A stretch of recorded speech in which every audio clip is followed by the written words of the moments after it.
Next up is Balalingasana. As you interlace your fingers from the outside in Sarva Shankari Mudra and pull one knee up towards your chest. Keep your head, neck and spine in a straight line. Visualize yourself holding a baby and engage all three bandhas. Ekam janurasi alingya sthatavyam balalinganam bhavati. Next up is Pada. Now pull one foot in towards your buttocks, holding it with both hands. As you visualize Swamiji in your inner space, engage all three bandhas. स्थित्वैकस्मिन् पादतले कराभ्यां वेष्टयेत्तनम्.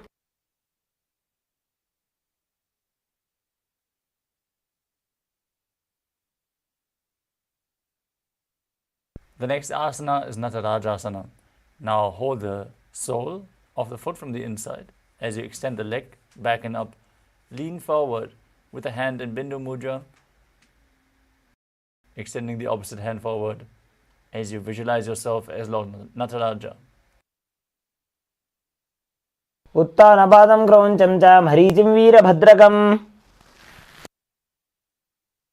Now stand on the other leg as you repeat Balalingasana on the other side. एकं जानूरसि आलिङ्ग्य स्थातव्यं बाललिङ्गनं भवति.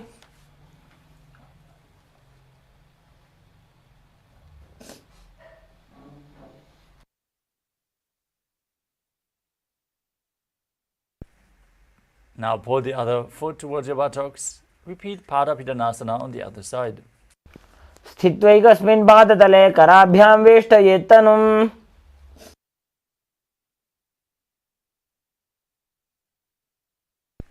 Now repeat Natarajasana on the other side. Hold the sole of the foot, lean forward and down. Visualize yourself dancing as Lord Nataraja.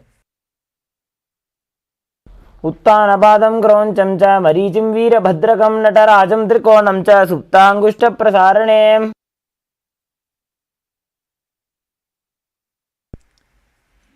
Next up is Ardharajita Karana. From Adimandi position, heels together, toes pointing outwards and knees bent. Step the right foot behind the left with the toes down and the heel up. Bring the left hand to the chest and swing the right arm back and forth like a pendulum. Uncross your ankles and repeat the movement on the other side.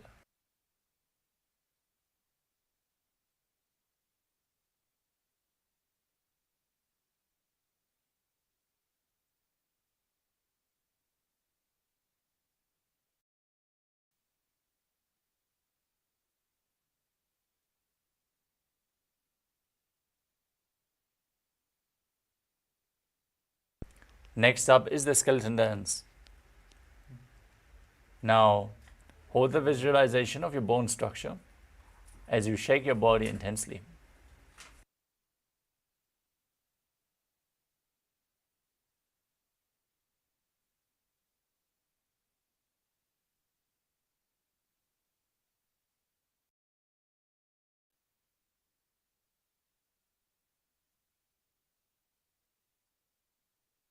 Next up is Katichina Karana.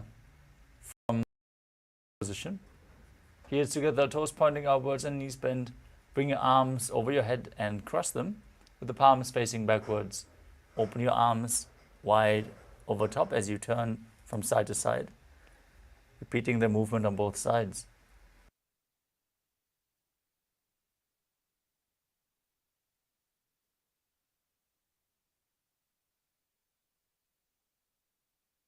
The next asana is Tadasana.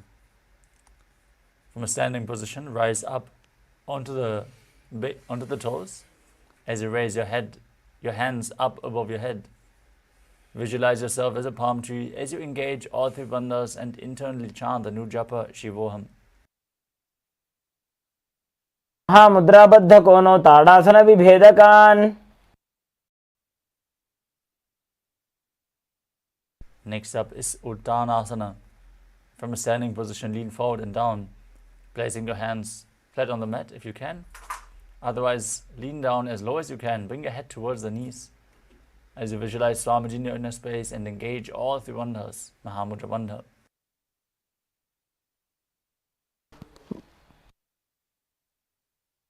मुद्राबद्ध कोनो ताड़ासन विभेदकान्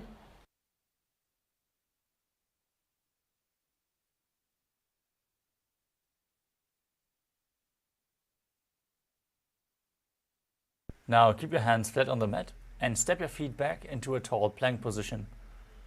Alternate, rotating your head from side to side as you keep your chin tucked to the chest in Jalandhara Bandha and the Mula Bandha engaged, contracting the perineal floor. Visualize Swamiji as you do so. गजासनवस्थित्वा मस्तकं वारं वारं दक्षिणकुक्षिं सव्यकुक्षिं नजेत्. Now lower your body down onto your stomach. Keep your hands at the chest level and the toes pointed backwards. Now raise your head and shoulders by the strength of your lower back.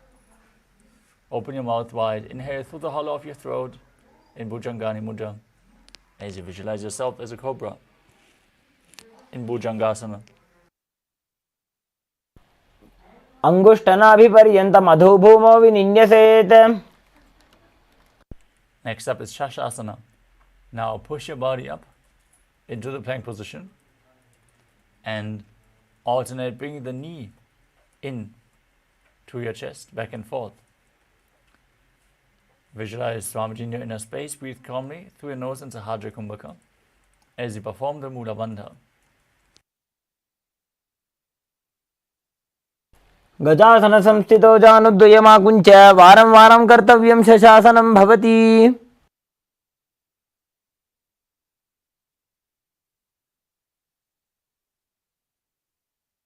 Next up is Rathasana.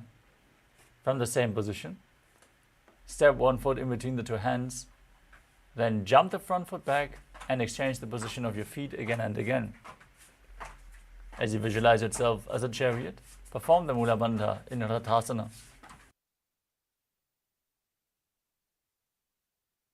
गजासन संस्थितो जानुद्वयमाकुञ्च एकैकं पादं पुरोमार्गेण भ्रामयित्वा कर्तव्यं रथासनं भवति. Now rise up into Virabhadrasana as you keep the front toes pointing forward with the knee bent at a 90-degree angle. Step the other leg far back and keep the knee straight, toes pointing outwards. Now raise your arms up above your head, parallel, as you gaze to your third eye and visualize yourself as Lord Virabhadra and perform Uddiyana Bandha and Mudha Bandha. वासिष्ठमथ कौण्डिन्यम् ऊर्ध्वकुक्कुटमेव च.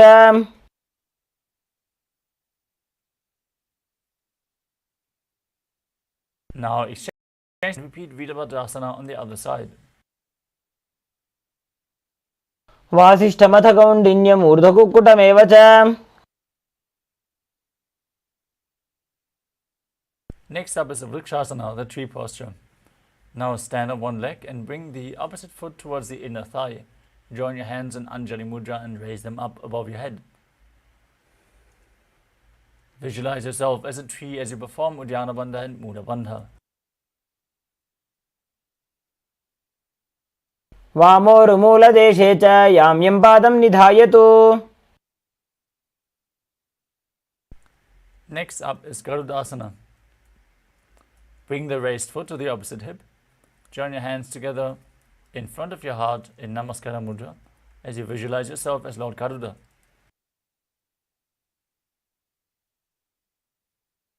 गरुडासनमावक्ष्ये येन ध्यानं स्थिरं भवेत्. Now exchange the position of your feet. Repeat Vrikshasana, the tree posture on the other side.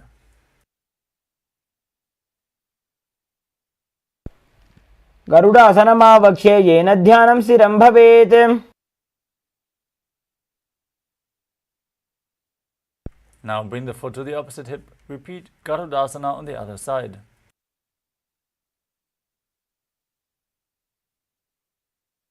गरुडासनमावक्ष्ये येन ध्यानं स्थिरं भवेत्.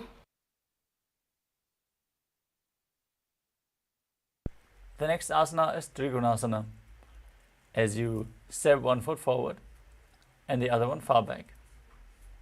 Keep the front toes pointing forward and the back toes facing sideways. Extend your arms parallel to the ground and lean forward and down as you gaze up and visualize yourself as a triangle.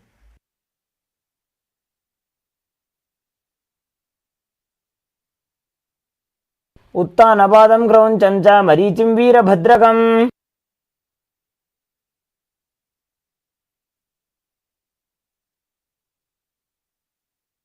Now exchange the position of your feet.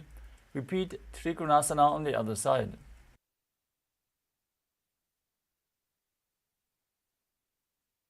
उत्तानपादं क्रौञ्चं च मरीचिं वीरभद्रकम्.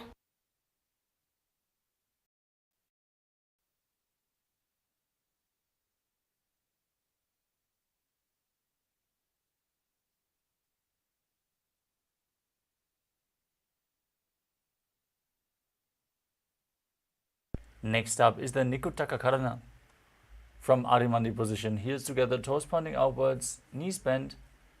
Raise one heel off the ground, bring your hands to the chest with the palms facing each other. And now alternate, stomping the raised heel to the other heel up and exchanging the position of your hands.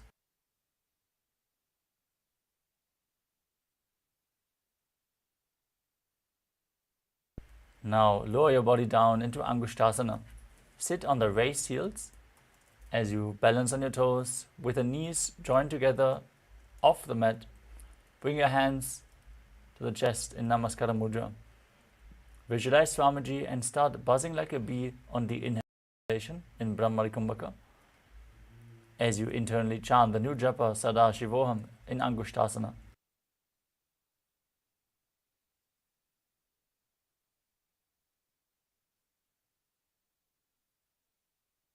कबन्धासनमित्याहुः गोरक्षासनमेव च. The next asana is Savasana. Now extend one leg forward with the heel down, toes pointing up. Keep your hands at the side of the body with the palms facing forward in Varamudra, fingertips just touching the ground. Visualize Swamiji in your inner space and perform the Mula Bandha. प्रसार्य एकं पादतलं संस्थाप्य त्वेकपादकम्.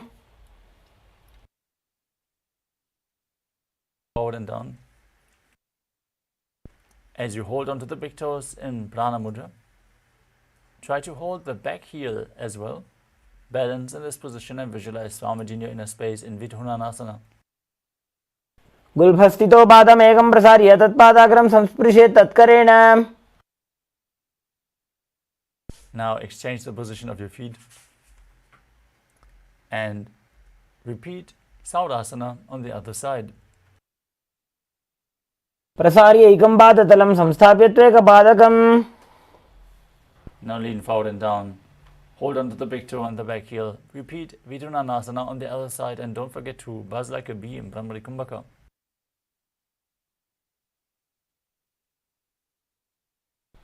गुल्भौ च वृषणस्याधो व्युत्क्रमेण समाहितः.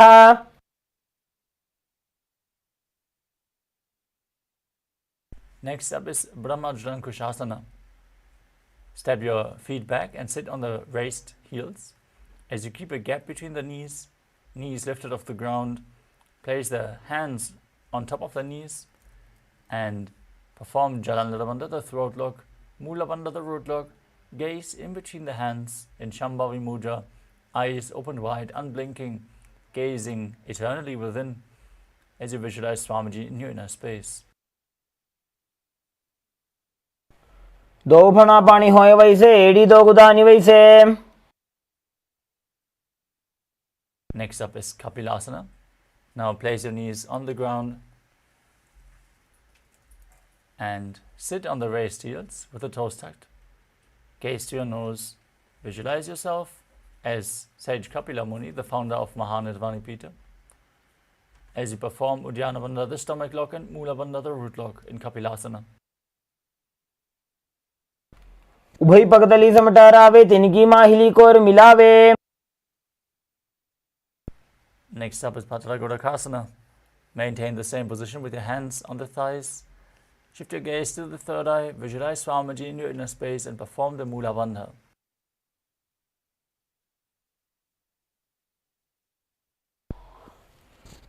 दो पगतली संपुट करे कोरवारली भूपरि धरे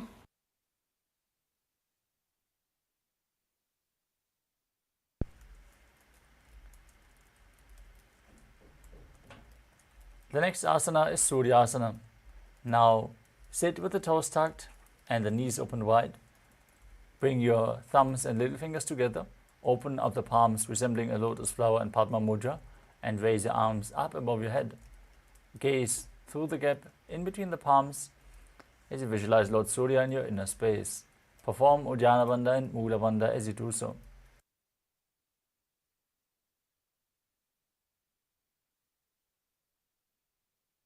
AD दो गुदा तरियाने फना पानी बैठक पुनिठाने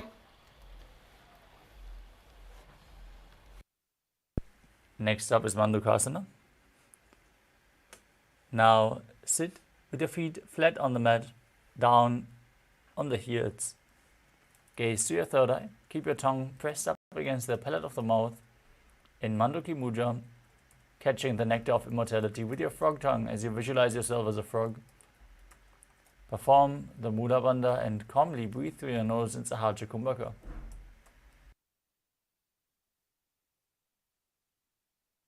पाद तलो पृष्ठ देशे अंगुष्टे द्वे च संस्पृशेत्. Next up is Uttana Mandukasana. From the same position, bring your hands behind your back, hold onto opposite shoulders, keep your elbows close to your head. Hold the visualization of being a frog with your tongue up against the palate of the mouth in Manduki Mudra. Gaze to your third eye and perform Uddiyana Bandha and Mula Bandha. मंडूकासन मध्यस्थम कुर्पराभ्याम धृतम शिरः.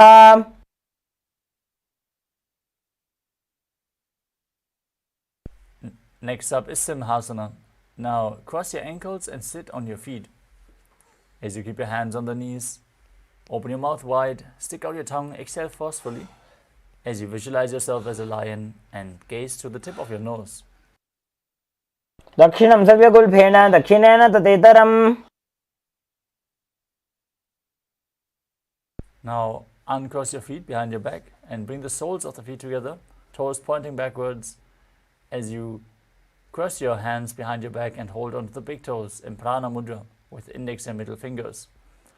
Gaze towards your nose, visualize Swamiji, perform Jalandhara Bandha and Mula Bandha and return to buzzing like a bee in Brahmari Kumbhaka. गुल्फौ च वृषणस्याधो व्युत्क्रमेण समाहितः. Next up is Kakabhushandi Asana. Now squat with your feet flat and the knees spread apart. Bring your elbows in and around the raised knees and interlock your fingers behind your back in Padasha Mudra. As you gaze to your nose, visualize yourself as a crow. प्रथमे वेसकौकटठाने दोवो हाथ पगमी च आने.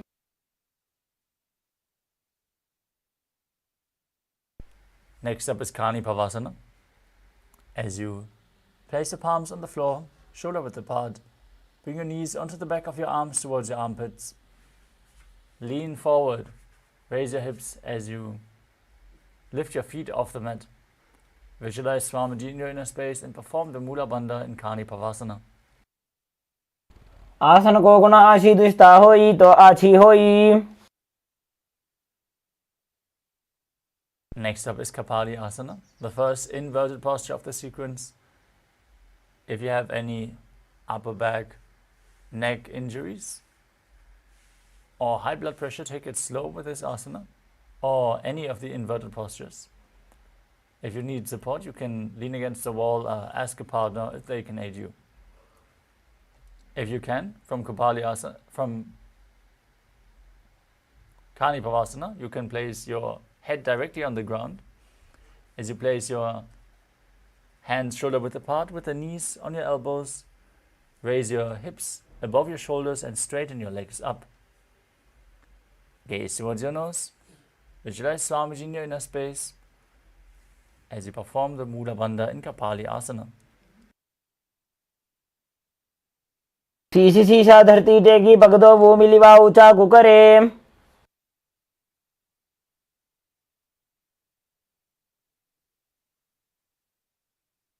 The next asana is Parashvamayudasana.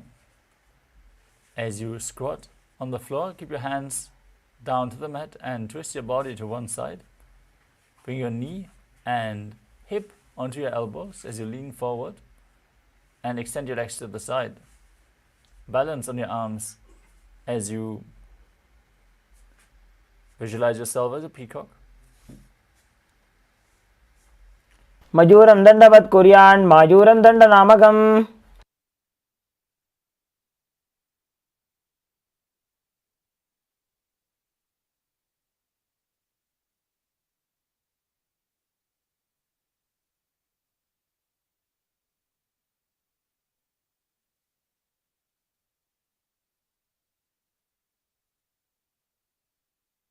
Now repeat Parashvamayudasana on the other side.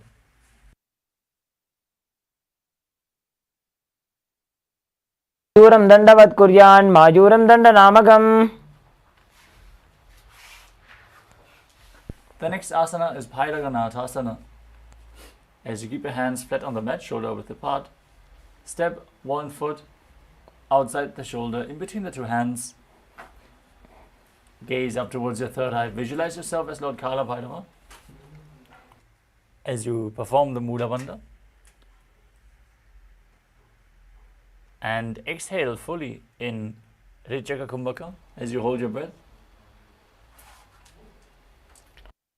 आसन को गुण बीती जाई.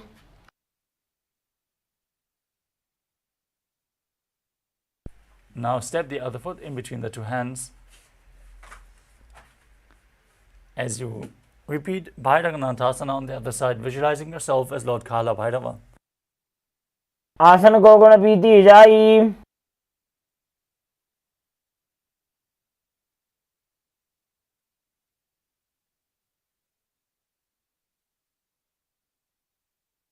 The next asana is Unmukha Pitasana. From Tadasvasana, the plank position, place your forearms on the mat.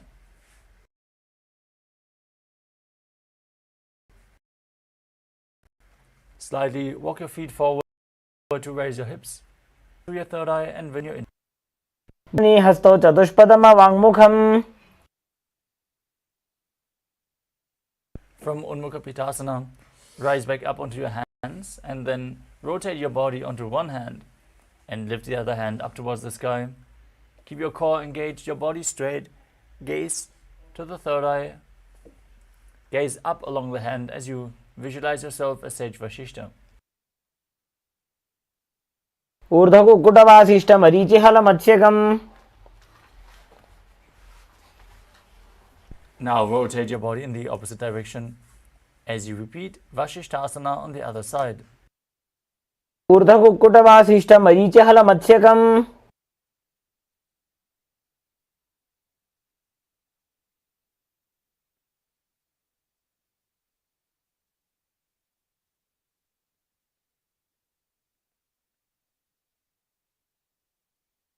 Now come to a seated posture with the legs extended forward.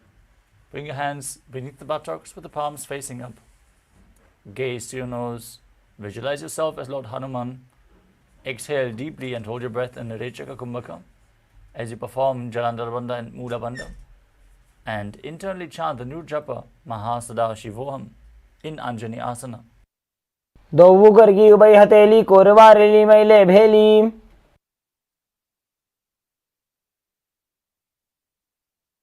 Next up is Paschimottanasana.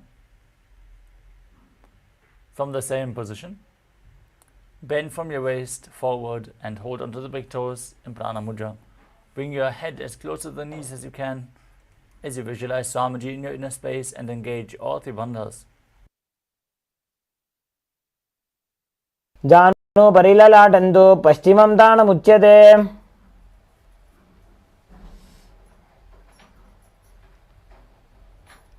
Next up is Ugrasana. From the same position, interlock your fingers behind your head. Lean forward and down as you engage all three bandhas and visualize Kali in your inner space. स्वपाणिभ्यां दृढं धृत्वा जानोपरि शिरोन्यसेत्. The next asana is Marichi asana. As you sit with the legs extended, bring one heel against the groin with the knee raised. Bring your arm in and around the raised knee. Interlock your fingers behind your back as you lean forward and down towards your knee, visualizing yourself as Sage Marichi.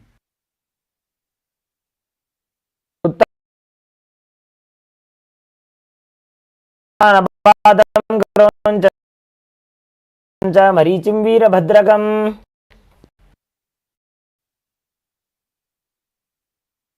Now drop the knee, lean forward and down, hold on to the front foot with both hands.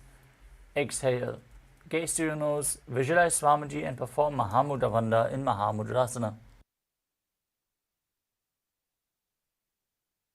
महामुद्रां प्रवक्ष्यामि तन्त्रेऽस्मिन् मम वल्लभे. Next up is Marichi asana. On the other side, bring the other heel towards the groin. Opposite leg extended, lean forward and down, interlock your fingers behind as you visualize yourself as Sage Marichi.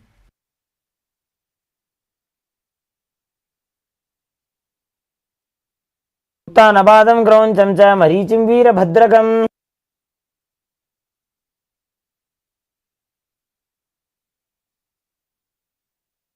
Drop the knee to the side, lean forward and down, engage all three bandhas, repeat Mahamudrasana. महामुद्रां प्रवक्ष्यामि तन्त्रेऽस्मिन् मम वल्लभे.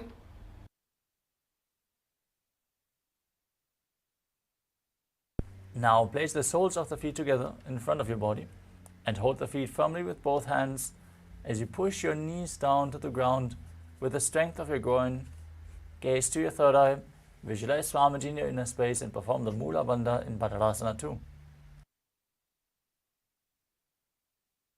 उल्भौतवृषणस्यादः सीवन्त्याः पार्श्वयोः क्षिपेत्. Next up is Kali Pavasana. From Padadasana, extend your feet away from the body and place your hands on the knees as you gaze to your nose and perform Jalandhar Bandha and Mula Bandha, visualizing Swamiji in your inner space. पूर्व चरपट चौक कख्यो सोजी वाही विधि जो कीजे sooji. Now bring your heels back in towards your perineum.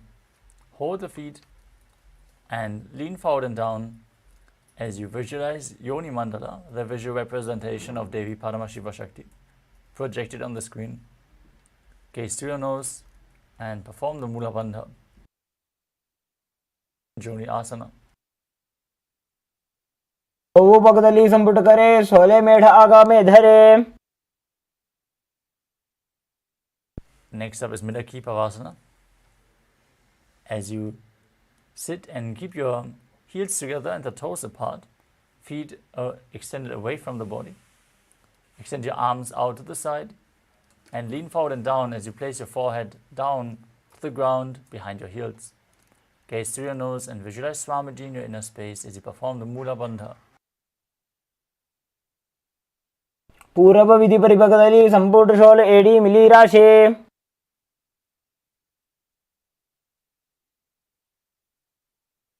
Next up is Siddha Samadhi Asana. Now bring your legs back in towards the body. Bring your arms underneath the shins and extend them forward with the palms facing up as you lean forward and down.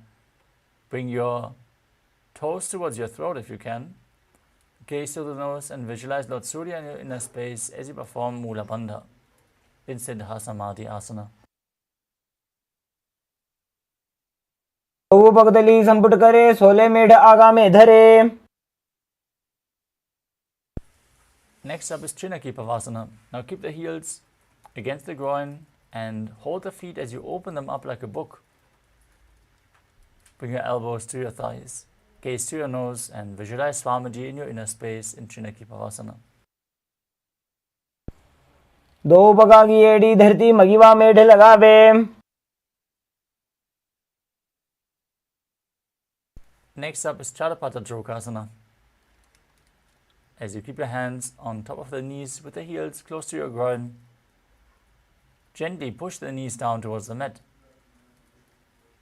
Gaze to your third eye. Visualize Swamiji in your inner space and perform Uddiyana Bandha and Mula Bandha.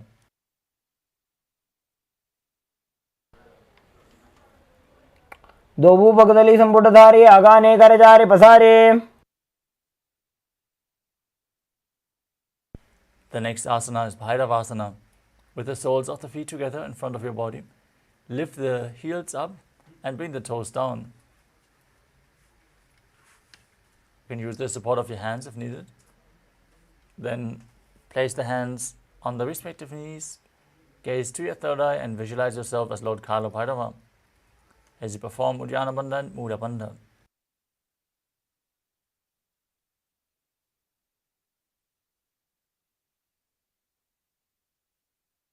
गुल्फो संपीड्य चान्योन्यं व्युत्क्रमेणोत्थितं शनैः.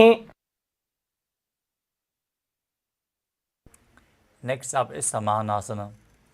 Now keep one heel against the perineum and lift the sole of the other foot towards your chest. Hold your foot with both hands as you gaze to your third eye and visualize Swamiji in your inner space. समानासनमावक्ष्ये सिद्धमन्त्रादिसाधनात्.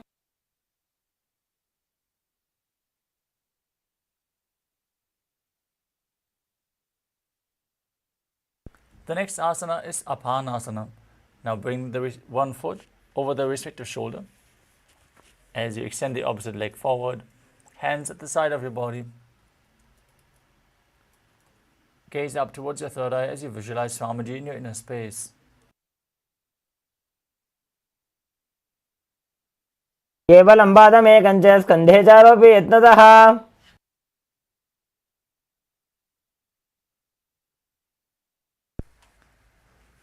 Now repeat Samanasana on the other side by pulling the other sole towards the chest.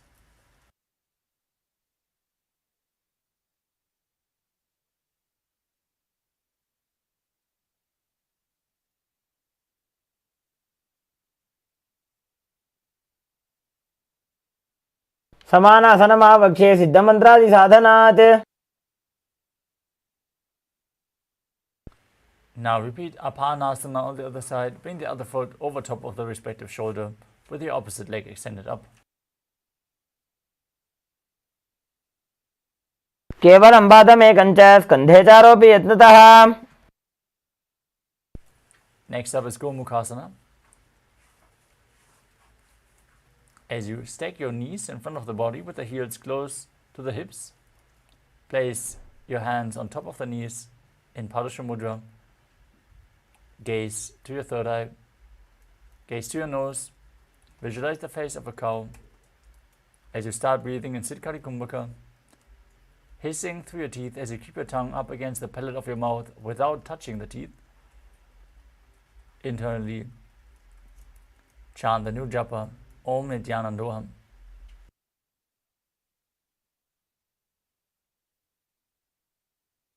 सव्ये दक्षिणगुल्फं तु पृष्ठपार्श्वे नियोजयेत्. Now hold on to the big toes in Prana Mudra.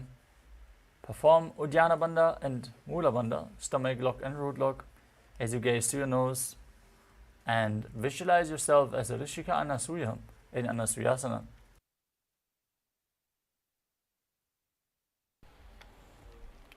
दक्षिण गोड़ों नीचे उठाने, बाहों ताके ऊपर आने.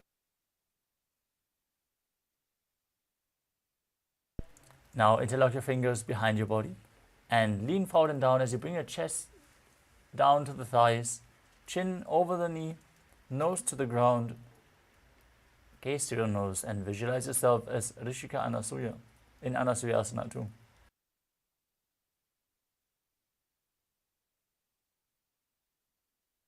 जीमणा गोदा की संधि, ऊपरी डावा गोड़ा की संधि.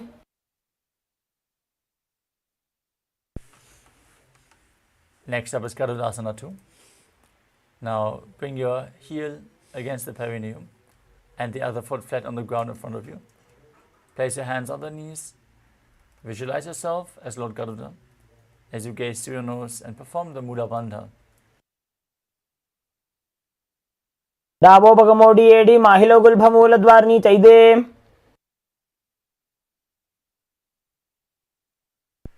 Next up is Naradasana. As you raise your perineum onto the heel, interlock your fingers behind your back, behind your neck, and twist your elbows outside the raised knee. Gaze towards your third eye and visualize yourself as Sage Narada in Naradasana. इष्टिज वाम पगदली गेरी भूपरिता ही लगावे फेरी. Next up is Matsya Pitakasana.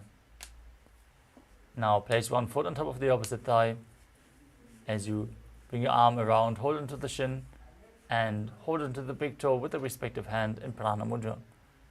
Gaze to your nose. Visualize Matsya, the fish avatar of Lord Vishnu, as you perform the Mula Bandha, and don't forget to breathe in Sitkari Kumbhaka, hissing through your teeth without touching the teeth with your tongue. वामेन वामांगुष्टंतो गृहीतं मत्स्य पीठकम्.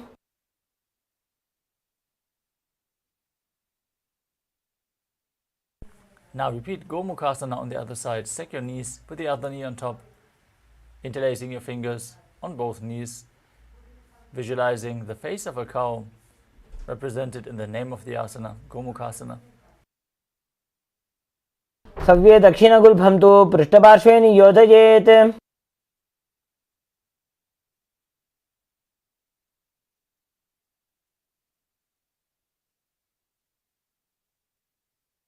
Now hold onto the big toes in Prana Mudra. Gaze to your nose and engage Uddiyana Bandha and Mula Bandha in Anasuyasana on the other side. दक्षिण गोड़ों नीचे उठाने, वावों ताके ऊपर आने.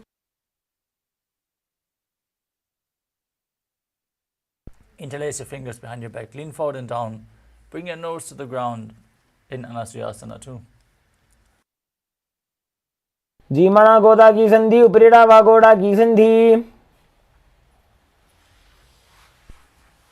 Now repeat Garudasana too as you bring the other heel against your perineum, opposite foot flat, knee raised,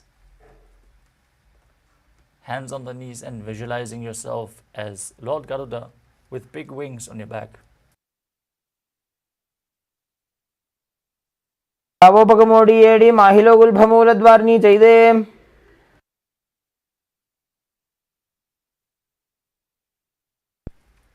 Now repeat Naradasana as you raise your perineum on the heel, interlace your fingers around your neck, and twist your elbows outside the raised knee.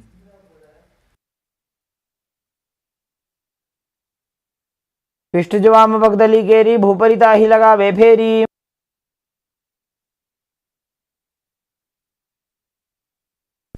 Now repeat Matsya Pitakasana, bringing the other foot on the opposite thigh, holding onto the shin and the big toe in Prana Mudra as you gaze and visualize Matsya, the fish avatar of Lord Vishnu.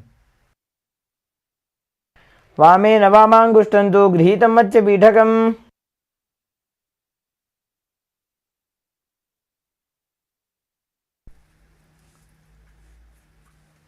Now perform Matsyendrasana as you bring one foot to the opposite thigh and bring the other foot flat on the ground in front of you. Step over top of your knee if you can, otherwise just keep it in front. Then twist your elbow outside of the raised knee, place your hand by the neck and place the other hand down on the ground behind you, twisting your body even further as you gaze to your third eye and visualize Sage Matsyendranath, the master of Hatha Yoga.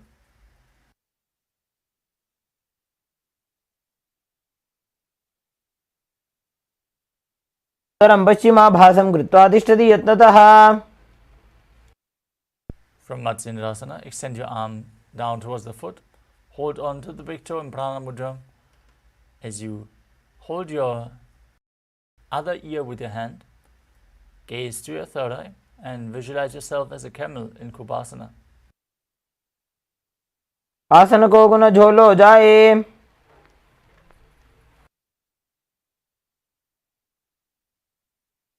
Now drop the hand from your ear down to the mat behind you. Twist your body even further, gaze to your third eye and visualize Sage Matsyendranath in Matsyendrasana too.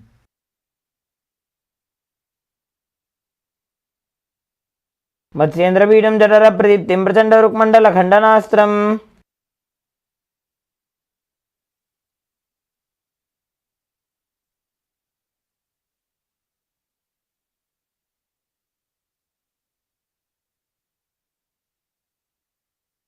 Now extend your legs forward, place the other foot on top of the opposite thigh. Twist your body around the raised knee as you repeat Matsindrasana on the other side. उदरं पश्चिमाभासं कृत्वा तिष्ठति यत्नतः. Now extend your arm down to the foot and the other hand is placed on the ear as you gaze to your third eye and visualize yourself as a camel in Kubasana on the other side. आसन को गुण झोलो जाए. Drop the hand behind your body, twist your body even further, gaze to your third eye, visualize Sage Matsindranath and Matsindrasana too. मत्स्येन्द्रपीठं जठर प्रतीप्तिं Prachanda रुक्मण्डल खण्डनास्त्रम्.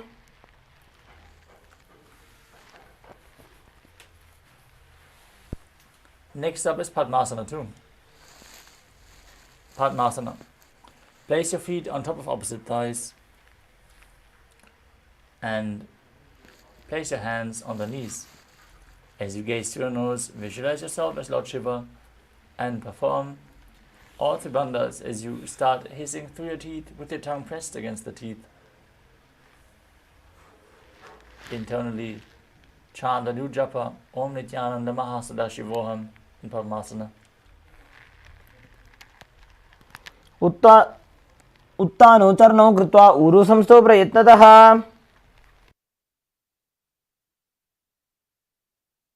Next up is Padmasana too. Now cross your arms in front of your body, holding onto the big toes in Prana Mudra. Gaze to your nose, visualize yourself as Goddess Parvati, the consort of Lord Shiva. As you keep breathing in Sitali Kumbhaka with your tongue pressed against the teeth and perform the Mula Bandha.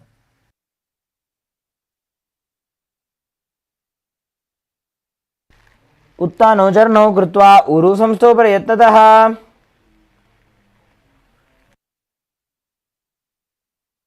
Next up is Kukkutasana. From Padmasana, place your hands in between the thighs and calves and place your hands flat on the mat. Lift your body off the mat and balance as you visualize yourself as a rooster, calmly breathing through your nose in Sahajra Kumbhaka.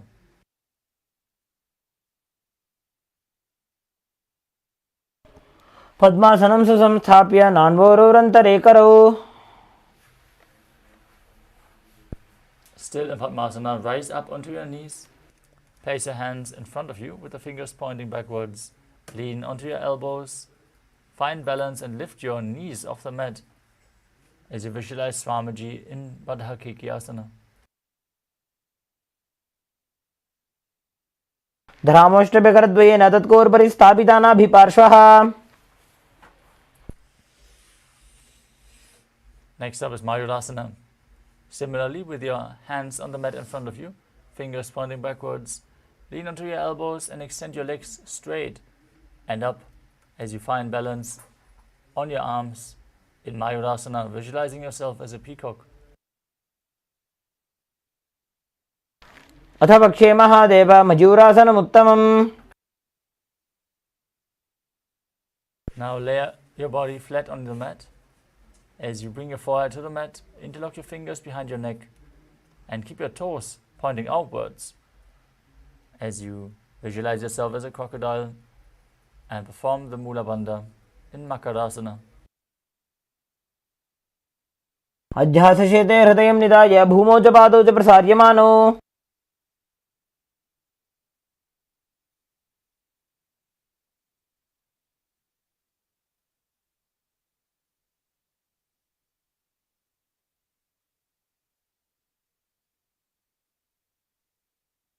Next up is Shalabhasana.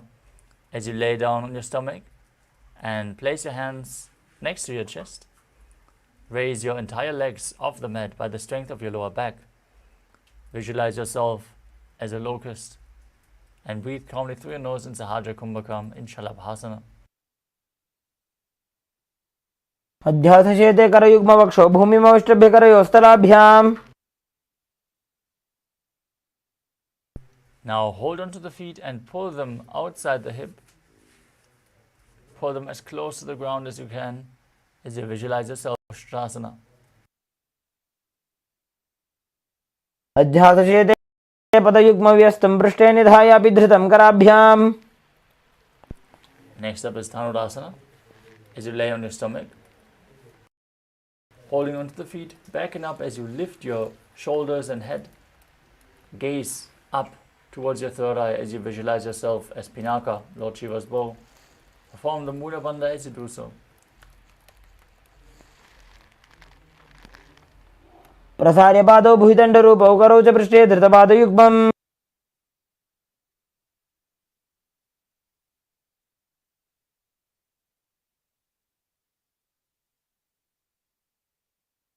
Now come to a kneeling posture. Sit in between your heels with the toes touching behind your body. Gaze towards your third eye. Visualize Swamiji in your inner space. And perform the Mula Bandha as you internally chant the new japa Om Nithyananda Paramashivoham in Bhagasana. उल्टा मोड़ी पाव दो वैसे बहुरो जुगती करे एक ऐसे.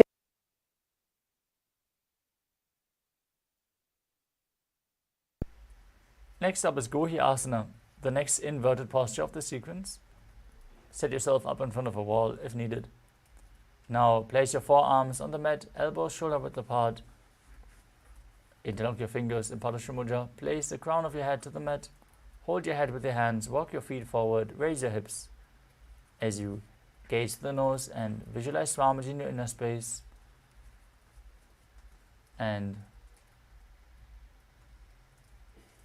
pull your knees in towards your chest in Gohi Asana.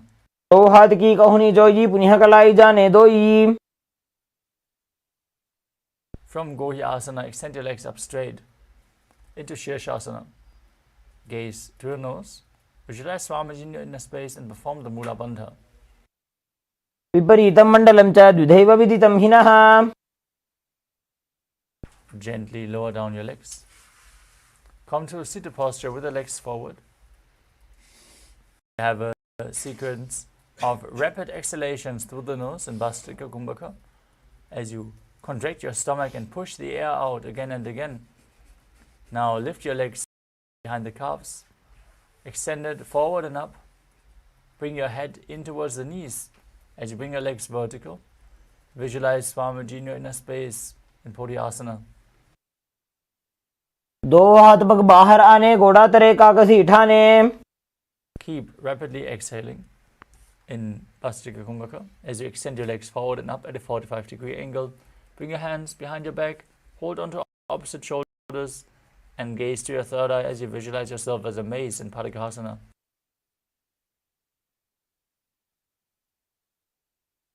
उत्तानं शयनं कृत्वा पादौ मिलित्वा प्रसार्य.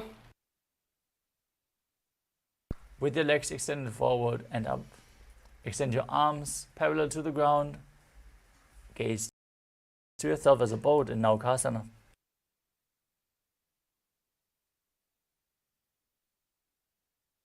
उत्तानं शयनं कूर्पराभ्यां भूमिमवष्टभ्य. Next up is Rudrasana. As you sit and lift your feet up, scoop your hands below and pull them in towards your chest. Balance as you keep rapidly exhaling. Gaze to your nose and visualize yourself as Lord Rudra. पगदली संपूट करी हाथस्योपग उचाई. Now breathe calmly as you lay down on your back. With the feet flat, knees raised, hands by the heels. Gaze to your nose. Visualize Swamiji in your inner space and perform Mudra Kumbhaka. As you keep Jalandhara Bandha engaged, the chin tucked to the chest and push the air out through the throat lock in a controlled manner. Intensely pushing the Kundalini Shakti up along the spine and leading to a state of swooning in Unmukha Pittasana too.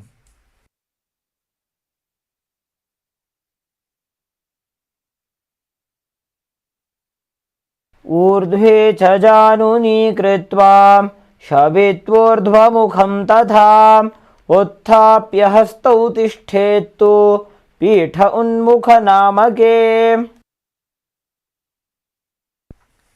Next up is Savasana. Now lay down completely flat with your hands by the side of your hips, palms facing up. Form Shakti Chalan Mudra as you forcefully pull the Kundalini Shakti up along your spine. Relax, completely unclutched from any micro movements of the body and mind. As you visualize that your body is dead, and Swamiji, the Supreme Pontiff of Hinduism, is liberating you. Internally chant the Mahavakya, Om Nithyananda, Paramashivoham.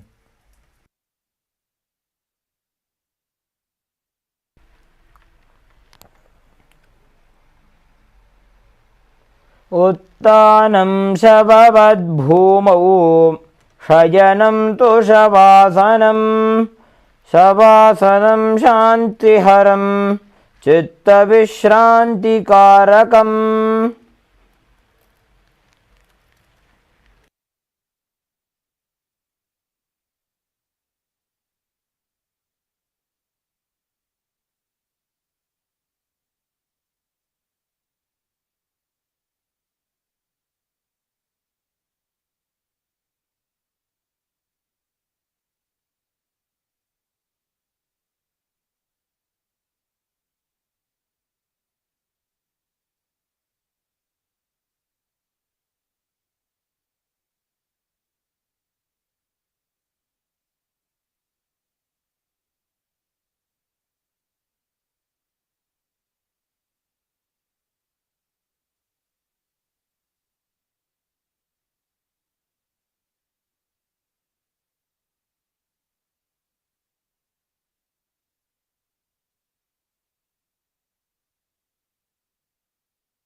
Now slowly return to your physical body.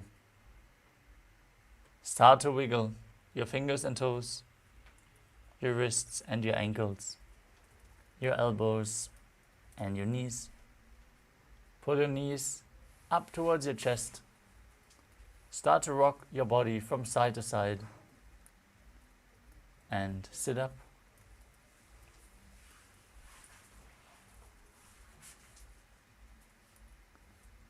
Congratulations, you completed the first 108 asanas of the sequence, the Pratama Vinyasa Krama.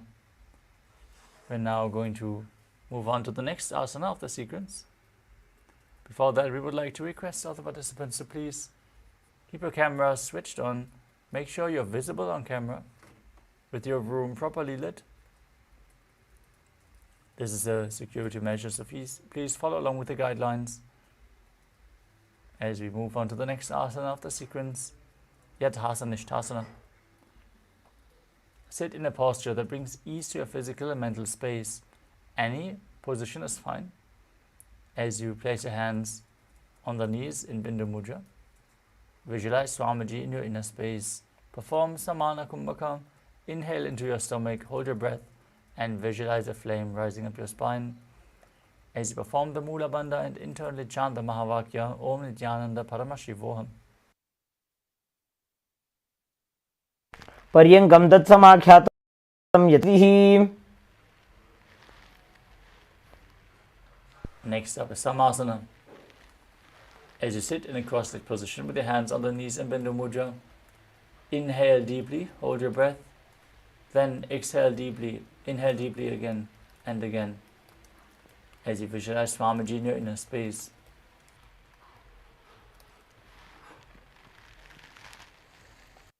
इदानीं गर्भिणीनां योगाभ्यासो यथा लघु.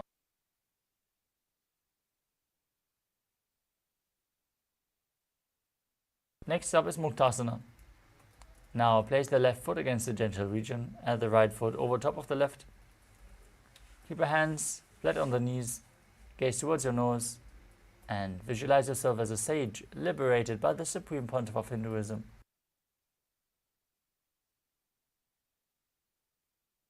निपीड्यसीविनीं सूक्ष्मां दक्षिणेतरगुल्पतः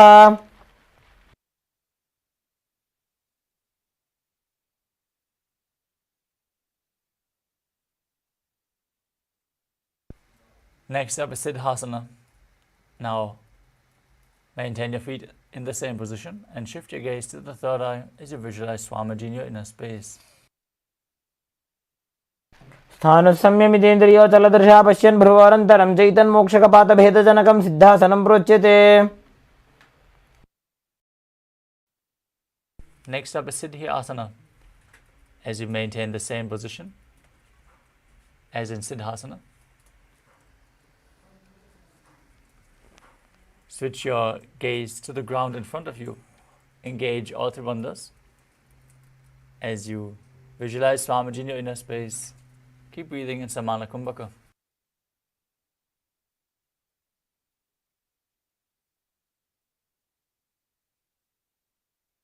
वामपादकेडीजानो श्रीवनिमदितासुकोठानो.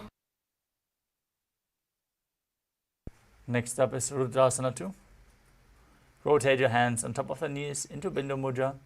Shift your gaze to the third eye and visualize yourself as Lord Rudra. वामचरणपरिदक्षिणराखे एकजुगुतिये सेविदिदाखे.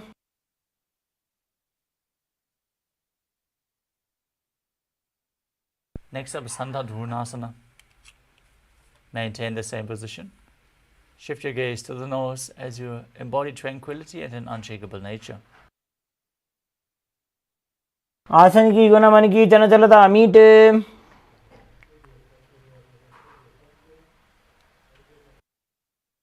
Next up is Siddhasana 2. As you maintain one heel on top of the other, bring your hands to the navel, cup your palms, one over the other, resembling a lotus flower as you visualize Swamiji in your inner space.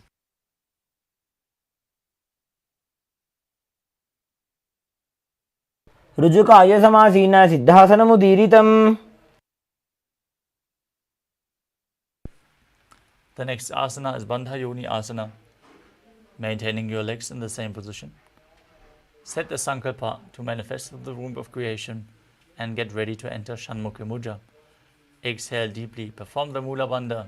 Push all the air out as you close your mouth with ring and little fingers, the nostrils with the middle fingers, the eyes with the index fingers, and the ears with the thumbs. यत्र मध्ये महादेव बन्धयोन्यासने शृणु. Next up is Virasana. As you place one foot on the opposite thigh and the other foot below the opposite thigh, keep your hands on the knees in Bindu Mudra and embody the state and space of bravery.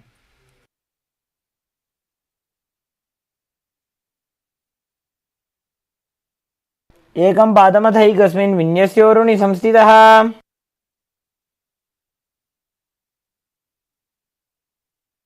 From the same position, with your hands on the knees in Bindu Mudra, shift your gaze to the third eye and visualize sage Valmiki, the great poet and author of Ramayana in Valmikasana.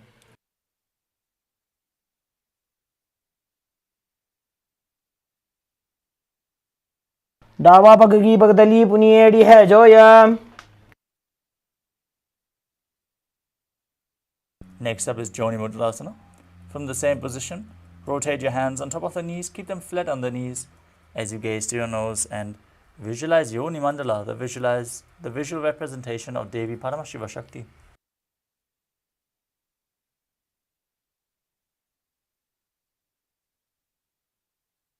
वामपाद की पगतली जाहि माहिली core.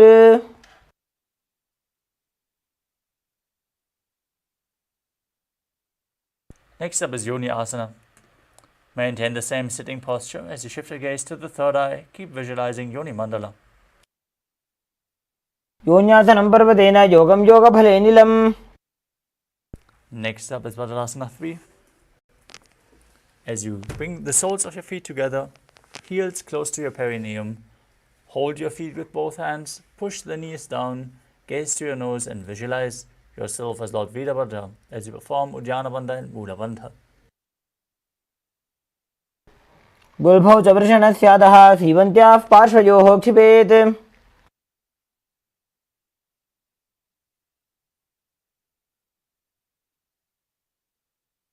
Next up is Aghodasana. As you keep the soles of the feet together,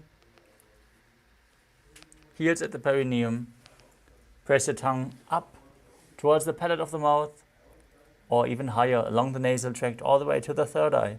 As you perform Kechari Mudra, gaze to the third eye, cover your mouth with your right hand, close the left nostril with the index finger, inhale through the right, close both nostrils, hold your breath, then exhale through the left nostril and repeat the breathing flow on the other side in Abhyantara Kumbhaka as you visualize yourself as an Aghori in Aghodasana. पूर्व कहो विशिरिका जोजी वाही विधि जोगी जैसो जी.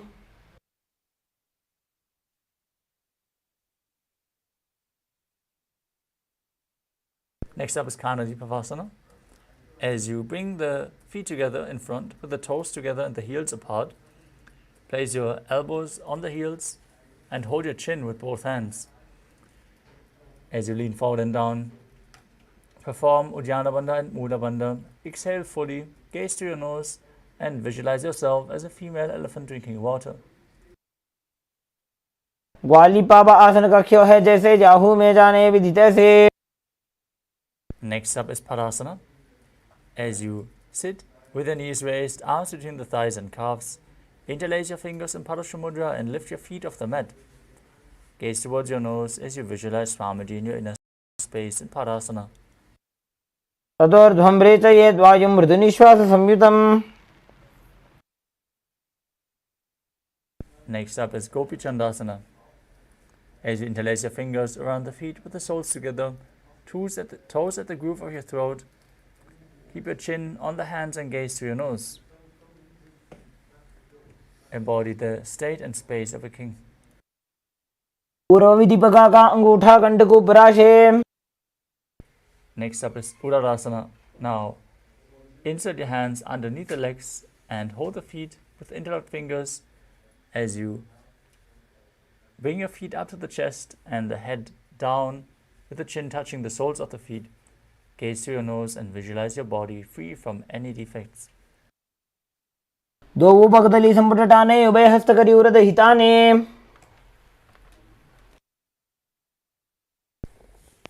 Next up is Vishishtasana. As you still hold onto the feet, raise them up in front of your face. Keep the interlocked fingers in front of your forehead as you visualize yourself excelling in everything. दो भगदली जोड़ी संपुट करे. Next up is Pujasana.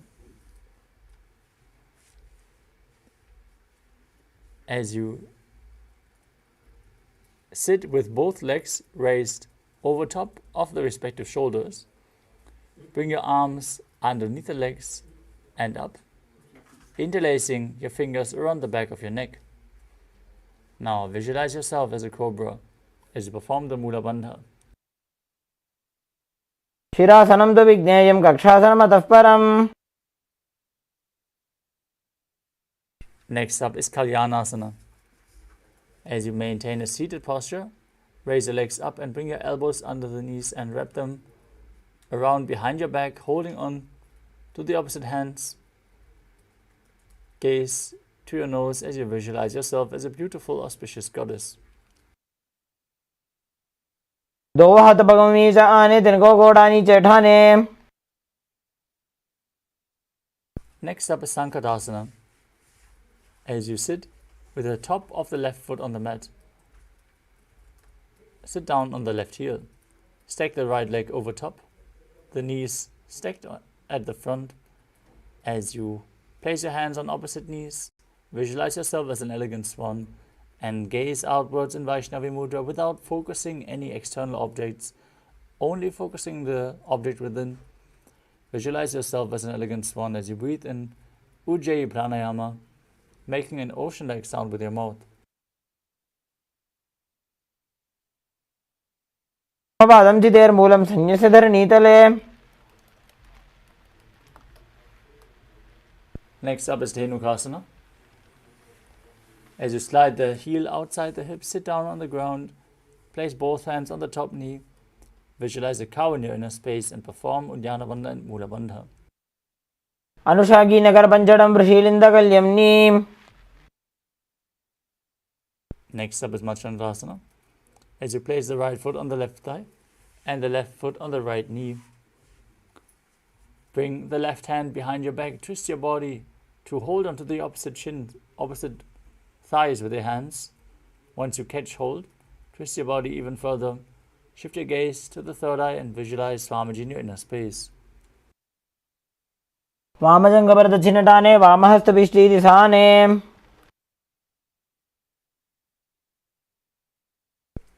Next up is Machandrasana 2.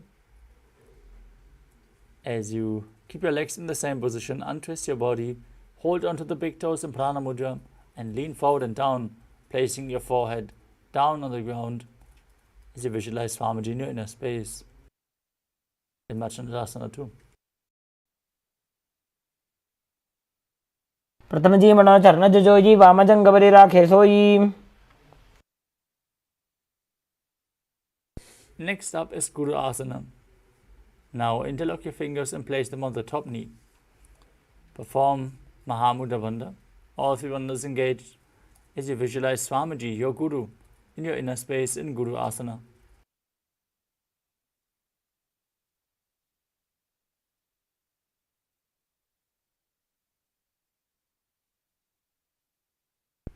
Next up is Sankatasana on the other side. Place the top of the right foot flat, sit on the right heel, stick the left knee over top of the right, bring your hands to opposite knees, visualize yourself as a swan. पादं चितेर्मूलं सन्यस्य धरणीतले.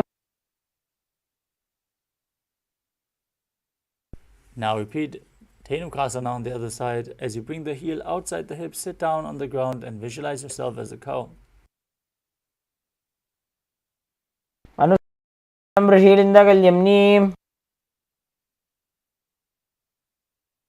Now repeat Machandrasana on the other side. As you bring the left foot to the right thigh, right foot on the left knee, twist your body and hold on to opposite shins, opposite thighs, as you visualize Swamiji in your inner space. वामजंगपरदक्षिणटाने वामहस्तपिष्टीदिशाने. Now untwist your body, hold on to the big toes as you lean forward and down, repeating Machandrasana 2.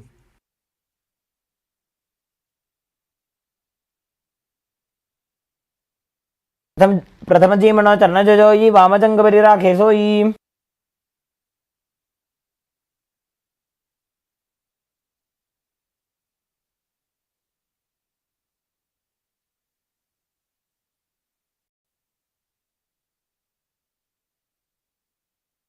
Now repeat Guru Asana as you place interlocked fingers on the knee and perform all three wonders, visualizing Swamiji, your Guru, in your inner space. गुरुमूले इतरपादस्य कनिष्ठिका प्रदेशगुल्भं संस्थाप्य. Next up is Parshasana. Now keep your feet flat in front. Hold on to opposite knees and pull them in towards your chest as you gaze to your third eye. Keep your tongue up in Kechari Mudra and visualize Swamiji in your inner space. पादतले भूमौ निधाय जानुनिवृषि निधाय.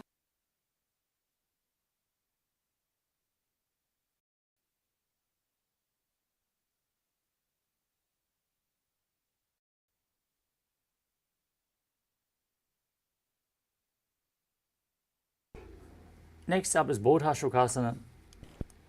From the same position, place your chin onto the knees, gaze to your nose, and visualize being in an abode of bliss in Bodha Shukasana. द्वौ भगदली भूपरिधरे कोरमाहिलीये शेखरे.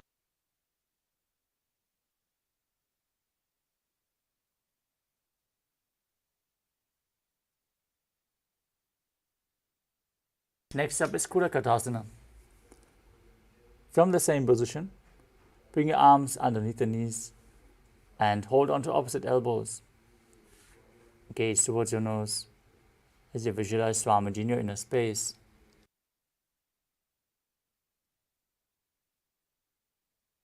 दो हाथ पग बाहर ल्यावे, घोड़ा नीचे ले टहरावे.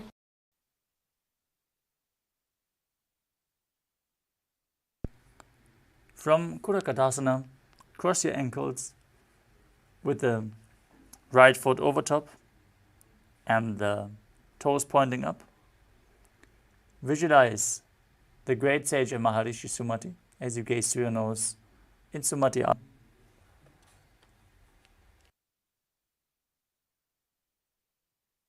मूलद्वारी धरती पर ठाने, डावा पग वृद्ध जपद आने.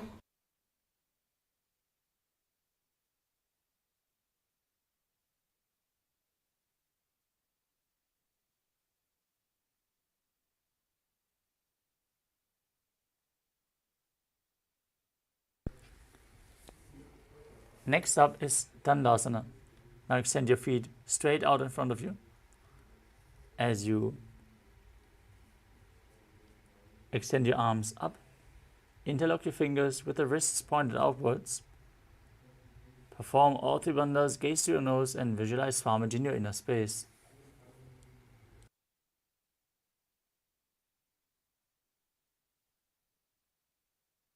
इदानीं गर्भिणीनां योगाभ्यासो यथा लघु.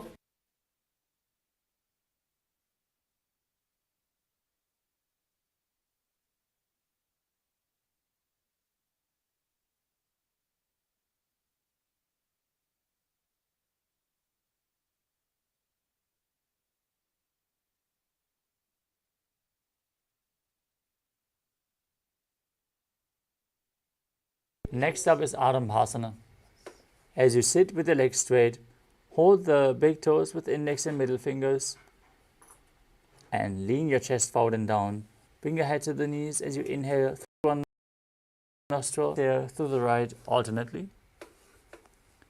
Visualize Swamiji in your inner space as you perform Nadi Shodhana without using the support of your hands, cleaning your तो वो पग मिलीवा पसारी पगा का अंगूठा पकड़ी लीलाट घोड़ा लगावे.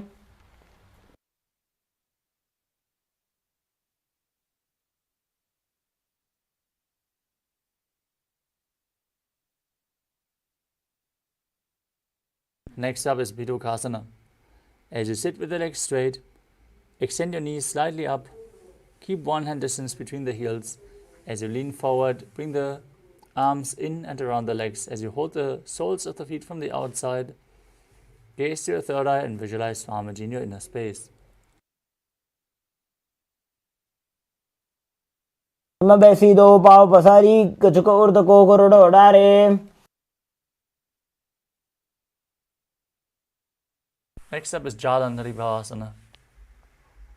As you extend both legs forward, bring your arms underneath the shins with placing your head on the heels. Gaze to the nose and visualize Swamiji in your inner space.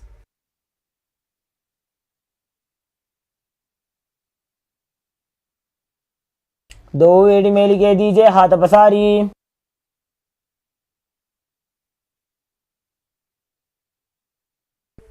Next up is Urdhva Paschimottanasana.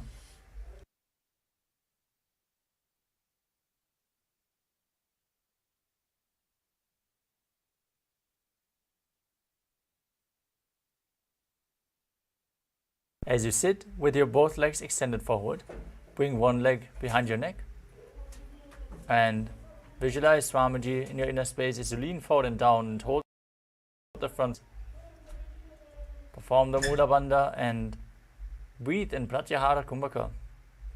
Visualize the prana flowing upwards through your body, through 9 points of the body, one by one, from one point to the next, starting with the soles of the feet, the regenerative organ, to the navel, to the heart, to the throat, up to the uvula, the palate of your mouth, the center of the eyebrows, the top of the forehead, and finally reaching the Brahmarandra, the crown of your head, flowing out at the top. These 9 points are revealed by Mahadeva himself. Perform the Mula Bandha and push the Kundalini Shakti up in Urdhva Paschimottanasana. पश्चिमतानवत् स्थितिं कृत्वा एकं पादं ग्रीवायां धृत्वा तिष्ठेत्.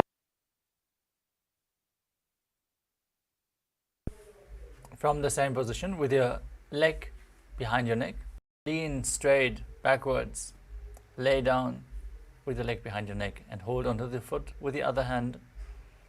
If you can't bring your leg behind your neck, you can bring it over your shoulder or pull it in towards your chest with the other hand. As you gaze to your nose, visualize yourself being in Anantasana.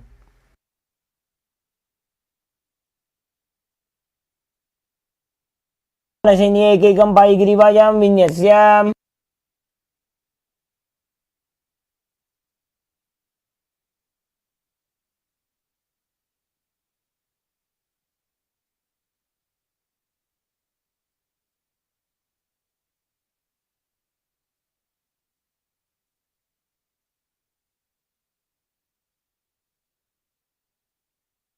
Next up is Ankushasana, with the leg behind your neck. Roll to the side. As you feel in complete control, gaze to your nose and perform the Mula Bandha. उत्तानसहित एकैकं पादं ग्रीवायां कुर्वन्. Next up is Chasana. Now pull both knees towards your chest.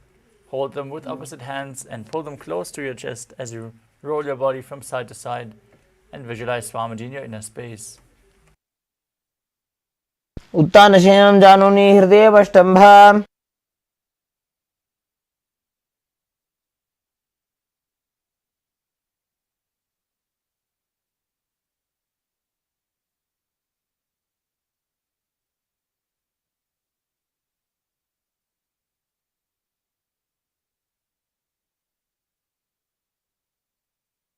Now repeat Urdhva Paschimottanasana on the other side.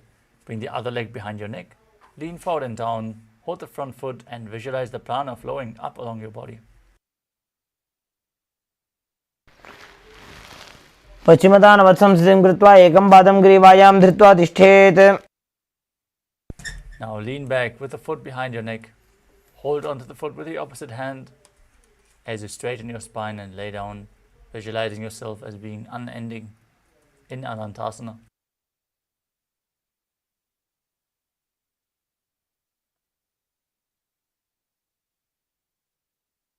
उत्तानशयनि एकैकं पायिग्रीवायां विन्यस्य.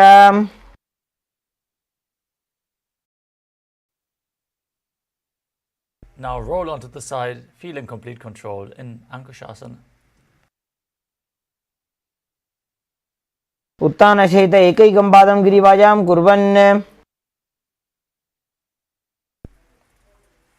Next up is Yoga Nidrasana. As you lay on your back, one by one, bring your legs behind your neck and then interlock your fingers behind your back as you gaze to the nose and visualize Swamiji in your inner space.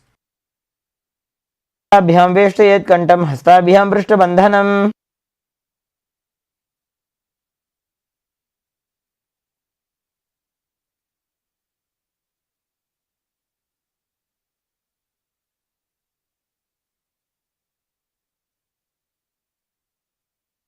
Next up is Ardha Dhammasana. As you lay on your back, raise your legs towards your head, wrap your hands around the legs and interlock your neck. Gaze towards your nose as you visualize Lord Vishnu blessing you from within.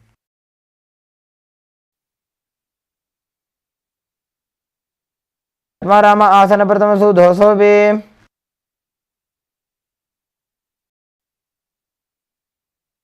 Next up is Kochikasana. As you lay on your back, pull your knees up towards your chest with the soles facing up towards the sky, and then extend your arms out to the side. Now gaze to your third eye and visualize Swamiji in your inner space as you perform the Mula Bandha.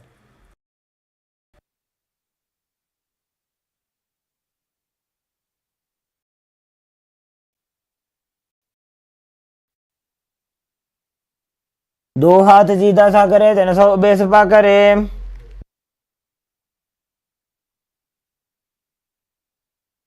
From Kochikasana, with your arms extended out to the side, knees pull to the chest, drop one knee to the side, and extend the other leg down. This is the first step of a 3-step sequence we're going to perform on both sides. Now bring both knees bent to the side, extend both legs to the side and hold the feet, gaze away from the feet. Return to the center with both knees against your chest. Drop the other knee to the side, opposite leg down. Bend both knees to the side. Extend both legs to the side, holding the feet, gazing away from the feet as you visualize Swamiji in your inner space in Jatara Parivritti. परिवृत्य कुक्षि भागे त्रिधा हि परिकीर्तितः. Next up is the Dvipadapitam.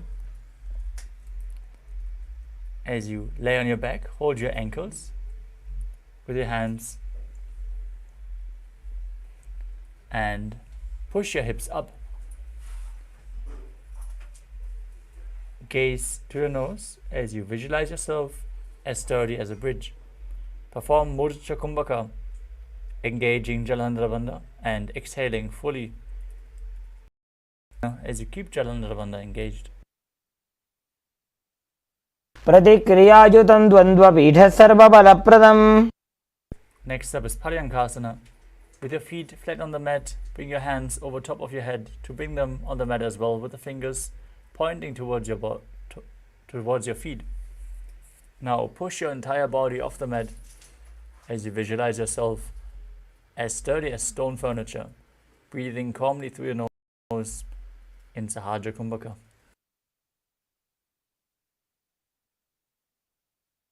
उत्तानशयनं हस्ततलाभ्यां भूमिमष्टभ्य.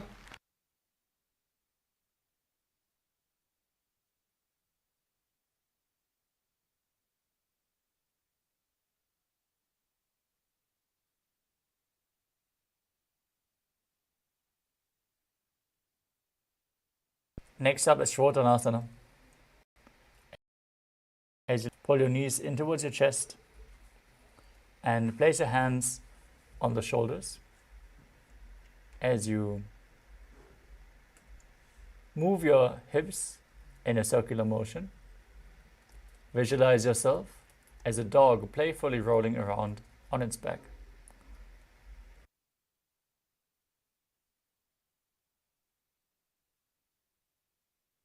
उत्तानवत् शरीरं संस्थाप्य जानुनी सम्मील्य नाभोवाणीय.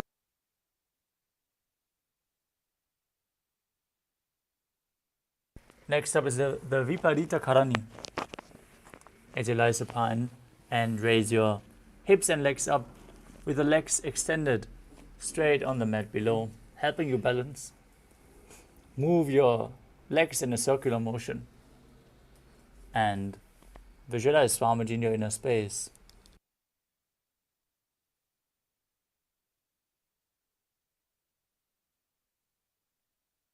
तले स्वशिरो दत्त्वा खेनये चरणद्वयम्. Now stop the movement. Be straight in this position in Viparita Karani too. विपरीताख्या सर्वाधिव्याधिनाशिनी.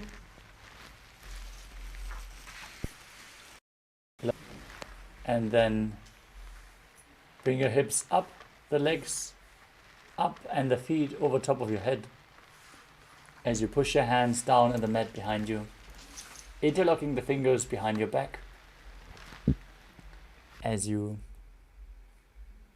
visualize yourself as a plow in Langalasana.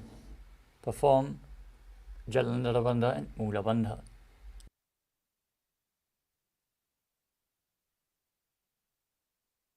नरकासने स्थित्वा नासिका प्रदेशे भूमौ पादपृष्ठे स्थाप्य.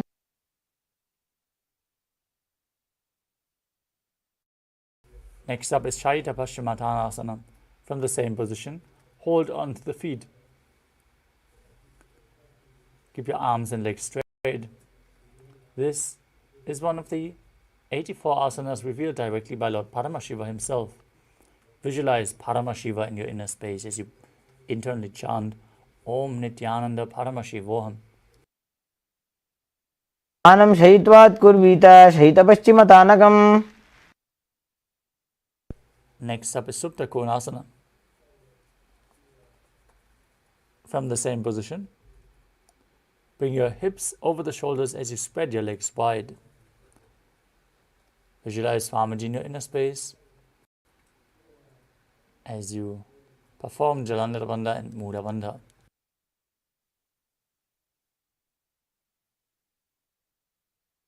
परिवृत्य कोक्षे भागे त्रिदाहि परिकीर्तितः. Next up is Chakrasana. Now join your feet back together above your head, hold onto your ankles and roll onto your back as you keep your legs straight, visualizing yourself as a chakra, a wheel in Chakrasana.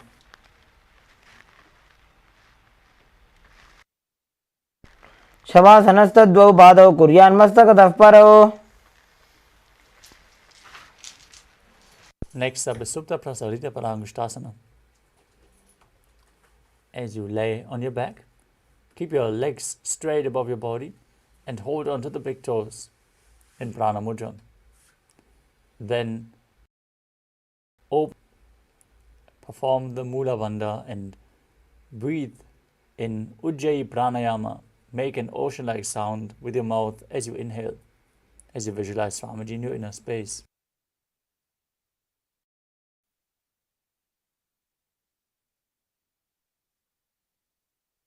उत्तानपादं क्रौञ्चं च मरीचिं वीरभद्रकम्. Next up is Supta Parangushtasana. Now join your feet together above your body and hold onto the big toes in Prana Mudra with your arms straight. Visualize Swamiji in your inner space as you do so. उत्तानपादं क्रौञ्चं च मरीचिं वीरभद्रकम्.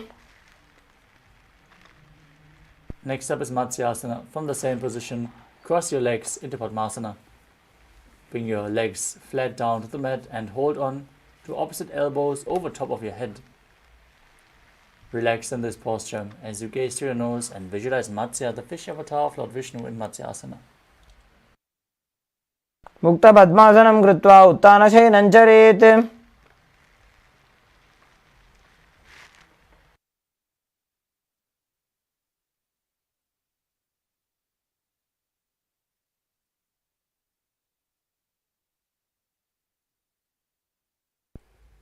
Next up is Parasharamasana. From the same position, bring the back side of the right hand on top of the left, the palms facing up. Above your head, gaze towards the nose as you visualize Lord Rama in your inner space.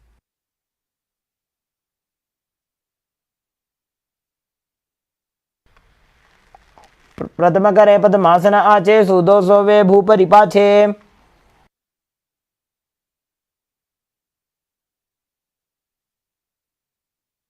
Next up is Sarvangasana. As you lay on your back with your legs in Padmasana, place your hands on the hips and raise your hips and legs up above your body.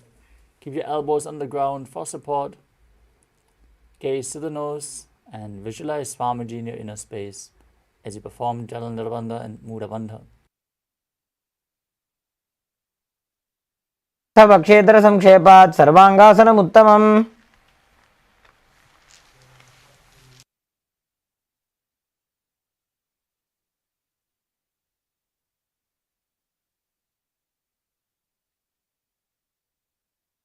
Next up is Vrishikasana. As you lay on your back, bring one foot over top of the opposite thigh. Stretch your arms up above your head and hook the fingers forward as you gaze to your third eye and visualize yourself as a scorpion.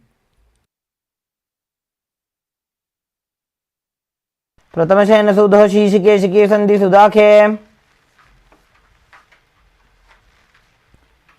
Now repeat Vrishikasana on the other side by bringing the other foot on top of the opposite thigh. प्रथमशेन सुधो शीर्षकेशिकी संधि सुदाखे. Next up is Vrishaparakshitasana. As you interlock your fingers behind your neck, stretch your legs up. Keep them off the ground as you alternate, bringing them in towards your chest, back and forth. Visualize Swamiji in your inner space and breathe calmly in Sahajra Kumbhaka. Don't let the movements take away the control over your breath. Breathe calmly.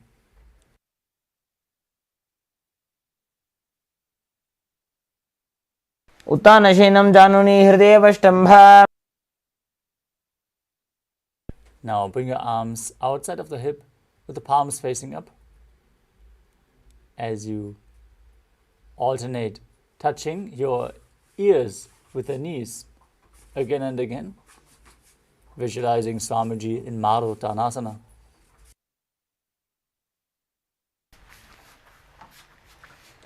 उत्तानशयनं जानूनि हृदयेवष्टम्भ.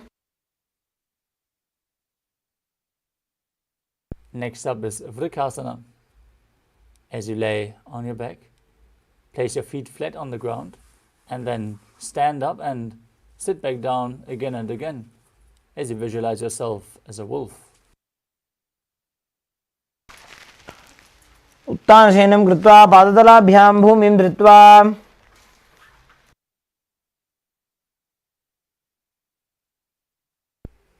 Next up is Lutasana. As you lay, throw your legs up above your head and completely roll over again and again. Visualize Swamiji in your inner space. Perform the Mula Bandha and finally end in a prone position, laying on your belly.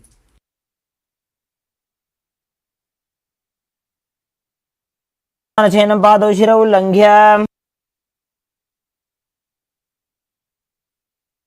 I see our participants are enjoying watching our acharyas do the back rolls.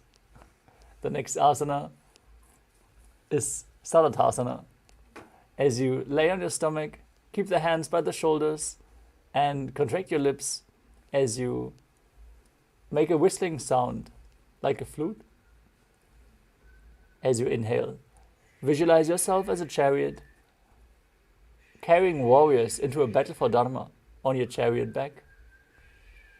Perform the Mula Bandha as you do so in Sadatasana.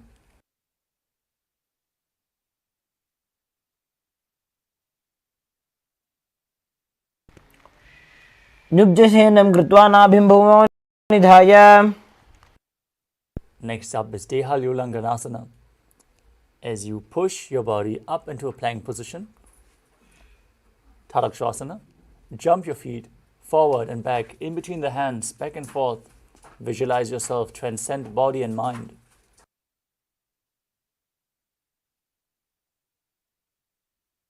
हस्तद्वयं बद्ध्वा तन्मध्ये चरणद्वयं मुड्डानैव बहिरानीय.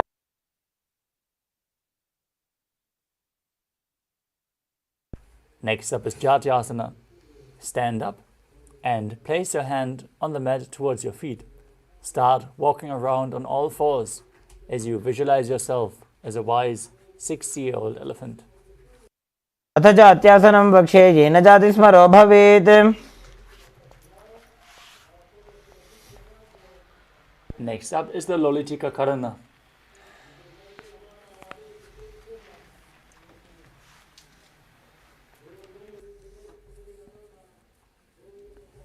As you bend backward, open up your chest wide, bring your hands to the side of your body and rotate your arms around the body and move your head in all directions.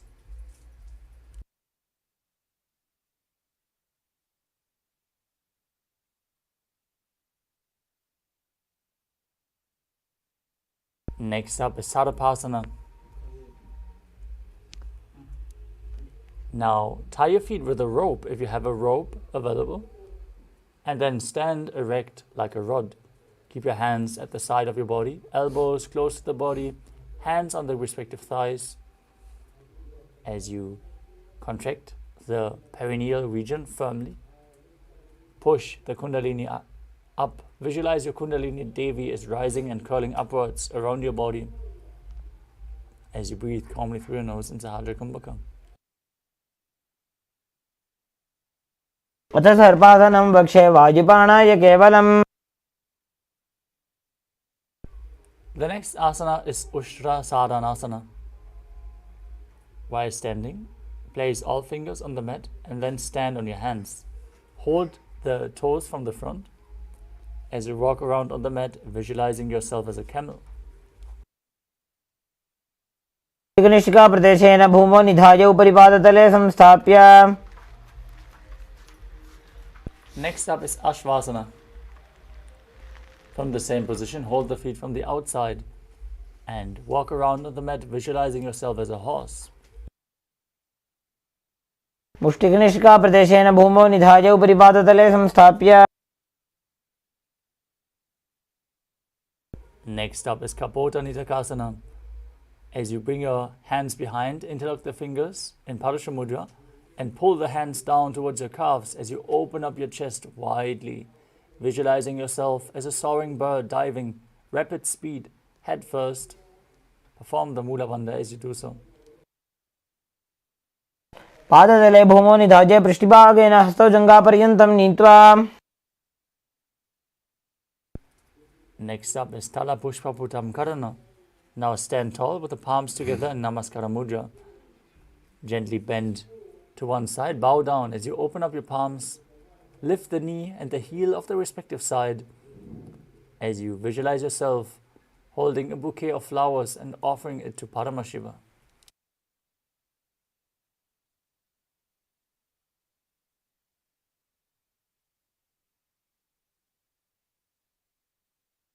The next asana is Khadgasana. Now visualize yourself as a rhinoceros. Gaze to your nose and then lay down on your stomach and jump your feet back up to your hands. Stand up, bring your hands in Namaskara Mudra in front, forming the horn of the rhinoceros.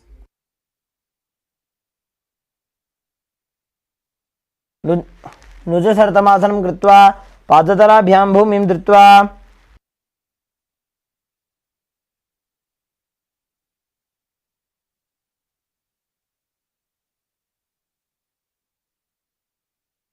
Next up is the Uttanottanam. You can hold weights if you want to intensify this asana. Now, sit down and stand back up as you gaze to your nose and visualize Swamiji in your inner space.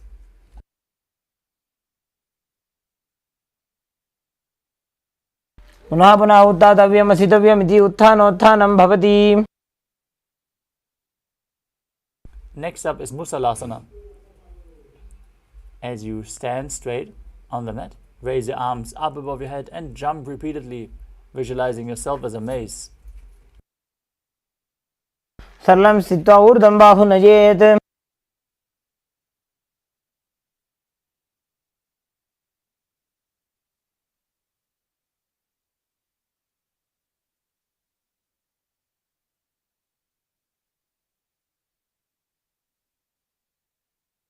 Next up is Parshvajanu Karana. Now raise one knee up towards your chest as you hold it with a hand in a fist.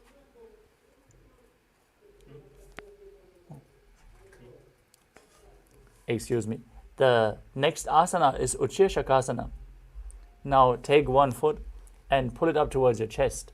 Then sit down and stand back up as you alternate the feet again and again. Gaze to your nose and visualize Swamiji in your inner space. एकैकं पादतलं कुक्षौ निधाय तिष्ठेत् उच्छीर्षकं भवति. Now we will be performing Parshvajanu Karana. Now pull one knee up towards your chest and hold it with a hand in a fist as you keep the other knee bent with the toes pointing outwards. Place the other hand on top of the thigh with the fingers pointing inwards.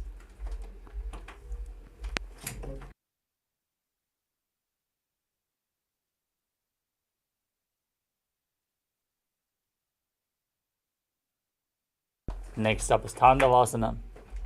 Now visualize yourself fiercely dancing as Lord Shiva. As you extend your arms and one leg forward and sit down and stand back up, holding weights if you want to intensify this asana. एकेन पादेन स्थातव्यं ताण्डवासनं भवति. Next up is Brahmanasana.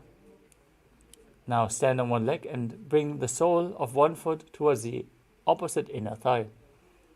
Keep your hands relaxed at the side as you visualize yourself being blessed by Lord Brahma. ब्राह्मणासनमावक्षे यत्कृत्वा ब्राह्मणो भवेत्. Next up is Garudasana 3. As you stand tall, wrap the left leg over and around the right knee, bringing the toes underneath the calves. Now bring the left arm underneath the right and join the hands in Namaskara Mudra as you visualize yourself as Lord Garuda.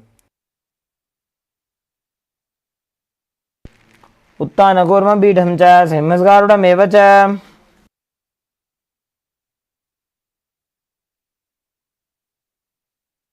Next up is Ekapadasana.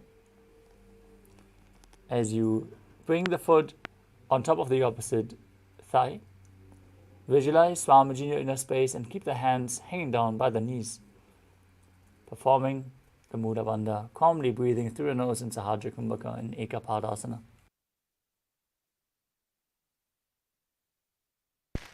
दक्षाङ्घ्रिम्बामपादस्य जङ्घोपरि निधाय च.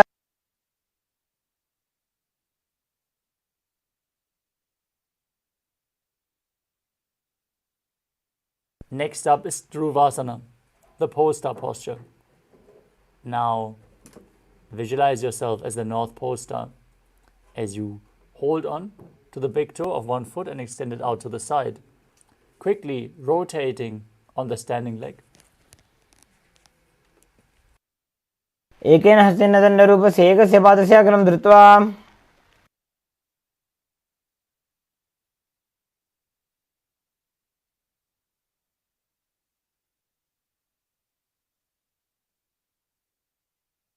Next up is Trivikramasana. As you stand on the right leg, lift the left foot behind your neck and stand straight. If you can't bring the leg behind your neck, you can bring it over your shoulder or pull it up towards your chest. Otherwise, place the leg on top of your thigh, then sit down and stand back up as you visualize Lord Vishnu blessing you from within. ग्रीवायां पादं संस्थाप्य स्थातव्यम् उत्थातव्यं त्रिविक्रमासनं भवति.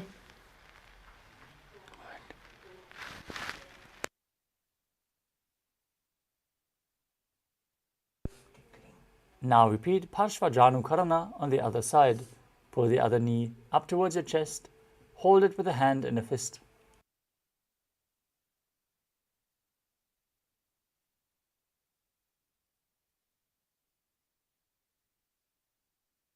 Now repeat Tandavasana on the other side as you visualize yourself fiercely dancing as Lord Shiva. Sit down and stand back up. एकेन पादेन स्थातव्यं ताण्डवासनं भवति. Now bring the sole of the foot to the inner thigh. Keep the hands at the side as you repeat Brahmanasana on the other side. ब्राह्मणासनमावक्षे यत्कृत्वा ब्राह्मणो भवेत्. Now repeat Garudasana 3. Intertwine your arms and legs as you visualize yourself as Lord Garuda.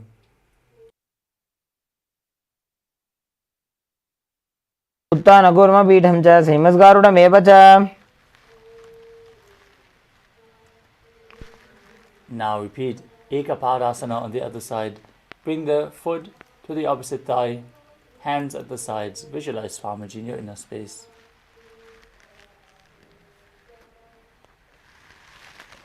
दक्षाङ्घ्रिम्बामपादस्य जङ्घोपरि निधाय च. Now hold on to the big toe, extend the leg to the side, and rotate quickly as you visualize yourself at the North Pole Star in Dhruvasana on the other side. एकेन हस्तेन दण्डरूपस्य एकस्य पादस्य अग्रं धृत्वा. Now repeat Trivikramasana on the other side.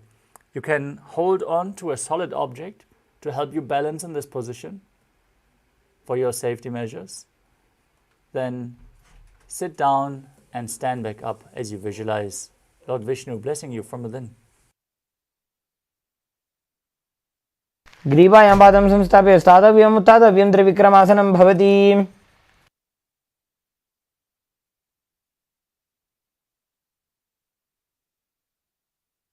Next up is Samanaka Karana.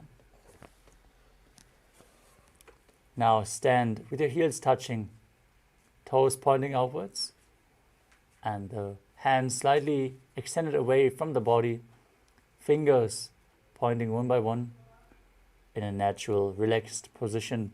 After this sequence of intense asanas, let us get ready for the final 100 asanas of the sequence, starting with the Godak Anjali asana. Now, bring your hands underneath the knees and interlock the fingers in Parusha Mudra. Bring the finger lock to the navel as you squat down and visualize the great sage Goraknath, founder of the Natha Yoga Hindu Sampradaya. As you perform the Jiva Chala Kumbhaka, inhaling deeply, holding your breath, and forcefully moving the prana up and down within your system, along with the mind. Perform the Mula Bandha and internally chant Om Nithyananda Paramashivoham.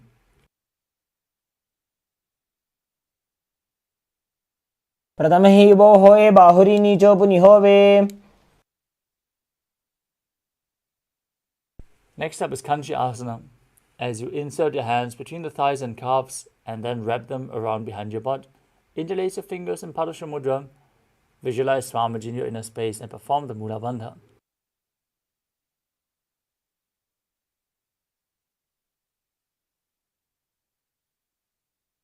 गुरुमध्यात् हस्तो निवेशय नितमं धृत्वा.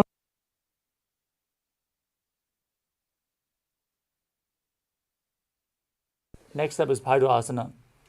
As you bring the feet together and sit in a squatting position, with the heels touching your perineum, hold the hands at the back and sit upright as you gaze to your navel and visualize Bhagavan Kala Bhairava, the Lord of Time, in Bhaidu Asana. दो बूपक की थलिया की माहिली core मिला जी फना पानी उकड़ मोड़ वैसे. Next up is Varahasana. As you squat all the way down to the ground, with your feet together, toes apart, bring your hands together in Anjali Mudra and raise them up behind your back with the fingers pointing down towards the ground. Keep your elbows at the head, gaze to your nose and visualize yourself as Varaha, the boar avatar of Lord Vishnu.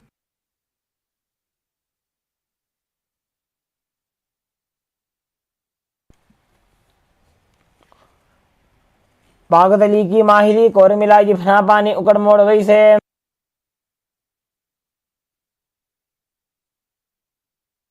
Next up is Pripitasana. Now hold onto the big toes in Prana Mudra and raise your hips to the same level as your knees. Visualize Swamiji in your inner space.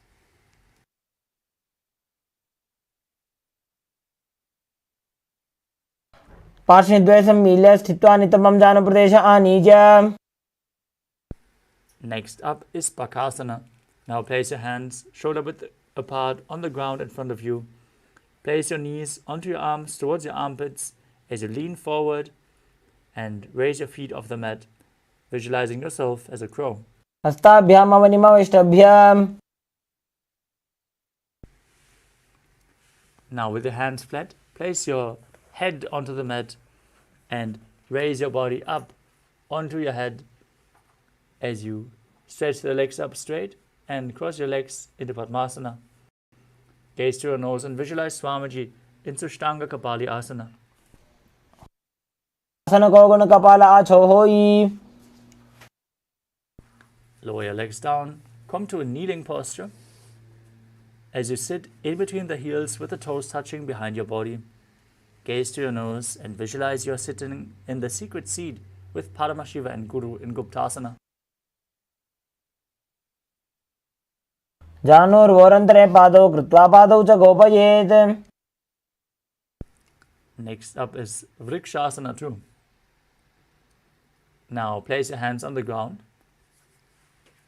and lift your body up straight into a handstand. Everyone should perform this asana to purify the 7 chakras. If you have a partner by your side, ask them to aid you. Otherwise, you can jump your legs up if you can't hold the asana, or use a wall for support. Try your best. Again, this asana cleanses the 7 chakras. Now, visualize yourself as a tree with deep roots growing into the ground as you perform the Mula Bandha.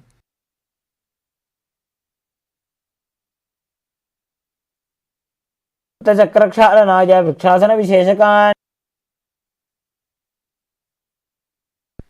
Next up is Shibu Asana. In the handstand posture, bring your feet closer together and join your hands as you gaze up towards your third eye and visualize Tejas energy is flowing to your third eye, rejuvenating your body and bringing divine radiance to your being.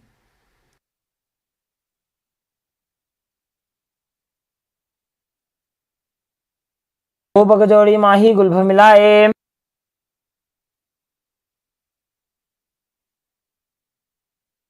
Next up is Matsyasana 2. Now place your hands shoulder width apart on the mat and step your feet back into a plank position. Now lower your body down to the mat and back up again and again. Visualize yourself as a fish in Matsyasana 2.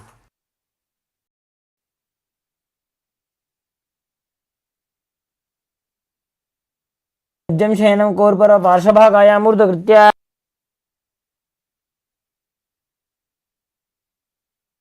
Lower your body down to the mat as you keep your hands on the hips and lift your chest from left to right. Visualize and move your body like a snake in Salapasana 2.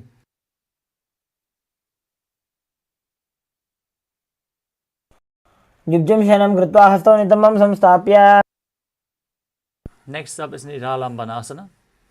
Now stretch your toes straight behind. Keep your elbows on the mat in front and hold your chin in Padma Mudra, the Lotus Mudra, as you feel self-supported and completely independent.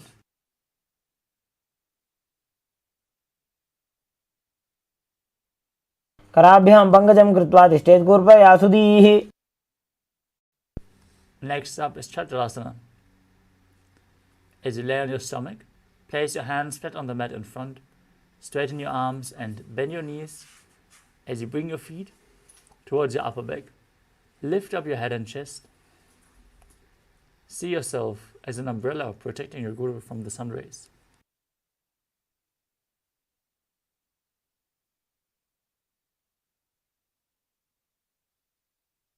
अर्ध्यासनं स्थित्वा हस्ततलाभ्यां भूमिं धृत्वा.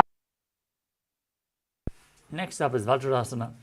As you sit in a kneeling posture with your perineum on the heels, stretch your arms out in front. Bring them down to the mat as you bring your forehead to the ground as well.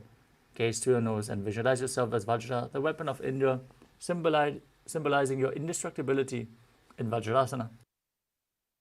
इदानीं गर्भिणीनां योगाभ्यासो यथा लघु. Now push your hips up into Gajasana.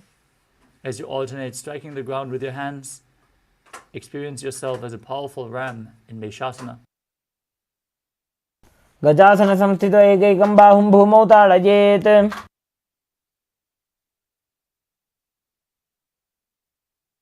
Next up is Ajasana. From Gajasana, lift your legs up into the air and slowly bring your forehead to the ground as you visualize yourself as unborn, existing for all eternity.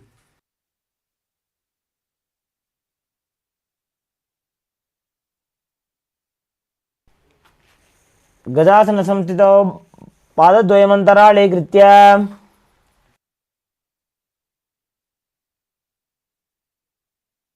Next up is Dhanantarasana. As you sit in a kneeling position on your heels, with the legs together, interlace your fingers around the toes and pull the feet towards your perineum. Then place your hands on the respective knees. Keep your spine straight, gaze towards your nose, and visualize Samadi in your inner space as you breathe in Ujjayi Pranayama, making an ocean-like sound with your mouth in Dhanantarasana.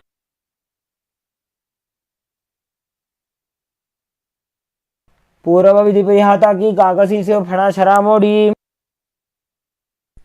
Next up is the Angamuttanam. Now, interlace your fingers and stretch your arms in front, to the side, up, back, in all directions, and then interlace them behind you.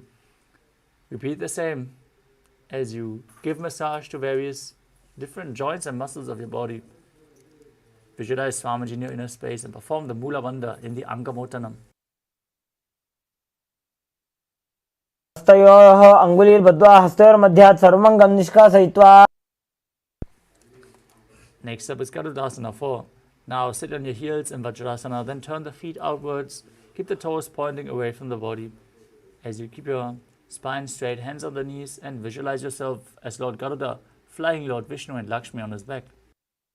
जङ्घोरुभ्यान्तरां पीड्य स्थिरकायो द्विजानुना.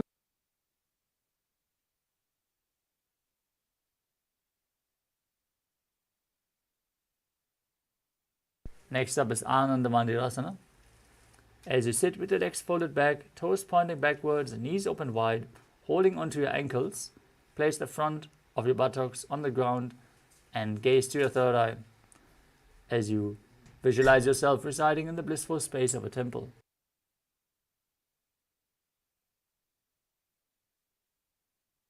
क्षवीरनाथ आनन्दमन्दिरासनम्.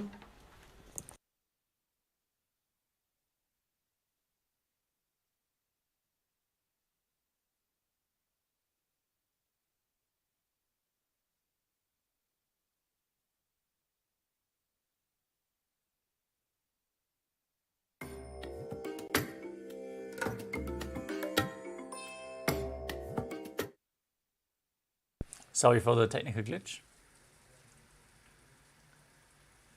We're going to continue with the next asana of the sequence, Mandukasana.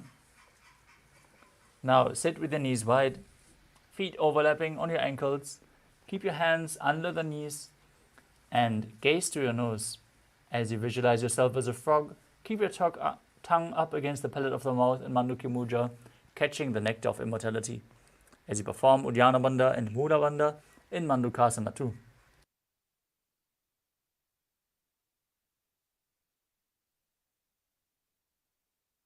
पृष्ठं सम्पीड्य गुल्फाभ्यां जान्वङ्गे सबलयाकृतिः.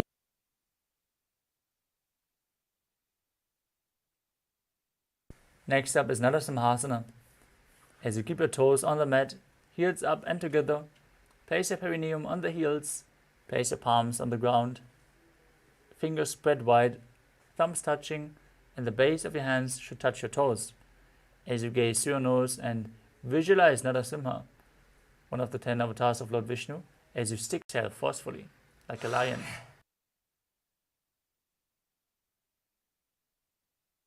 दो फणा पाणी होय वैसे एड़ी Mailer गुदानी वैसे.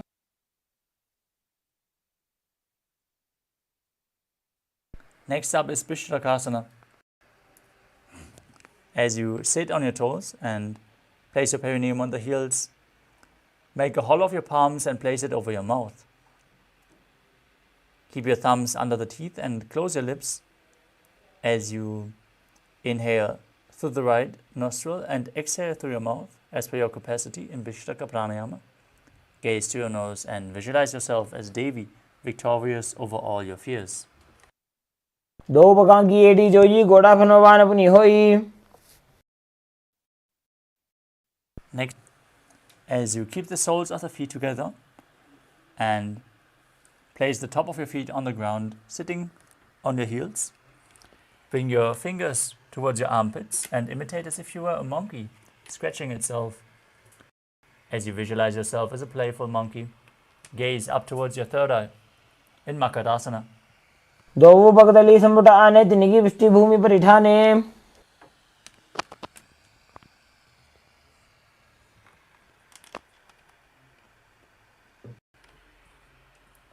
The next asana is Vajrasangarasana.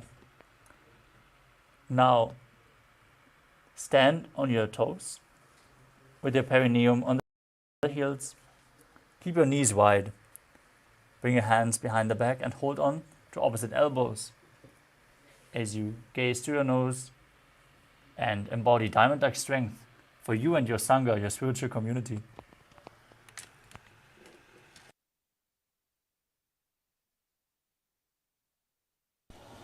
प्रथम पानी होय बैसे दो वेड़ी गुदानी वैसे. Next up is Kanjanasana. As you keep your toes down, ankles crossed behind, and sit on your heels. Place your palms to the side on the mat as you gaze to your nose and visualize perfect health beyond any and all physical or mental ailments. Perform Uddiyana Bandha and Mula Bandha as you do so.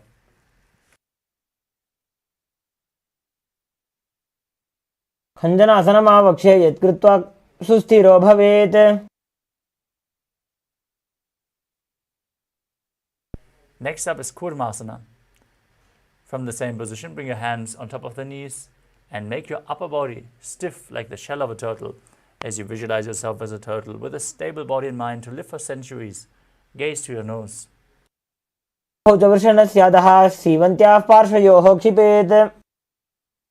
Next up is Yogasana. From the same position, relax your upper body, gaze to the nose and visualize Samadi in your inner space. गुदं नियम्य गुल्फाभ्यां व्युत्क्रमेण समाहितः. Now cross your ankles behind, bring the feet towards the opposite knees as you stand on your knees. Hold your calves, put the fingers inside and the thumbs outside as you gaze to your third eye and visualize a space of eternal oneness, Advaita, with your Guru in Vijogasana. गोड़ा वामो बो होई गोड़ा आड़ा राखे दोई.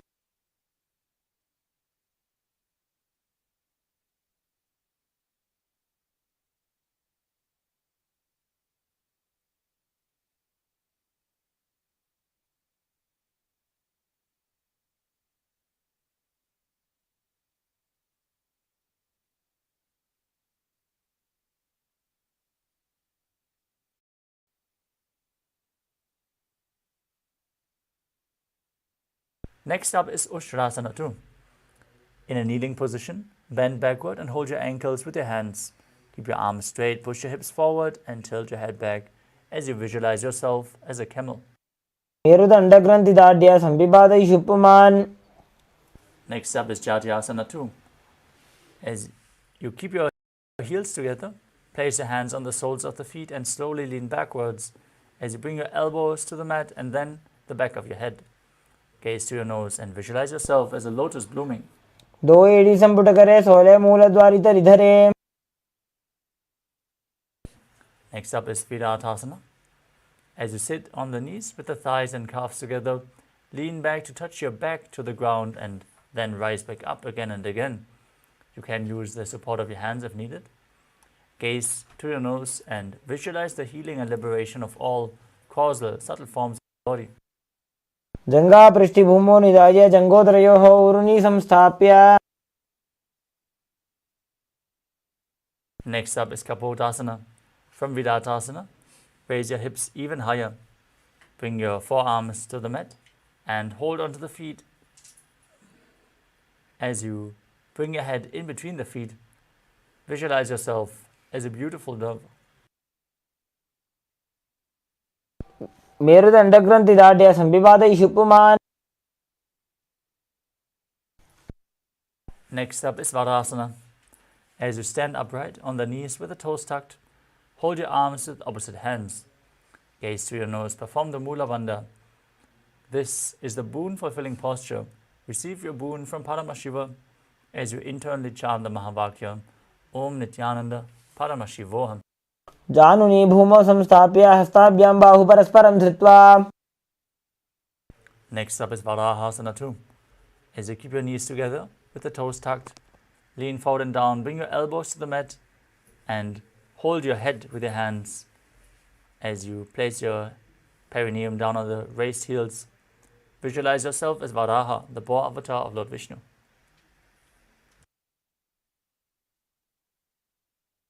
सूर्यं चन्द्रं भेदनानि आसनानि निगद्यते.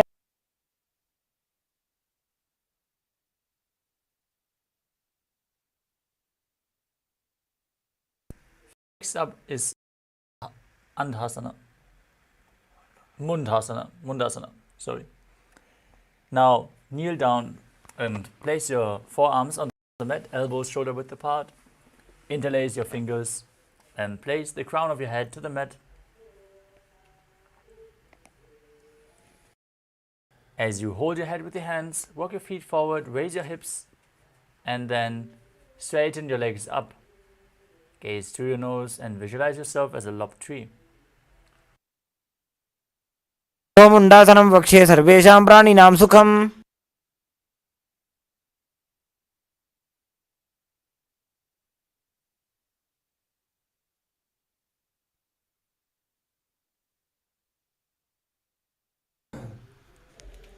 Next up is Andhasana. As you sit in a kneeling position, place your head in between the knees and hold onto your head with your hands, bringing the elbows outside the knees. Gaze through your nose, visualize Swamiji, breathe calmly through your nose. प्रथम पगದಲ್ಲಿ ಸಮಟಾರಾವೆ ಕೋರ್ಮಾ ಹಿಲಿ ಉಭೆ ಮಿಲಾವೆ. Next up is Viparita Shalabhasana.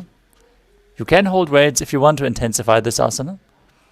As you lay down on your belly and extend your arms straight out. Lift your thighs, arms and chest off the mat as you visualize yourself as a locust.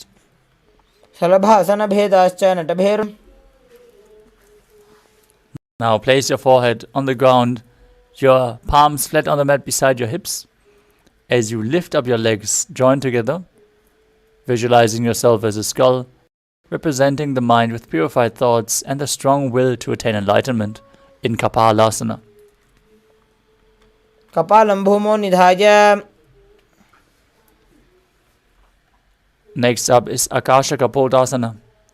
As you lay on your stomach, with the palms flat on the mat behind, push your legs up and bring them over your head, down all the way to the mat in front of you. Keep your hands behind you as you visualize yourself as a free and open dove. उष्ट्रासने स्थित्वा चरणो भूमेरुत्थाप्य.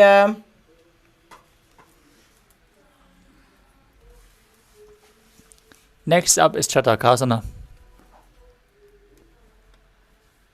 As you sit in a kneeling position, bring your forearms down on the mat in front of you. Be sturdy as you visualize yourself as a sparrow. कूर्बरवर्यन्तो हस्तो धरामोष्टभ्य. Next up is Vrishchikasana too.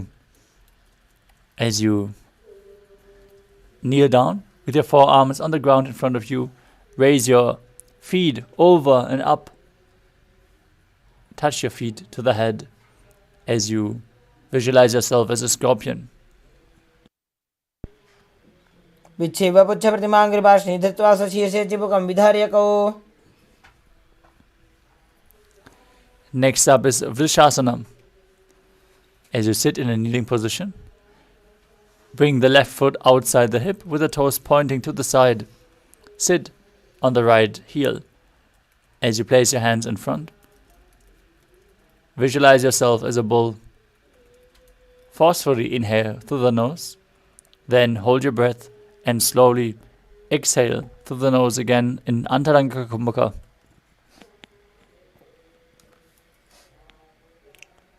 Yame गुल्भे पादमूले वामभागे पदेतरम्. Next up is Lolasana. With your hands flat in front, raise your knees and legs off the mat. Then cross the toes of the left foot over the right as you visualize Swamiji in your inner space. लोलासनं सदा कुर्यात् वायुलोलापघातनात्. Now directly place the perineum on the other heel as you repeat Vrishasana on the other side, still visualizing yourself as a bull, forceful in Antaranga Kumbhaka. Yame गुल्फे वामपादे Yame गुल्फे पादमूले पदेतरम्. Now perform Balagunasana. As you place the toes of the left foot on the ground with the heel raised, sit on the left heel. Place the right foot flat with the knee raised towards your chest. Keep your hands on the respective knees as you visualize Balaguna high one of the 84 siddhas in your inner space. आसन को गुण जल विकार जाई. Now perform grahasana. Now stand up and then squat down as you hold down, as you bring your elbows under the thighs and wrap your hands around the shins, holding onto the ankles from the outside. Visualize yourself as the entire planet, Bhuma Devi, in grahasana. पादतले भूमौ संस्थाप्य जानु मध्ये कूर्परौ स्थाप्य. Now repeat Bala Gunasana on the other side. Sit down on the raised right heel as you keep the left knee to the chest, hands on the knees. आसन जाई. The next asana is Utkatasana. You can hold weights if you want to intensify this asana. Now squat on the toes with the heels up, knees off the mat. Place your perineum on the heels. Keep your hands on the knees and your spine straight, visualizing Samadi in your inner space. युजास्पिजस्तीत ऊर्वजानो यत्रासने पादतलद्वयो परि. Next up is Vajrasangarasana.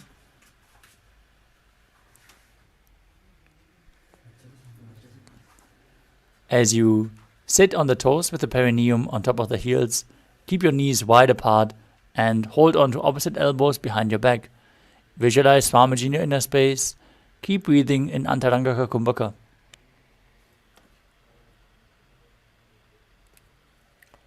प्रथम पणापाणी होए जैसे दो वेड़ी कुदानी वैसे. Next up is Anirasana. Now place your hands flat on the mat in front of you and step your heels onto the hands. Keep your arms straight, knees bent, squat down all the way as you gaze through your nose and visualize you are able to consume and live off of air alone. दो हाथ भूमि पर इठाने कहुनी जाड़ी ना भिलग आने. Next up is Padukasana. As you place the back of your hands onto the mat with the fingers pointing towards your body, step your feet on top of your hands and wrap your hands around the feet like a shoe. Start walking around and visualize yourself wearing padukas walking across India. हस्ततलयोः पादतले कृत्वा तिष्ठेत् गच्छेत् पादुकासनं भवति.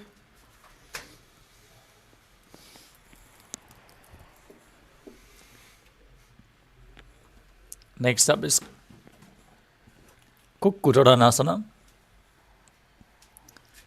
As you place your palms on the mat, raise both feet upwards into the air and let them fall back down. Do this again and again as you visualize yourself as a rooster. हस्ततले भूमौ कृत्वा पादतले च ऊर्ध्वमुड्डानं कृत्वा.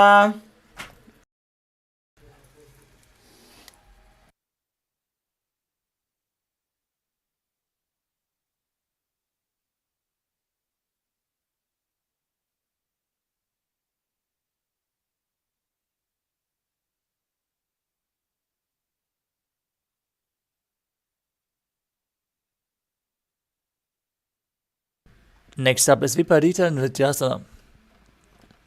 As you place your hands on the mat, raise your legs upwards into a handstand. Move around on two hands dancing as you feel yourself become free of inhibitions. हस्ततलाभ्यां भूमिं वष्टभ्य ऊर्ध्वपादाग्रे कुर्वन्. Next up is Kunjarasana. As you separate your feet and place one palm down on the mat with your arms straight, bring the opposite hand to the head, be stable. Visualize Swamiji in your inner space as you do so. अथ वक्षे महादेव कुञ्जरासनम् उत्तमम्.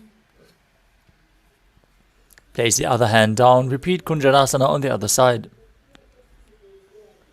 अथ वक्षे महादेव कुञ्जरासनम् उत्तमम्.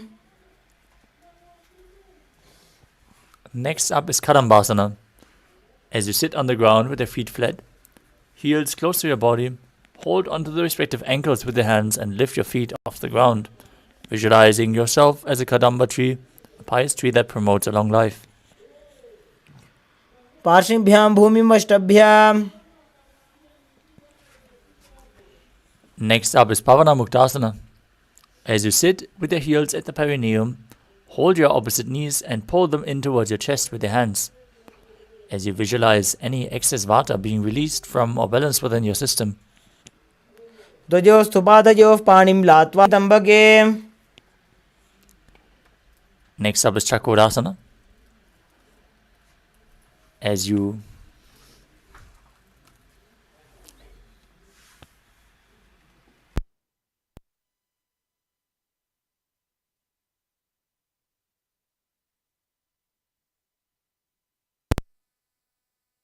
and lift one leg behind your head. Place both hands flat on the mat to the side and lift your entire body off the mat, extending the opposite leg forward. Gaze to your third eye as you visualize yourself as a powerful. पूर्वतानं चतुष्पादपीठं वज्रासनं तथा. Next up is Dhanurasana 2. With one leg extended, hold on to the respective big toes with both hands and pull the other foot towards your ear. Visualize yourself as a bow. पादाङ्गुष्ठौ तु पाणिभ्यां गृहीत्वा श्रवणावधि. Next up is Ashtavakrasana. As you lift the left leg over the left shoulder and hook the right foot over top of the left, extend the legs out to the side, lean forward, and balance above the mat as you visualize yourself as a flying crane. वासिष्ठमतकौण्डिन्यम् ऊर्ध्वकुक्कुटमेव च. Next up is Pranasana. As you place the right foot on the left thigh and bring the left foot flat on the ground, have the left shoulder underneath the raised left leg, with the left hand on the mat, the right hand on the right knee, pushing it down. Gaze to your third eye and visualize yourself as immortal and able to exist solely from prana. एतत् प्रभेदं वक्ष्यामि करोति यस्य चामरः. Next up is Parshvamatyendrasana. Now keep the right foot at the left hip with the knee flat on the ground. Step the left leg over top of the knee. Twist your elbow outside the raised knee. Bring your arm underneath the raised leg and interlace your fingers behind your back in this intense stretch as you gaze to your third eye and visualize the great sage and yogi Matsyendranath, the master of Hatha Yoga. पार्श्वाभ्यां धृतदेयास्तु पार्श्वमत्स्येन्द्रम् उत्तमम्. Now extend your legs back and front. Bring the other leg behind your neck as you lift your body off the mat in Chakrasana on the other side. पूर्वतानं चतुष्पादपीठं वज्रासनं तथा. Now repeat Dhanurasana 2 as you hold on to the big toes, pull the other foot towards your ear, and visualize yourself as a bow. पादाङ्गुष्ठौ तु पाणिभ्यां गृहीत्वा श्रवणावधि. Now repeat Ashtavakrasana. Bring the right foot over the right shoulder, hook the left foot over top, extend the legs to the side and balance on the mat, visualizing yourself as a flying crane. वासिष्ठमतकौण्डिन्यम् ऊर्ध्वकुक्कुटमेव च.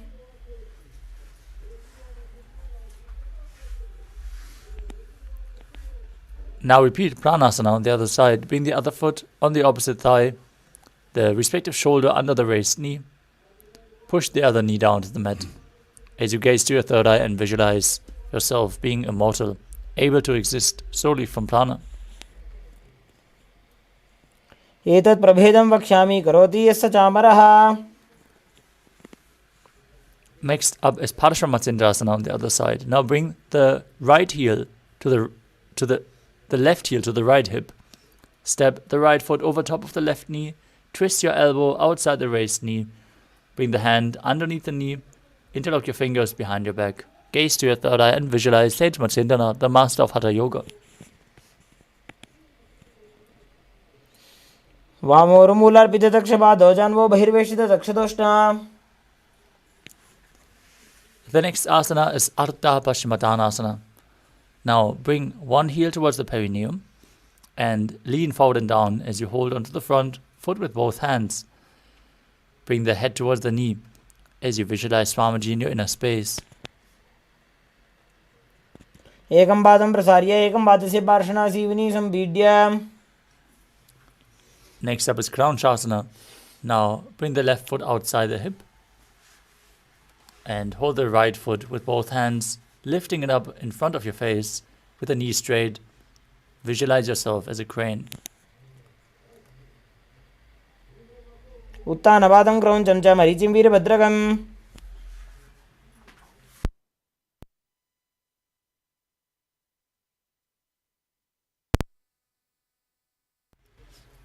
Now repeat Ardha Paschimottanasana on the other side. Bring the other heel against the perineum, opposite leg straight, lean forward and down, and hold the front foot with both hands as you visualize Swamiji in your inner space. एकं पादं प्रसार्य एकं पादस्य पार्श्वनासीवनी संपीड्य.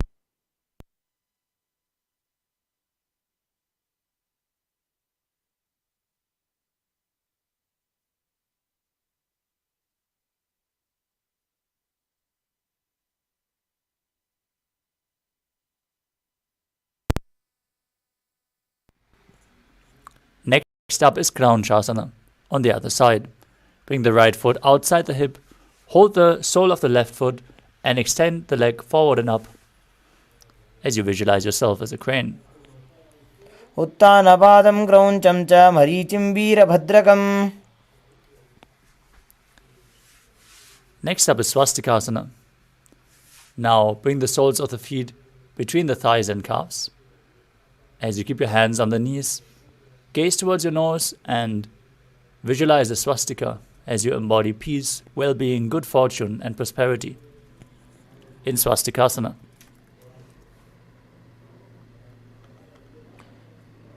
ऋजुकाय समासीना सिद्धासनमुदीरितम्. From Swastikasana, cover your heels with your hands as you gaze to the nose and visualize the great sage Goraknath, founder of the Natha Yoga Hindu Sampradaya. Perform the Jalandhara Bandha and Mula Bandha in Gorakshasana. जानोर्भोरन्तरे पादौ उत्तानो व्यक्तसंस्थितौ. Next up is Bakasana 2. Now bring the left heel against the perineum and the right foot on top. As you visualize Swamiji, gaze to your third eye and meditate on Arihanta, the enlightened one. Get ready to perform Shanmukhi Mudra. Exhale deeply. Perform the Mula Bandha. Push the air out as you bring your little and ring finger to the mouth. Close your nostrils with your middle fingers, the eyes with the index fingers, and the ears with the thumbs in Bhagasana 2. वामपार्श्वमुखं संस्थाप्य दक्षाङ्घ्रिवामजगने. Next up is Yogasana 2. Now place your feet on top of opposite knees as you keep your hands on the ground beside you with the palms facing up. Keep your spine straight. Gaze to the nose as you visualize Swamiji in your inner space and perform Kakachantra Kumbhaka. Without touching the teeth, keep the tongue at the lips and inhale through the tongue as you keep your mouth in the shape of the beak of a crow. Gaze to your nose and perform the Mula Bandha. उत्तानौ चरणौ कृत्वा संस्थाप्योपरि जानुनोः. Next up is Urdhva Kukutasana. Now rotate your arms at the side of your body. Place the palms down and push your body off the mat with the legs, visualizing yourself as a rooster. शिष्टमदकौण्डिन्यमूर्धकुक्कुटमेव च. Next up is Siddha Haratali Asana. From Padmasana, insert both hands through the knees and place them on the mat. Avoid lifting your body up. Stay seated on the mat. Gaze to your nose as you visualize Swamiji in your inner space.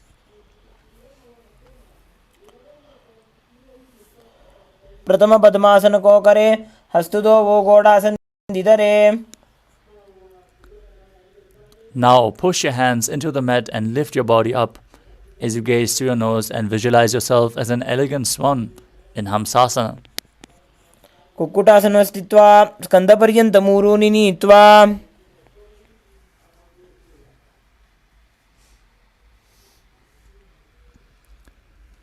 Next up is Karmukasana. From Padmasana, place your hands between the thighs and sitting. Reach your hands behind the body and interlace your fingers in Parashu Mudra. As you bring your forehead to the floor in front of you, gaze towards your nose and visualize yourself as Pinaka, Lord Shiva's bow, as you perform the Mula Bandha.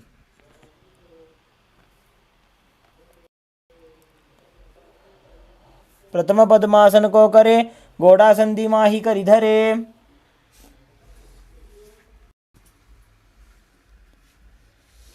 Next up is Kurmasana 2. From Padmasana, insert both hands through the thighs and calves. Bend your elbows and then hold on to the respective shoulders as you visualize yourself as a turtle having a stable body and mind to live for hundreds of years in Kurmasana 2. By जंग पर दक्षिण बावा दाई जंग परि by ल्यावा. Maintaining the same posture, tuck your chin to the chest in Jalandhara Bandha and contract the perineal region in Mula Bandha. Rejoice, knowing you're sitting in Shiva's secret knot posture in Granthi Bhedasana as you gaze through your nose. अथ वक्ष्ये नीलकण्ठ ग्रन्थिभेदासनं शुभम्.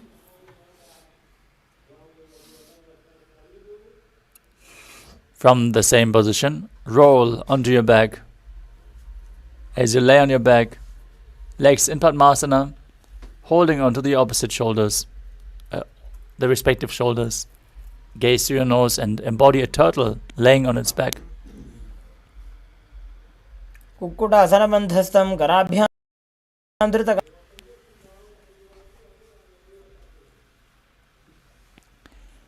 Now sit back up into Padmasana. Then between the thighs and calves. Keep one palm flat on the mat and hold its wrist. As you push your entire body up on one hand, visualizing yourself as a rooster in Pangu Kukkutasana. कुक्केन हस्तेनान्यसमनिबन्धं धृत्वा.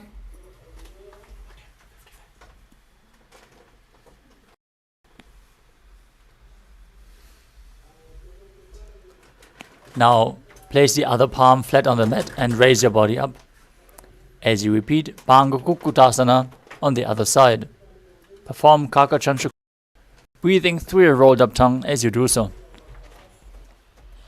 कुक्कुटासने स्थित्वा एकेन हस्तेन अन्यसमनिबन्धं धृत्वा.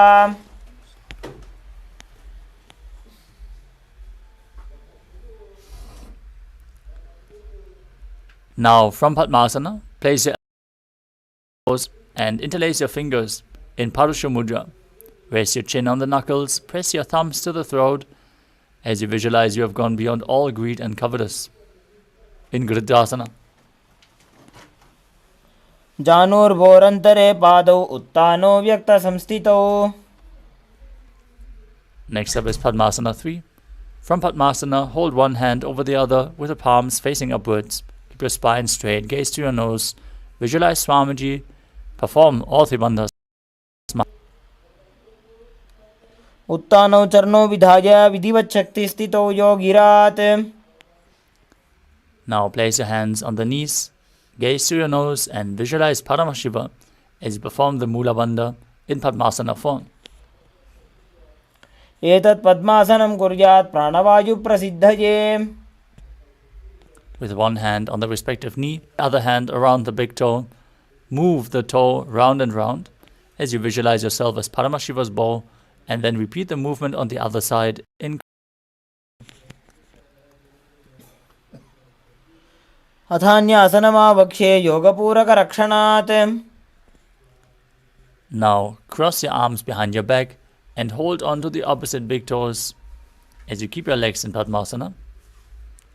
Gaze to the nose, engage all three bandhas, and visualize yourself as Paramashiva's bow in Karmukasana 3. कार्मुकासनमाक्षित्य उदरे पूरयेत् सुखम्. Next up is Dridhasana, maintaining the same position. Lift your chest up, gaze to your third eye, and visualize yourself as the action of Paramashiva's third eye destroying anything you come across.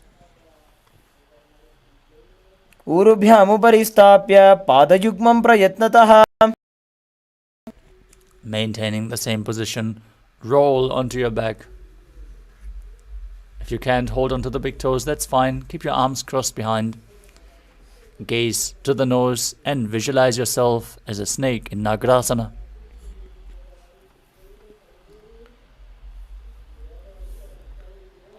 प्रथम पद्मासन कोठाने दो हाथ पाछाने आने.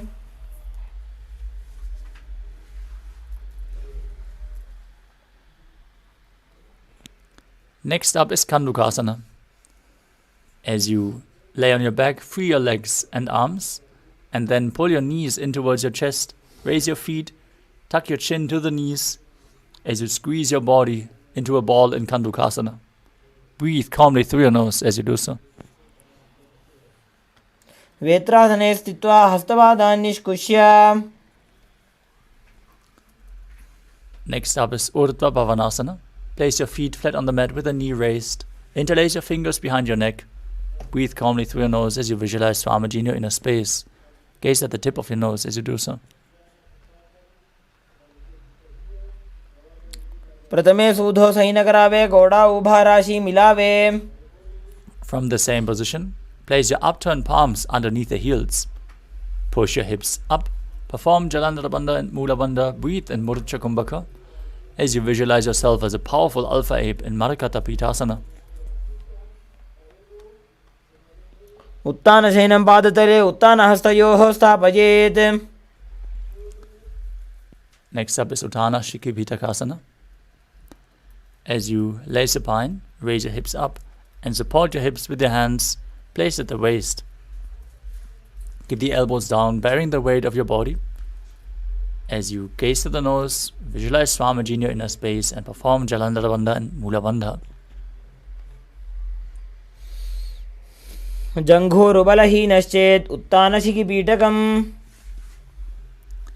Next up is Narakasana. As you lay supine with your arms flat, raise your hips and legs up straight. Balance on the mat with your arms for support as you visualize yourself blissfully traversing through Naraka Loka unscathed in Narakasana. जङ्घोरुबलहीनश्चेत् उत्तानशिखिपीठकम्. Next up is Tirana. Your hands to the hips and slowly lower and angle your legs as you keep your core engaged.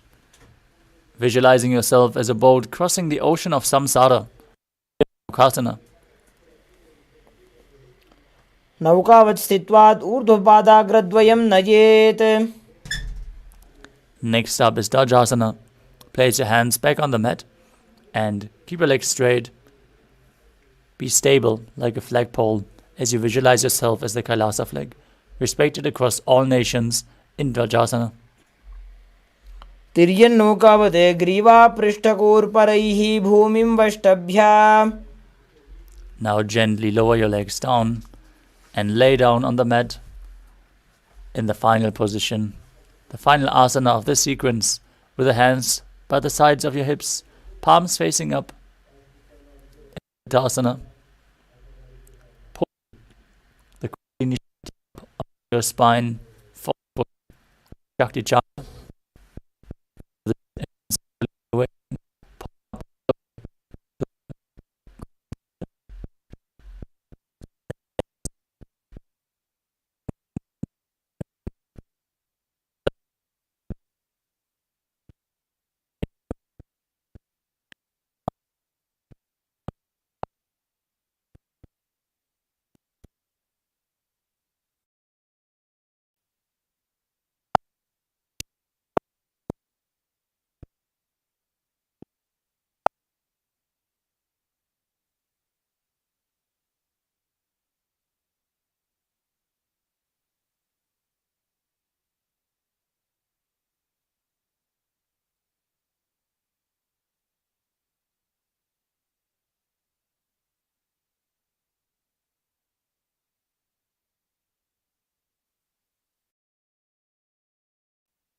Now slowly return to your physical body.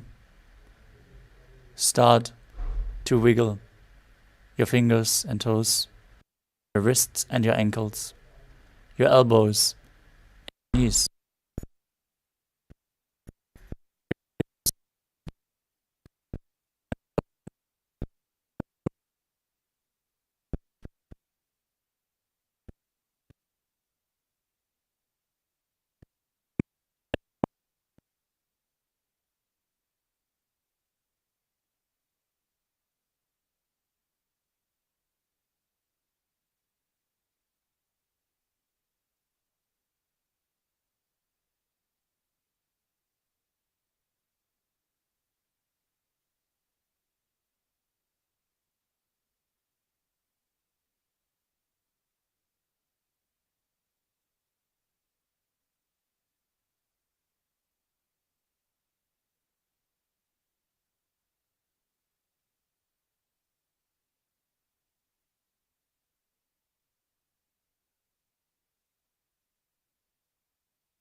I bless you all. Let you all open all your three eyes and manifest the powers of Mahasadashiva. Om Nithyananda Paramashivoham. Om Nithyananda Paramashivoham. Om Nithyananda Paramashivoham. Om Nithyananda Paramashivoham. Om Nithyananda Paramashivoham. Om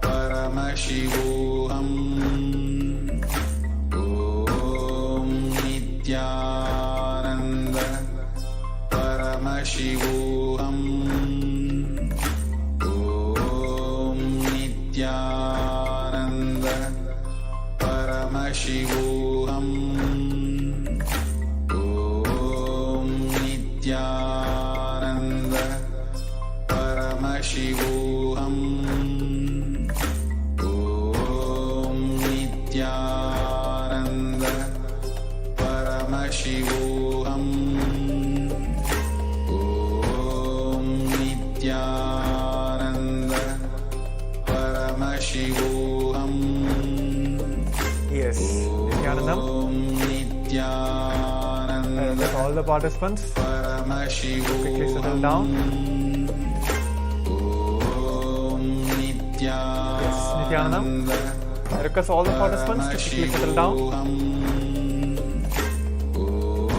Let's get ready for the power manifestation. Paramashivoham. Prepare all the items. Keep it ready for the power manifestation. Paramashivoham.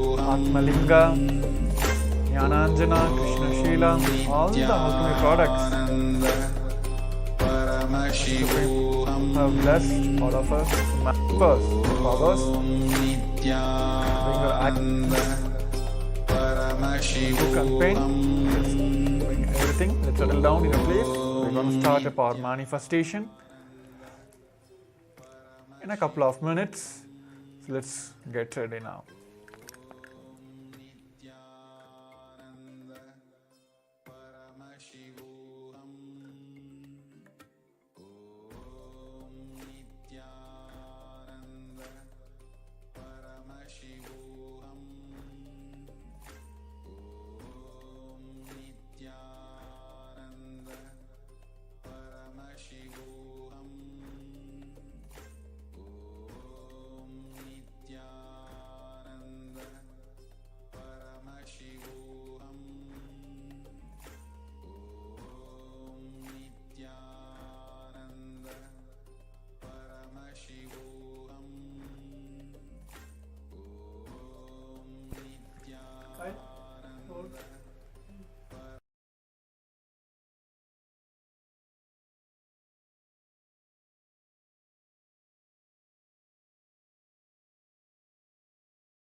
Paramashivoham. Om Nithyananda. Paramashivoham. Om Nithyananda.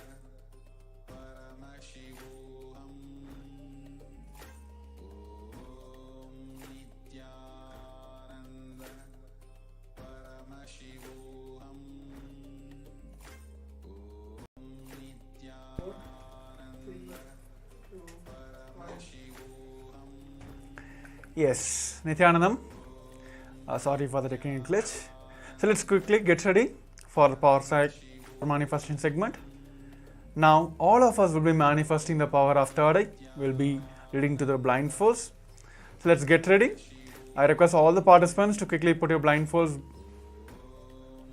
Make sure it is completely tight, and also there should not be any lights which is penetrating inside you.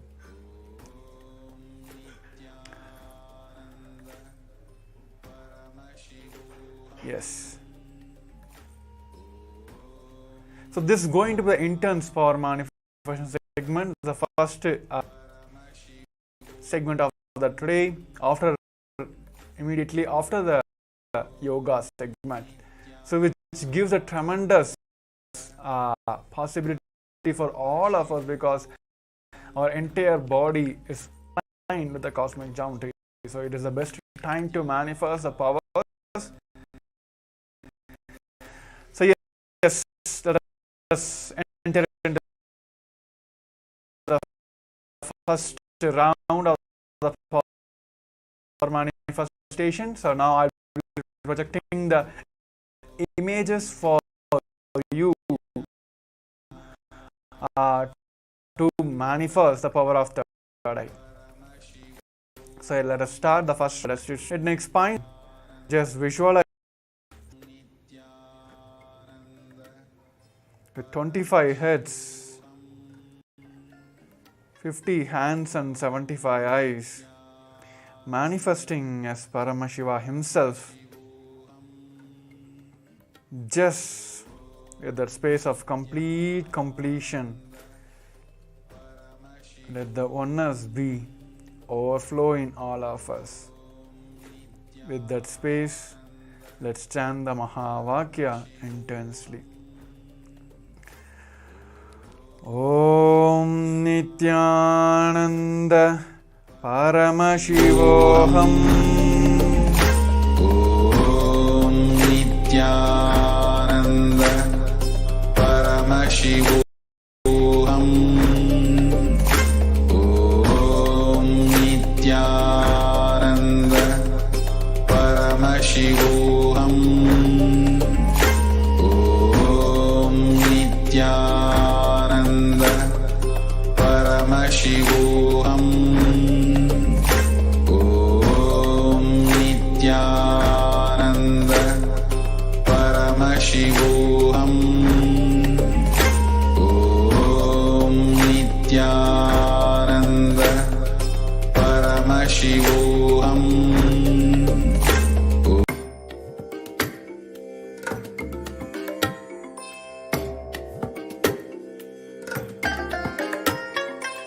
I bless you all. Let you all open all your three eyes and manifest the powers of Mahasadashiva. Om Nithyananda Paramashivoham. Om Nithyananda Paramashivoham. Om Nithyananda Paramashivoham. Om Nithyananda Paramashivoham. Om Nithyananda Paramashivoham. Om Nithyananda Paramashivoham. Om Nithyananda. Paramashivoham.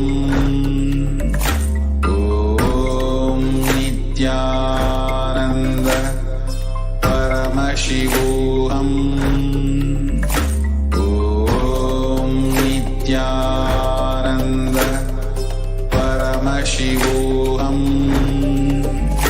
Om Nithyananda Paramashivoham. Om Nithyananda Paramashivoham.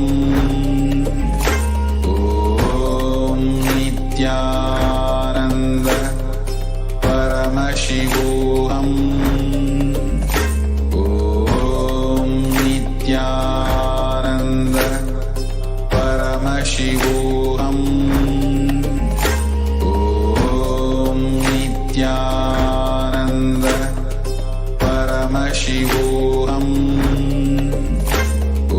Om Nithyananda Paramashivoham. Om Nithyananda Paramashivoham. Om Nithyananda Paramashivoham.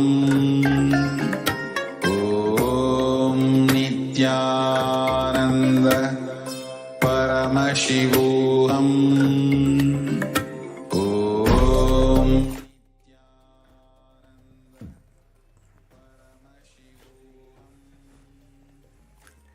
You can remove your eye blindfolds. You can open your eyes.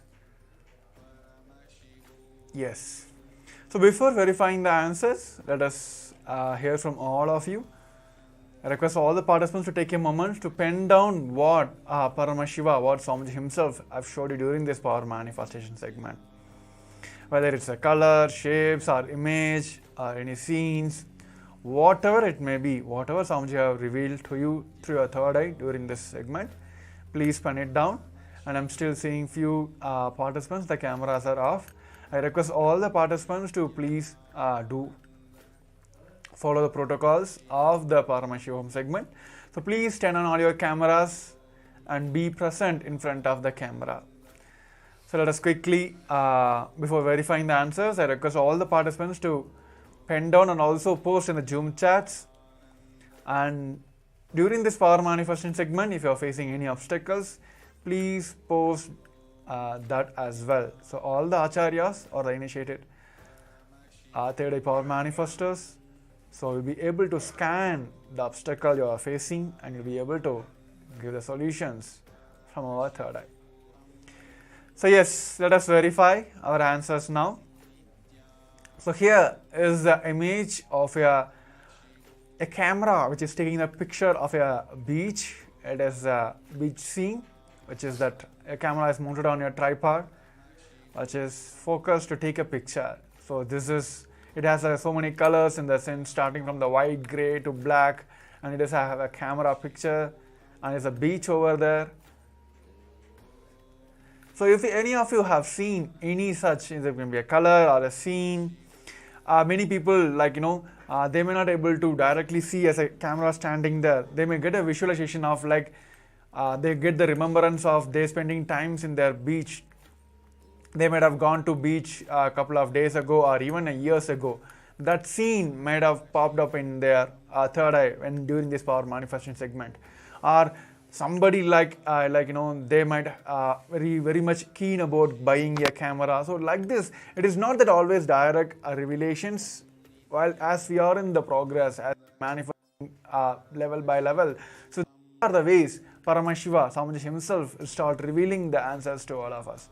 So let us pen down all that. That is the reason we're asking you to pen down. And also let's start celebrating the each and every time we manifest these powers. So yes, so with this, let us move on to the second round of the power manifestation. So here also we'll be having pictures for you be projected on the screen. So let's get ready. Let's put your blindfolds back. Sit straight. Just this gratitude and the oneness, it's a simple way to manifest the powers.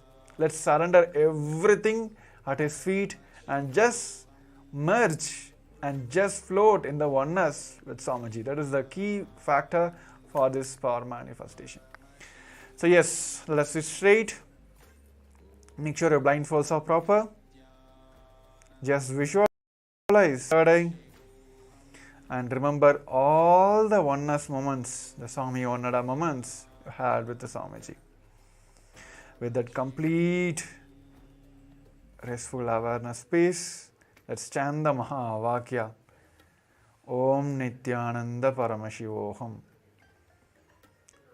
Chant very intensely, even loudly, your entire body, that your entire body should reverberate with the Mahavakya. Om Nithyananda Paramashivoham. Om Nithyananda Paramashivoham. Om Nithyananda Paramashivoham. Om Nithyananda Paramashivoham.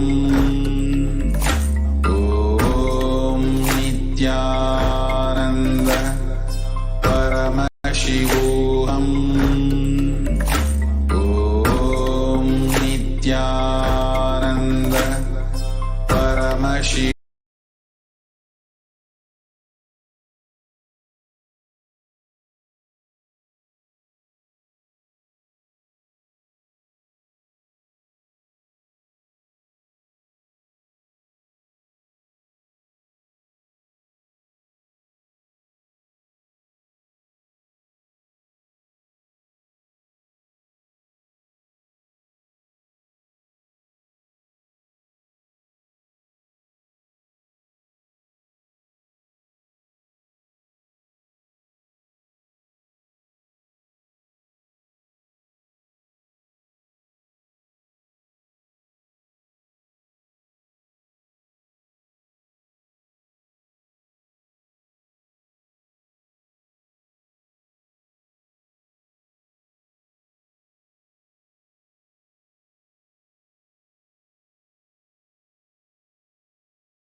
all the Ananta Kalyana Gunas, auspicious qualities of Paramashiva starts manifesting in you. Powers of Paramashiva starts manifesting in you. Listen, you just need to know what is swimming and see somebody is swimming, then simply your muscle memory starts manifesting swimming. Same way, you just need to know about the superconscious mutations of Paramashiva and see someone manifesting it. Your muscle memory, biomemory, bioenergy, all will just pick up.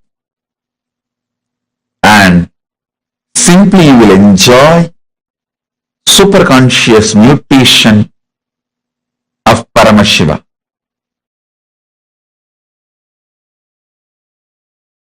See, when the initiation into unclutching, first time when you unclutch, that experience only, Patanjali calls it as asampranyada samadhi. The first unclutching experience. Beautifully in Ramakrishna's life it happened.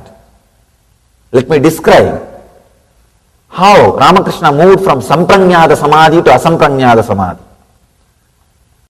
Ramakrishna had all kinds of experience with the Kali's murti, with the deity of the Kali. And it was just, even when you read, I don't know how it would have been to see. It was a romance. It was a pure romance. He was living with the deity, with the Devi.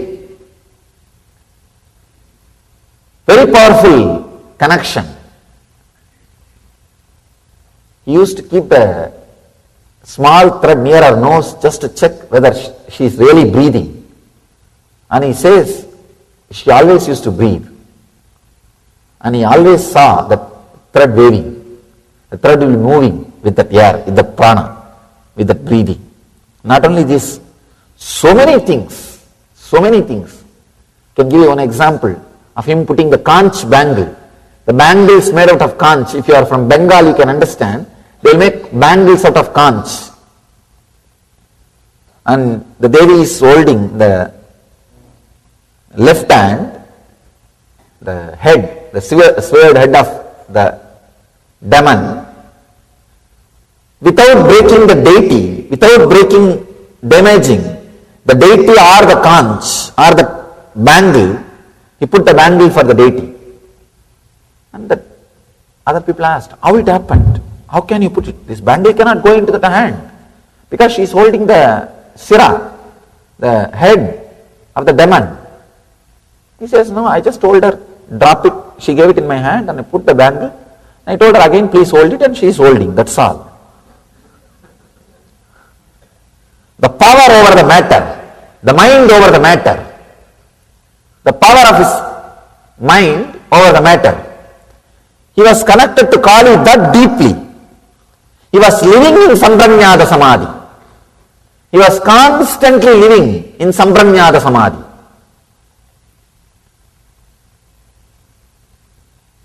So now it is time he has to move to the asampranyada samadhi. And one great monk, Totapuri, he came to the Kali temple. He is an enlightened sannyasi, great Vedanti. Naga means no clothes, no sleep. Their lifestyle will not be like a regular normal human beings. Naga Sampradaya sannyasi, very powerful lifestyle. He comes and initiates Ramakrishna. He says, now it is time for you to experience the next level of samadhi, beyond form. Come on, you need to have that unclutching, the cessation of the mind. What here Patanjali says, pratyayabhyasa purvaha virama, means all the mental function of clutching with the thoughts has to end. See, even if you are clutched with the Kali, it is a mental function. Please understand. Maybe highest level of function, high frequency level of function, but it is a mental function.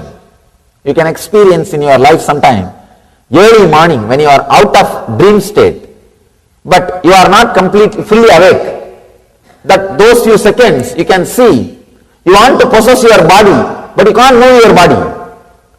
You are out of your dream state, but you are not completely awake. That state means in between.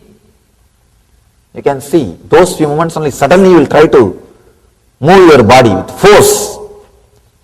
You will try to jump out and fall out of the bed. Even though it is the high frequency, almost actions ending, it is an action. There is a clutching with the Kali. So, beautifully, Totabari says, it is time you go beyond.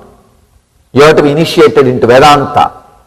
You have to be initiated into next level Samadhi. This guy says, wait, I'll go and ask my mother's permission. I'll run. He ran. When Ramakrishna came back, he said, yes, my mother told me, I can go for this practice, you can teach me. Totabari asked, you said you want to take permission from your mother, but you went inside the temple? Ramakrishna says, yes, that is what I meant. She is my mother. I am living with Kali. I asked her now. She said, please take it. Then Totabari started laughing. Oh God. Totabari could not understand. Ramakrishna is living with Kali. And he said, all right, I don't want to disturb his faith. It's okay. Let him experience the next level, Samadhi. Then he initiates, he says, now concentrate on the Ajna Chakra and unclutch completely from all your thoughts. Ramakrishna says, I am able to unclutch from all the thoughts, but I am not able to unclutch from Kali's form. I am not able to unclutch from Kali's form. He says, I am stuck. The moment I see her, even the idea to unclutch disappears from me. I am just completely drowned. Sambranyada Samadhi, the first level Samadhi. But the beauty is that Samadhi itself is so powerful, it will lead you to next level. It has to lead you to next level. Totabari says, no, you have to go beyond. Then Kali, she herself appears and says, my son, don't bother, cut my form with this sword. He says, she gives her own sword. She says, think this as a sword of knowledge and cut my form. You will go beyond my form.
Paramashivoham.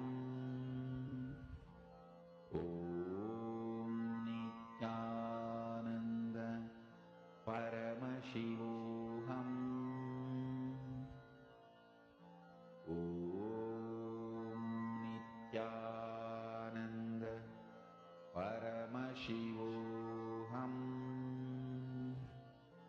Om Nithyananda Paramashivoham. Om Nithyananda Paramashivoham. Om Nithyananda Paramashivoham. Om Nithyananda Paramashivoham. Om Nithyananda Paramashivoham. Om Nithyananda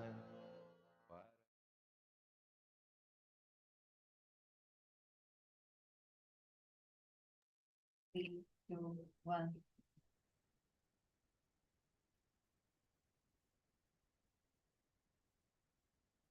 Yes. Asampragnata Samadhi. The first experience of unclutching is Asampragnata Samadhi. And Swamiji has revealed so beautifully to all of us about how the space of Asampragnata Samadhi is, right? When you experience that unclutching, when you are in that space, deep unclutched space, you manifest that state, that experience of Asampragnata Samadhi.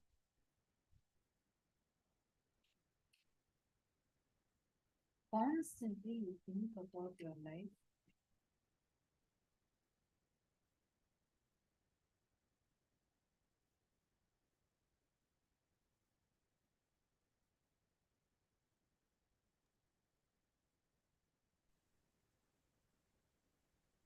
Constantly you think about your life either in a positive or in a negative way.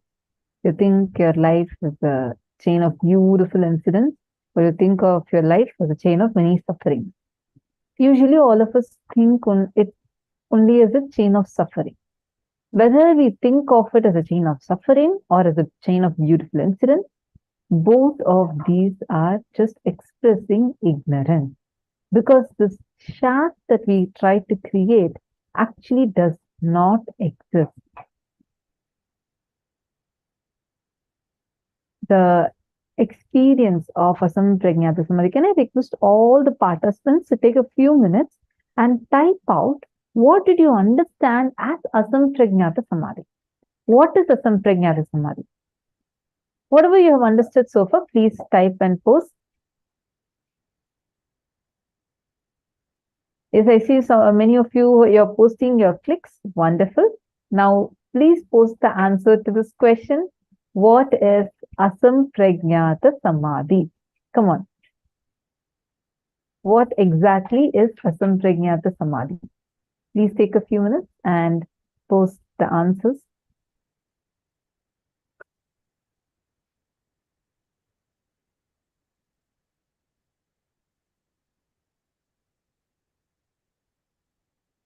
Ma Nithya Ma Meena Narayanan, Ma Dona, all of you please post. What do you think is Asampragnata Samadhi? What did you understand as Asampragnata Samadhi? Cessation of mind, okay.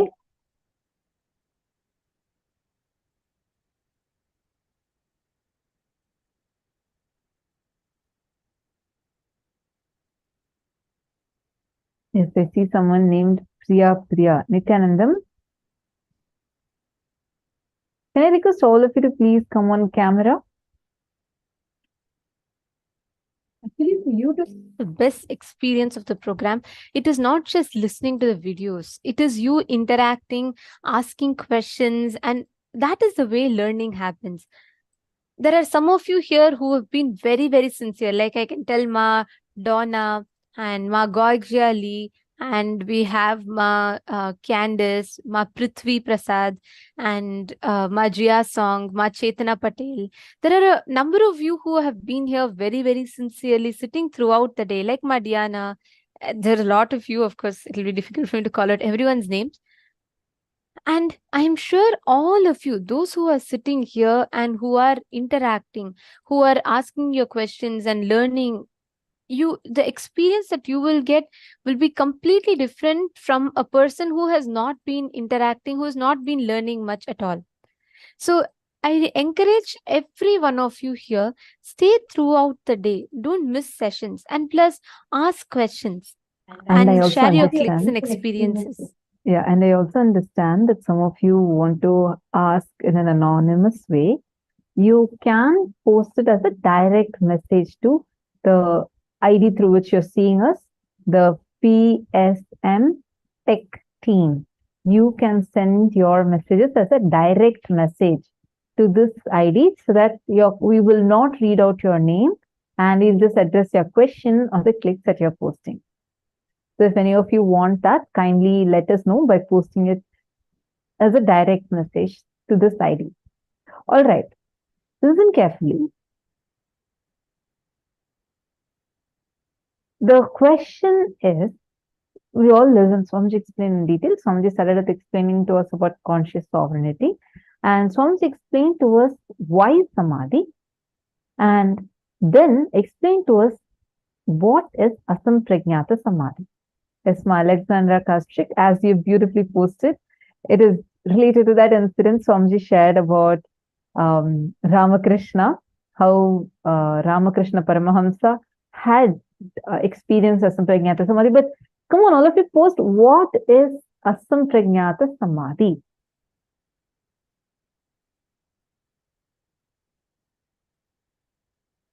Okay, first unclutching experience, peace beyond the form and senses, total unclutching, no attachment.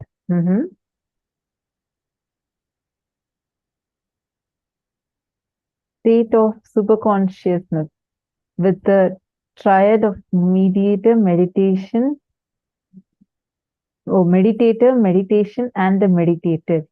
Beautiful. Going beyond form, unclutched from the form of God. Okay, wonderful. Mayogini Rupini is posted, all are delusion. See, the state is not where you experience everything just as delusion, but Mayogini Rupini, just adding to what you have posted, it is where, like how beautifully they are posted. The immense unclutching you have, where you don't even clutch to the form of your very Ishtadevata itself. See, this Samadhi will happen only when you unclutch from everything else. That is why Sampragnata Samadhi, then from Sampragnata Samadhi, Asampragnata Samadhi. Bhagavan Ramakrishna Paramahamsa, he was so deeply connected to Mother Kali. Actually, initially people used to attack him, abuse him, call him as mad, and attack him, target him a lot. That part, that whole thing, none of those things even touched Bhagavan Ramakrishna. He used to only feel like only Mother Kali is there with him, and all other things he just unclutched from the whole world. After that, when he had to go beyond even the form of Kali, that is when Uttapuri comes and gives him the next level of unclutching experience, which is unclutching even from that one thing you're clutched to. All of us, even when we do unclutching, you're still clutched to that one thought, saying, I am unclutching. Even unclutching from that is Asampragnata Samadhi. You're completely unclutched, especially going beyond your form, beyond the form of you, beyond the form of the God or deity that you're connecting to. It's beyond all the forms. You should never see, this Samadhi does not manifest by You should not start saying, okay, that's all, then I had to start unclutching from the form of God. No. You should start with unclutching from your form.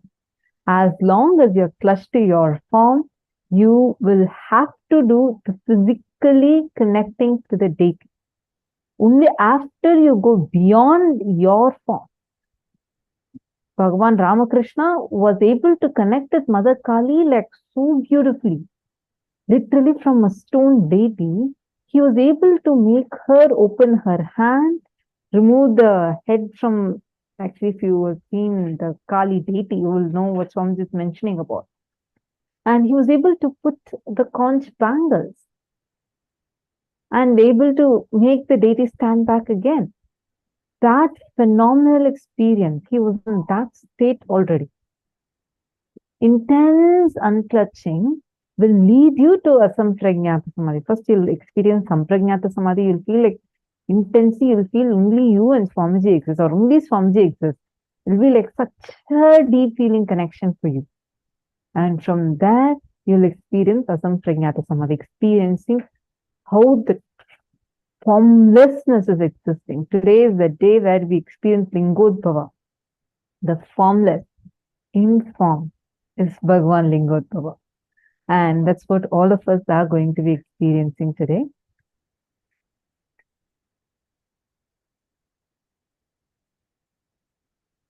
That is why In Hinduism, masters.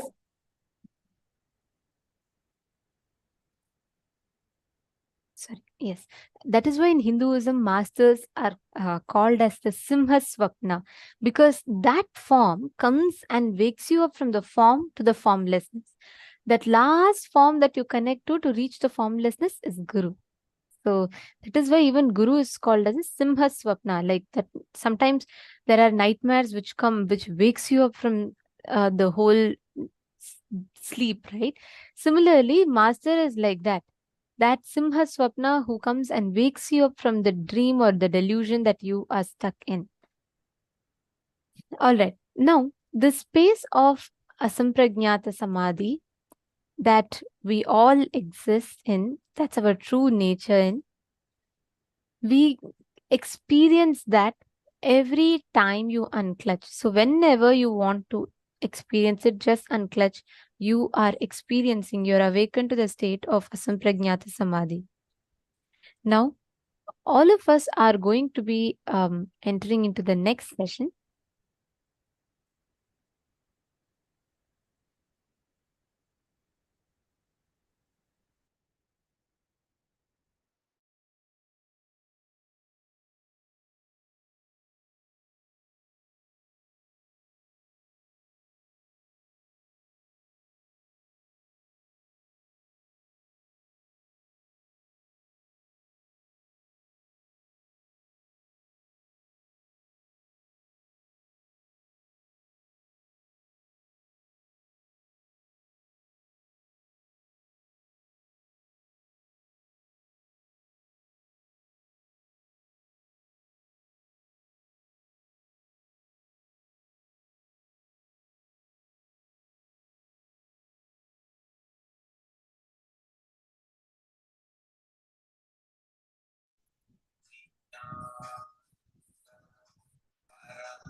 let's enter into the power manifestation session.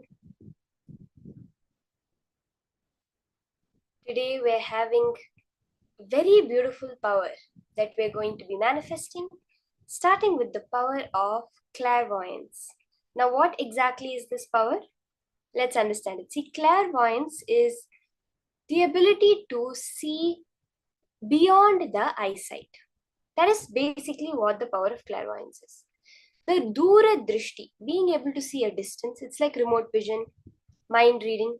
All of these would come under the power of clairvoyance.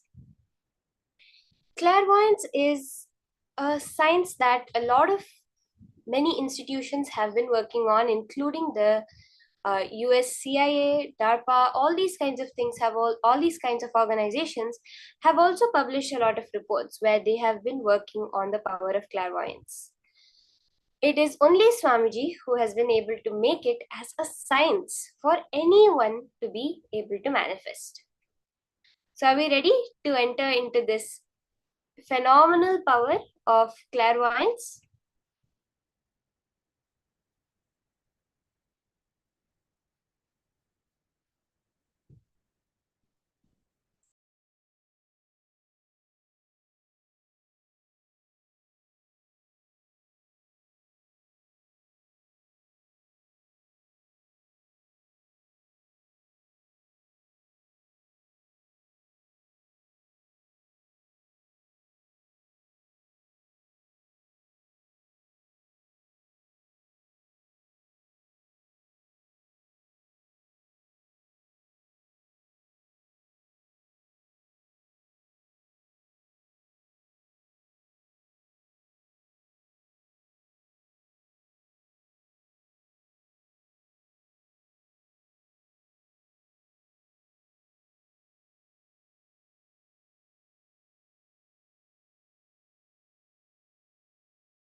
Now, through this power of clairvoyance, we're going to manifest the power of mind reading first. We're going to start with manifesting the power of mind reading. The Shastra Pramana for the power of clairvoyance is from the Shiva Samhita, chapter 5, verse 86. ज्ञानन्य च प्रतिमन्तस्य त्रिकालविषयं भवेत् दूरश्रुति दूरदृष्टि स्वेच्छया खागतां व्रजेत्. Bhagavan Paramashiva says, he gets immeasurable experiential knowledge, knows the past, present and future time, has Dura Shruti and Dura Drishti, the power to listen to things at far distances, and the power to have a direct vision of anything at great distances, clairvoyance, anywhere. Khagatam, the power to move in air like a bird, and the ability to speak on any unknown subject. Omniscience.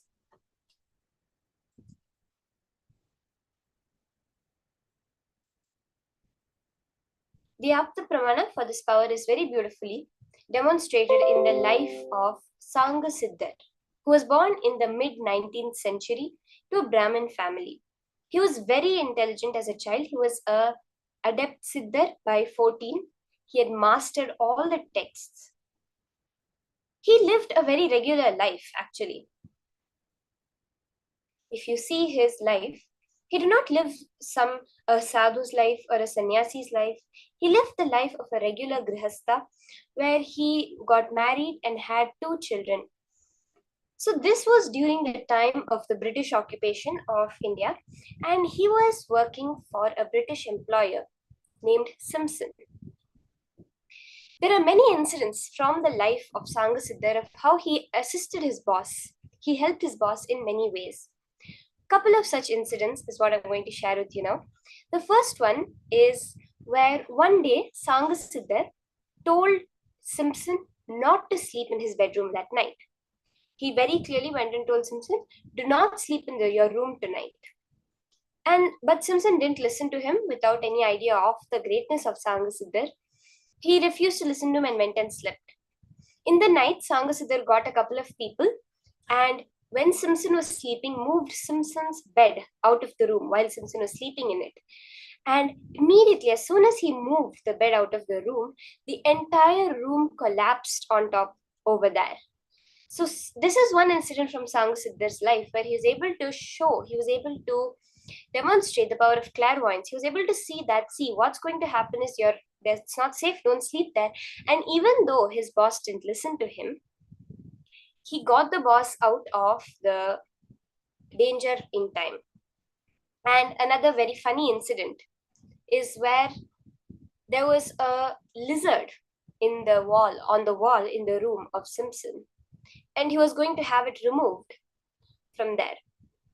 And Sangasiddhar said, no, don't do that. His partner is in Britain and he's coming soon. And the partner from Britain is coming soon. And Simpson was like, what? But he just left it. And a week later, Simpson received a package from his wife in Britain. And as soon as he opened the package, a lizard jumped out of it and climbed on the wall to join the other lizard. So these are just a couple of incidents, beautiful incidents from the life of Sangasiddhar, where he demonstrated this power. This is the Apta Pramana.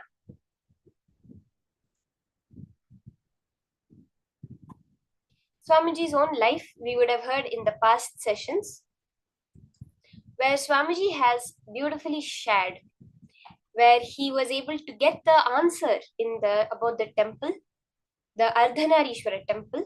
So the incident was where his friends decided to have a debate with him. They decided to question him, and every time he got a question, the answer to a question right, they would give him 5 rupees, and if he got it wrong, he would have to give them 5 rupees.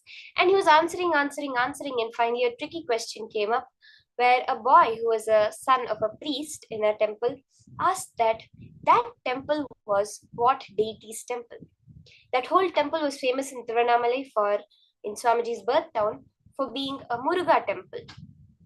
But very clearly Swamiji was able to see that it was a Ardhanarishwara temple, and he shared it, and it was exactly right. And that boy was shocked because nobody knew it, and he was the son of the priest of that temple, therefore he knew. And when he shared this, all his friends ran away because they were like, no, we can't face this guy. The samyama to manifest clairvoyance. So Swamiji has very beautifully given us a samyama, a process to manifest the power of clairvoyance. Where you're going, if you see in your core, the way Swamiji has explained it, you are a self-effulgent being, a Swayam Prakasha. When you are able to see that self-effulgence within you, then you manifest the power of clairvoyance.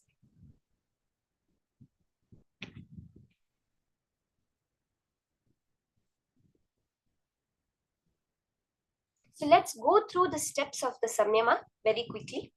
And during the process, during the manifestation, you will be doing the samyama and doing the manifestation.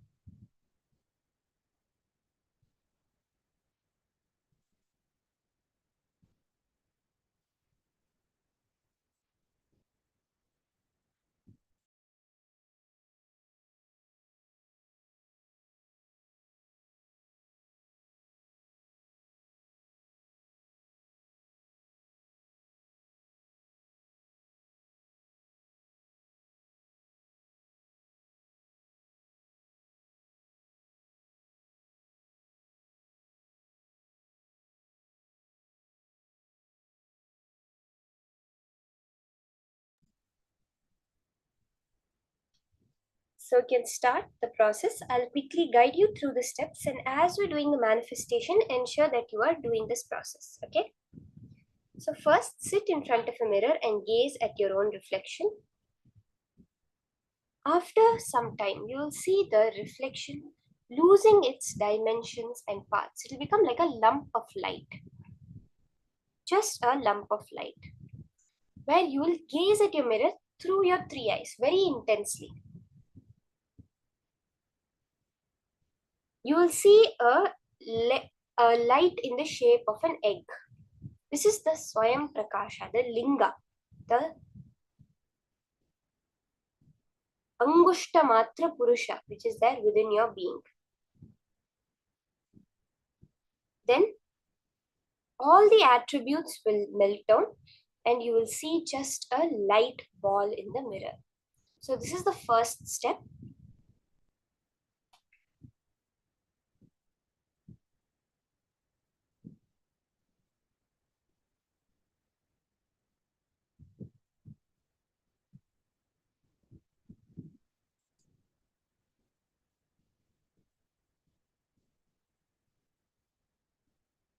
Let's all start the process.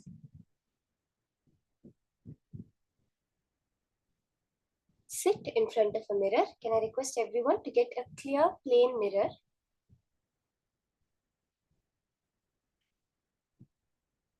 And intensely gaze. We'll do this. Madonna, you've asked, is clairvoyance the same as seeing through the third eye? Clairvoyance is one of the manifestations of the third eye, Ma. There are many powers Swamiji has explained that manifest through the third eye, like third eye reading, means blindfolded and you're able to read, the remote vision, body scanning, X-ray vision. There are various manifestations of the third eye. One of them is the manifesting the clairvoyance.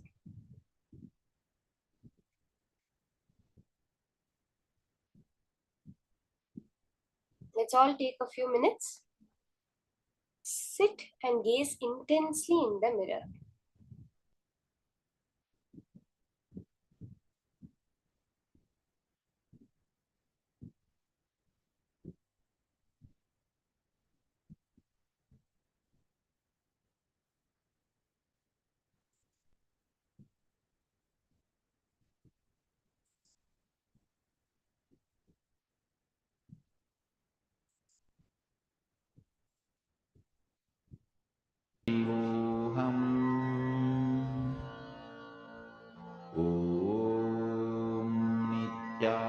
Nithyananda Paramashivoham Om Nithyananda Paramashivoham Om Nithyananda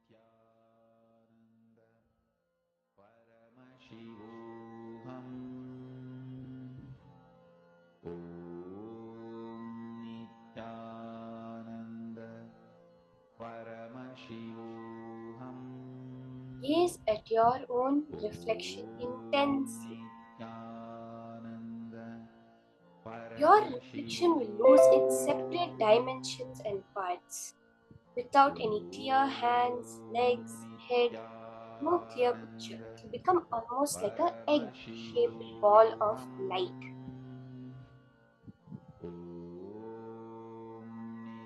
That is the being within you. Paramashivoham Om Nithyananda Paramashivoham Om Nithyananda Paramashivoham Om Nithyananda Paramashivoham Om Nithyananda Paramashivoham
Continue to gaze at your reflection in the mirror.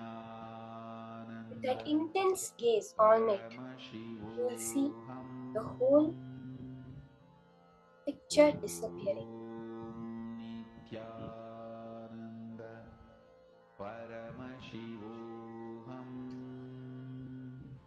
Let your whole reflection turn into a light ball.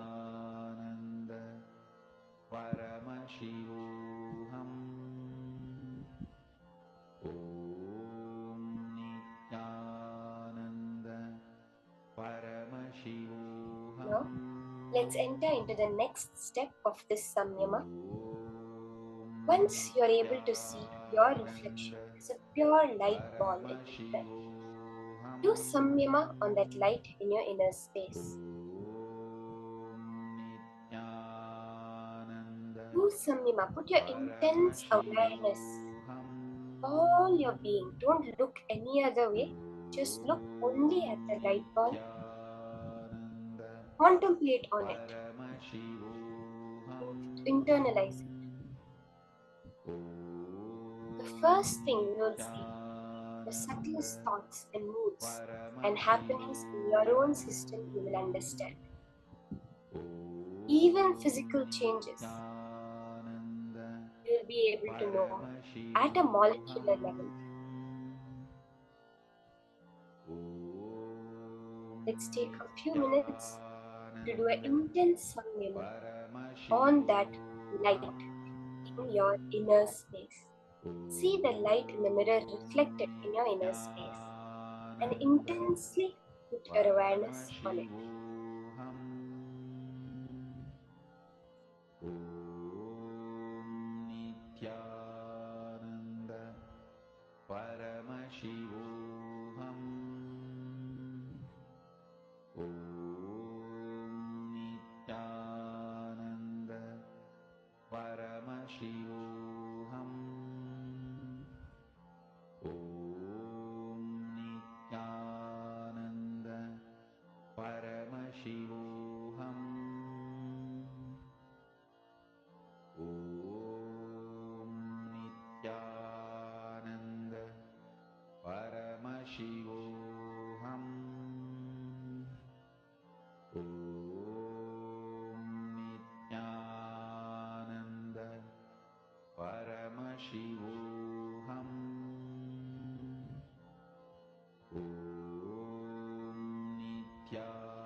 Please do the samyama sincerely. This is the direct technique, a direct process Swamiji has given, Paramashiva has directly given to manifest this power of clairvoyance. Ma Pinyujan, you can blink, ma, that's not an issue. If blinking happens, any natural process of the body, do not control it. But don't get distracted by any other happenings. Let your gaze be only on the mirror. No issues, ma. You can surely blink Let any natural process of the body happen, but don't put your awareness outside of that intense light ball in your inner space. Nithyananda Paramashivoham. Om Nithyananda Paramashivoham. Om Nithyananda Paramashivoham. Om Nithyananda Paramashivoham. Om Nithyananda Paramashivoham. Om Nithyananda Paramashivoham. Om Nithyananda Paramashivoham.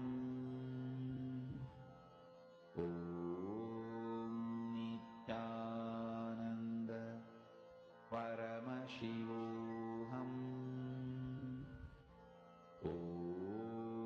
Nithyananda Paramashivoham. Om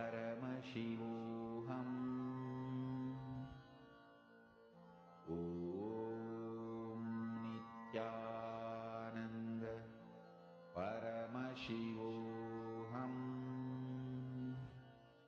Om Nithyananda Paramashivoham. Om Nithyananda Paramashivoham. Om Nithyananda Paramashivoham. Om Nithyananda Paramashivoham. Om Nithyananda Paramashivoham. Om Nithyananda Paramashivoham. Om Nithyananda Paramashivoham. Om Nithyananda Paramashivoham. Om Nithyananda Paramashivoham. Now, let's get into the power manifestation. Paramashivoham. We'll be first starting with the power of clairvoyance, mind reading, where you'll be able to scan the image in your partner's mind. So, can I request all of you to pair up with a partner?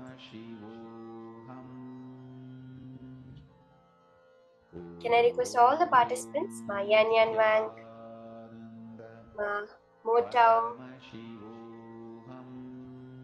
Ma Candice, Ma Ben Saunders. Can I request all of you to Ma Adela Sculin, Ma Gokila Damodaran. All of you can now pair up with a partner to start the power manifestation. This samyama is a direct technique to manifest the power. So all of you will see how so simply when you do this samyama, the power manifestation happens. Ma Parvati and Ma Gwanel, Ma Revati, all of you can start pairing up with a partner for the manifestation process now. In the first round, we're going to be scanning an image which your partner is thinking of. So you can ask your partner to think of an image. So they can keep the image open on their phone So that because you're going to be reading their mind, right? Usually our mind tends to get distracted. So you can ask them to keep the image in front of them. You're going to scan their mind and pen down what you're able to see. First, once you connect to your partner, you can explain to them the whole power manifestation science. Get their consent to scan their mind in this particular incident and scan whatever image they are thinking of. Some picture, it can be like nature, flowers, a person, any sort of picture, they can now just hold it in their inner space. As you're doing it, visualize yourself as a light ball, the whole samyama. Do that samyama on the light ball in your inner space. You sitting as Lingodbhava, as the being emerged from light, as the Swayam Prakasha, as light itself. When you sit like that, whatever is revealed to you, just share it with your partner. Are you all ready? We'll have a 7-minute round for this round of power manifestation. Spend 7 minutes and scan your partner and reveal to the detail whatever you're able to see. Reveal the colors, the shapes you're able to see, any designs, any details that are appearing in your third eye that Paramashiva is revealing to you. Share it exactly like that with your partner. Let's start. As you're doing it, do the intense samyama of the light ball and chant the Mahavakya, remembering yourself as Angushtamatra Purusha, as Paramashiva.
Very nice. I see Ma Adela Skillin and Ma Liang Shuma have started partnering up. Can I request all the others? Ma Revati S. Sukumaran, Ma Sumati, Ma Candice Wang, Ma Rukmini Padmanabham, Ma Parvati Sukumaniam. So all of you can start partnering up. Ma Gokila. Can find a partner within the chat itself and scan the image that they are thinking of, that they are holding in their inner space.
Paramashivoham.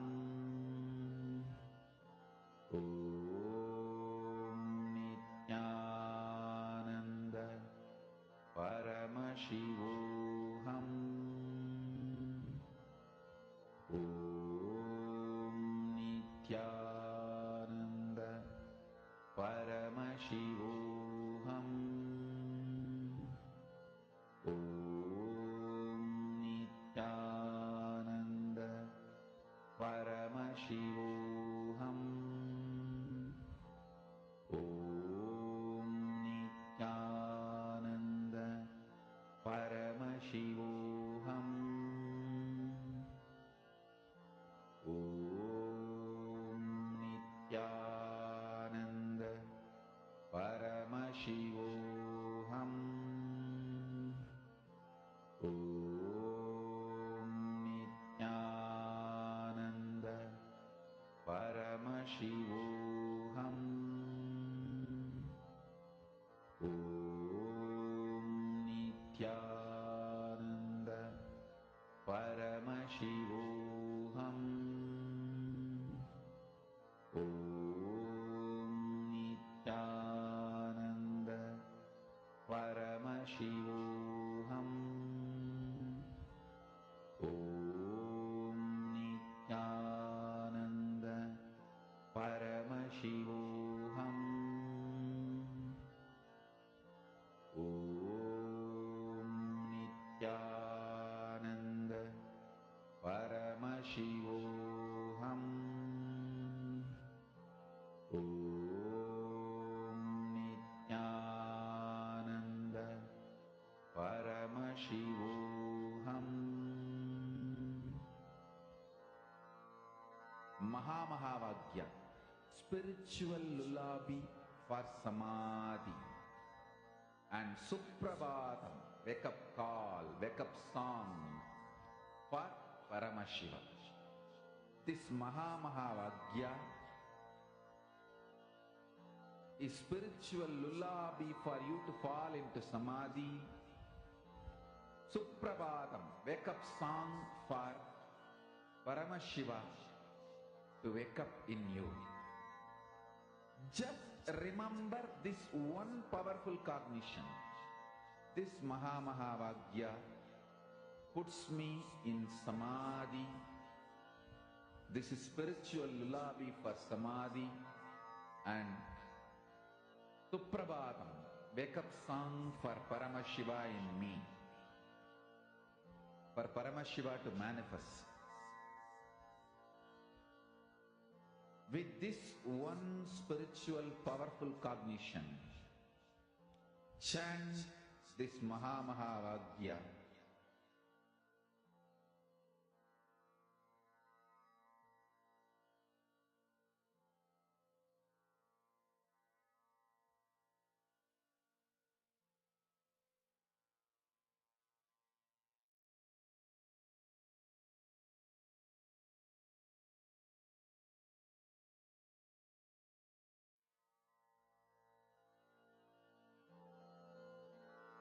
Mahamahavagya, spiritual lullaby for Samadhi, and Suprabhatam, wake up call, wake up song for Paramashiva. For Paramashiva to manifest. With this one spiritual powerful cognition, chant this Mahamahavagya. Om Nithyananda Paramashivoham. Om Nithyananda Paramashivoham. Om Nithyananda Paramashivoham. Om Nithyananda Paramashivoham. Om Nithyananda Paramashivoham.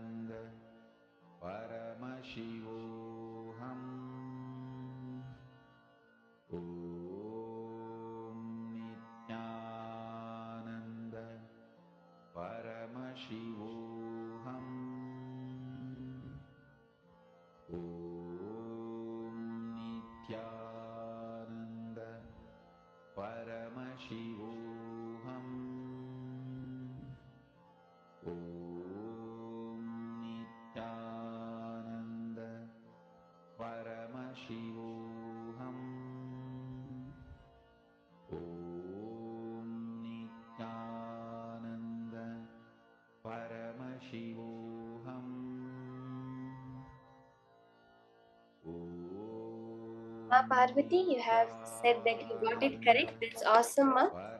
That's awesome manifestation. You can share it on the Facebook also. Detailed sharing of how you are able to manifest the power.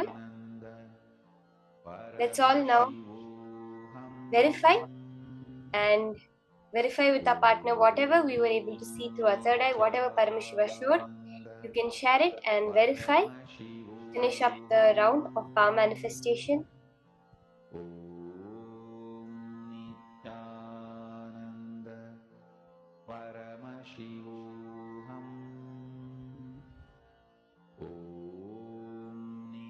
Even if you felt that energy, you started to see some colors. Even one color you got right is manifestation. Do not underestimate even the smallest manifestation. It is Paramashiva manifesting through you. Can we have everyone take a few minutes and share whatever you are able to see through your third eye, all the manifestations of Paramashiva through you? Can share it with your partner, verify, get the right answer, and celebrate Paramashiva's manifestation. We are here on this planet Earth only to celebrate, not for any other reason.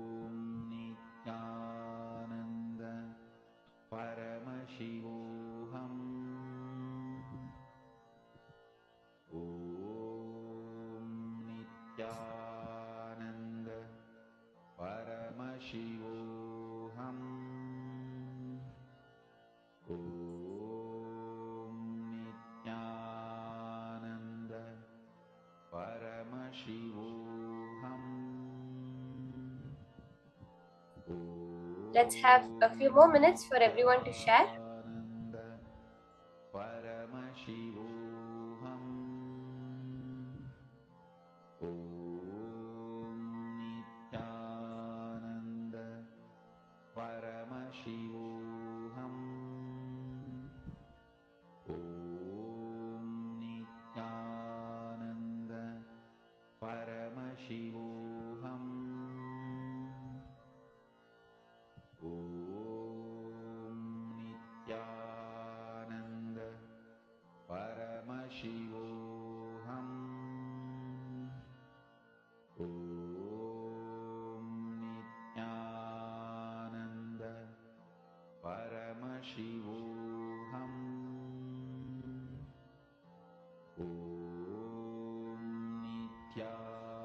Now, let's enter into the next session from Swamiji. The powerful cognitions that Swamiji is going to now be giving us on Paratva, which is conscious supremacy. That space within you which is not affected, not bound by the length, breadth and depth, which is untouched by any happening in the material world. When you are established in that space, how life just manifests the way you want. Let's now listen these great powerful cognitions from Swamiji.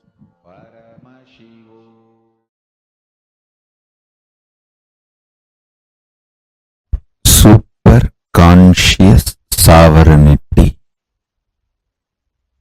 Listen. Super conscious sovereignty is the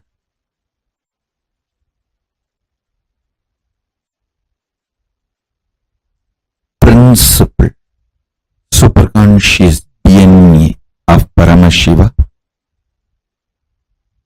will be manifesting today in all of you. Listen. Superconscious sovereignty. Let me explain. Listen intensely. What I am going to say now is superconscious sovereignty.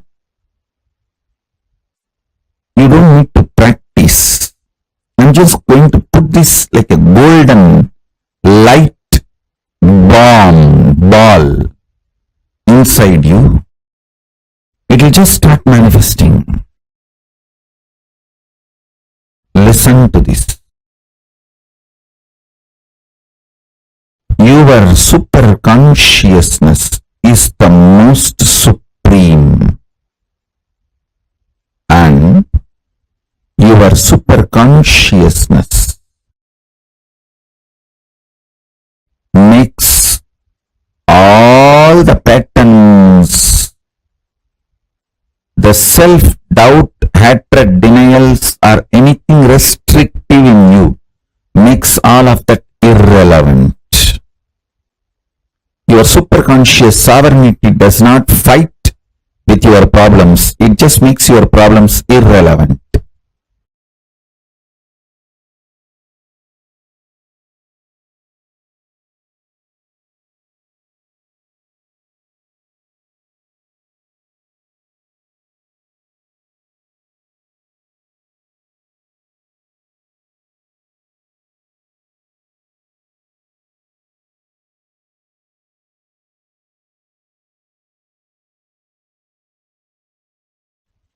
Declare your superconscious supremacy over everything. Not just what you think as problem, even what you think as your plus points, your strengths. Declare your superconscious supremacy.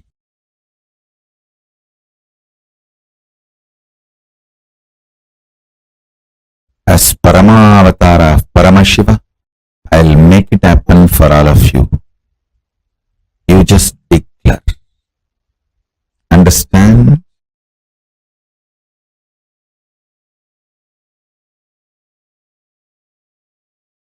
When you are declaring, because I am asking you to declare, you are just doing Paramashiva's will.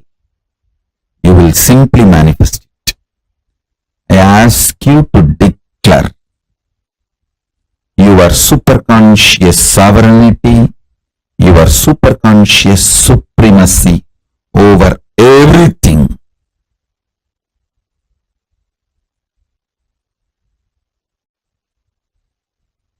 You will see your problems and solutions all become irrelevant.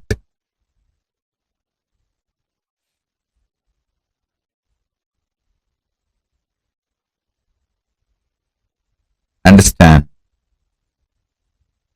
Tons of things which you did not even know, but sitting inside you like a parasite will just leave you. They will all be just burnt.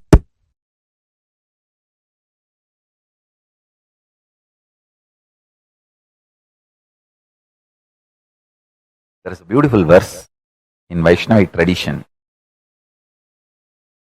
Pachaima malaibol meni, pabalavai kamalachengan, achuda amarar ere, ayardam kolunde ennum, ichuvai tavira yanboi, indira logamalum, achuvai perinum vendeen, arangama nagarulane. Devotee of Vishnu cries to Vishnu, the taste of me celebrating you, singing the glory. Pachaima malaibol meni pabalavai kamalachengan, achuda amarar ere, ayardam gulakkolunde. The taste of singing, the feeling connection, oneness with you is the best. Even if I am made as the head of the Indraloka, as a ruler of the Indraloka, I do not want that. I only want the feeling connection with you. I'll say that is the dhira of a bhakta, a devotee's dhira. Same way, all of you should have the dhira. Paramashivatva, Paramashiva Gadi, Paramashiva Pada is the only goal. Till then, you can enjoy whatever comes in the way, nothing wrong. Don't be stuck. You can sit in the couch, but don't put seat belt. You can enjoy, but don't get stuck. I have a beautiful Shastra Pramana to share with you all from Srimad Bhagavatam, 3rd Skanda, 6th Adhyaya, 45th Sloka. Tatapare cha atma samadhi yoga balena jitva prakritim palishtam tvameva dhiraha purusham visanti. The dhiras, by their sheer power of samadhi, always being in oneness with their true self, the pure consciousness, conquer the powerful prakriti, the whole manifest world, and also their own Karana, the inner space, which are influenced by the three gunas, sattva, rajas, tamas, and ultimately indeed enter into you, O Lord. That's a beautiful sloka about the dhira, the qualities of dhira.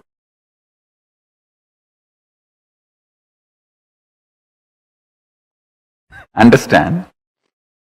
Your self-doubt, self-hatred, self-denial. Please listen. Your greed to achieve in the land which is not in your control strengthens your self-doubt, self-denial, self-hatred. Your self-doubt, self-denial, self-hatred, SDHD gets strengthened if you try to declare supremacy over something which is not there in your hand. You have only next few days in your hand. Declare your supremacy over that few days. You will win the game of life always. But you are trying to declare supremacy over few months, few years, which is not there in your hand, or which is not your territory, which is not your known boundary. Even you do not know how that few years is going to look in your life, which is beyond your boundary.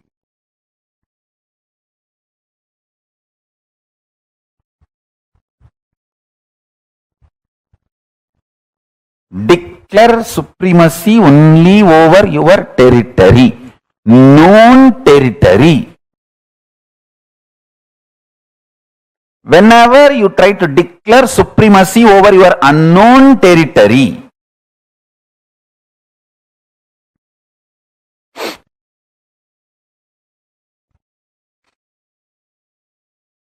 so understand,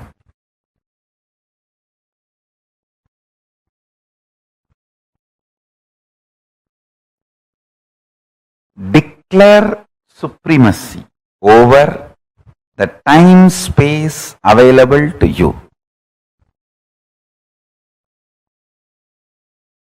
That is what I call Satya Sankalpa.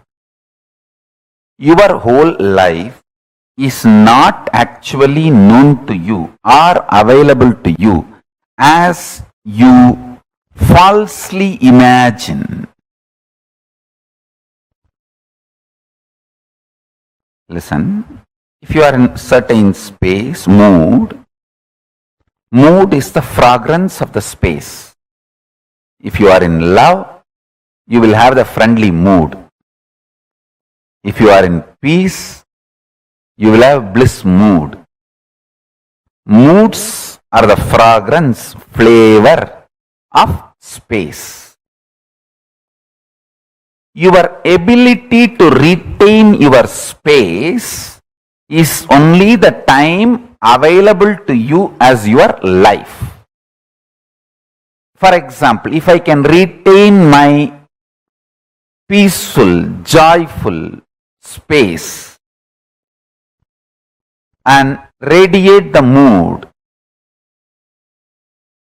of ecstasy, bliss, for next 2 days, then only the 2 days is the time I have as my life. So, I can only plan for the next 2 days, only that will be successful and strengthening my confidence about me.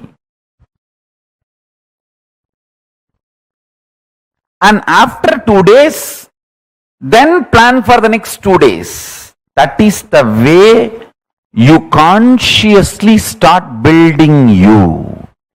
Your Chidabhasa, source space of consciousness, the time-space continuum gets built consciously only with space-based sankalpas.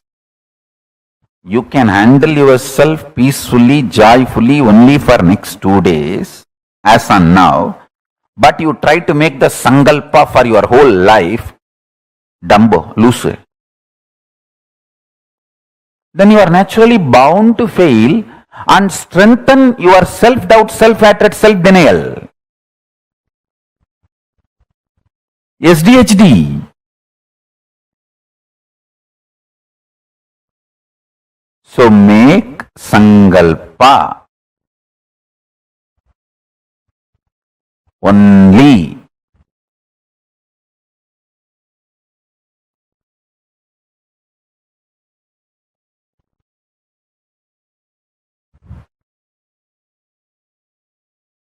For the time space available in your hand, in your life. That is first. Listen, this is first. Second,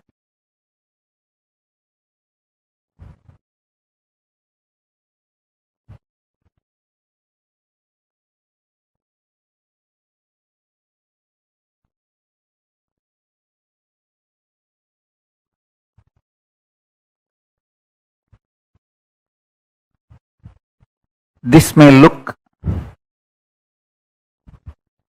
too simple, but when you start practicing, you will understand how powerfully this technique works for you to be stable.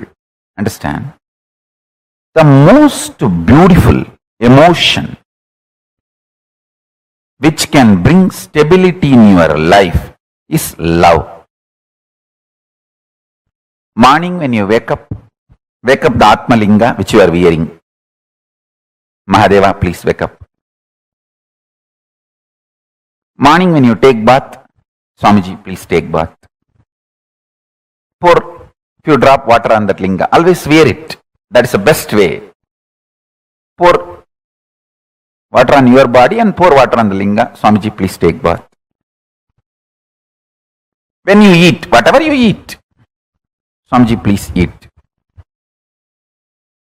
When you brush, you don't need a separate brush. Nothing is wrong. I am telling you, I am your guru. To whoever I gave the Atmalinga,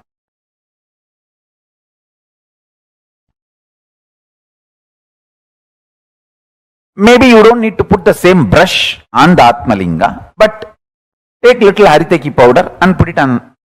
Swamiji, please brush the teeth. Mahadeva, please brush the teeth.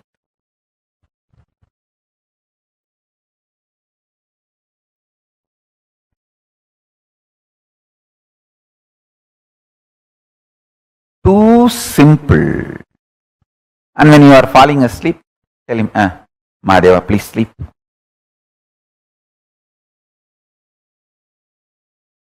Love manifests that Chidabhasa, time-space continuum in you, sweetly and beautifully. You have a special feast, celebration, anything. Mahadeva, please eat. Show to him and then eat.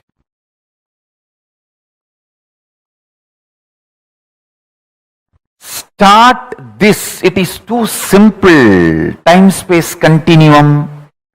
That Chidabhasa will explode in such high energy. When you spray perfume for you, just put little on him. Mahadeva, very good perfume. I got it yesterday. Lipstick, just put little, nothing wrong. Whatever I am enjoying, I have to give. This is what my gurus taught me. And I have enough Shastra Pramanas to prove what I am saying is right. Whatever you enjoy, offer it to him and enjoy. If you are lying on your couch, tell him, Mahadeva, just lie down.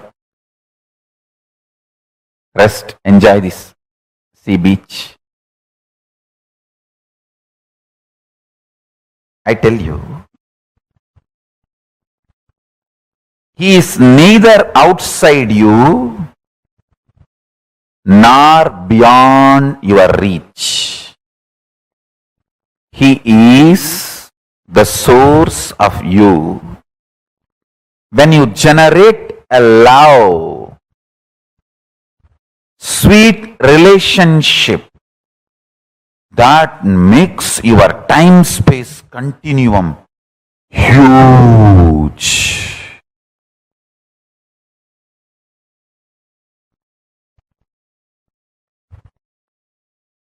Huge.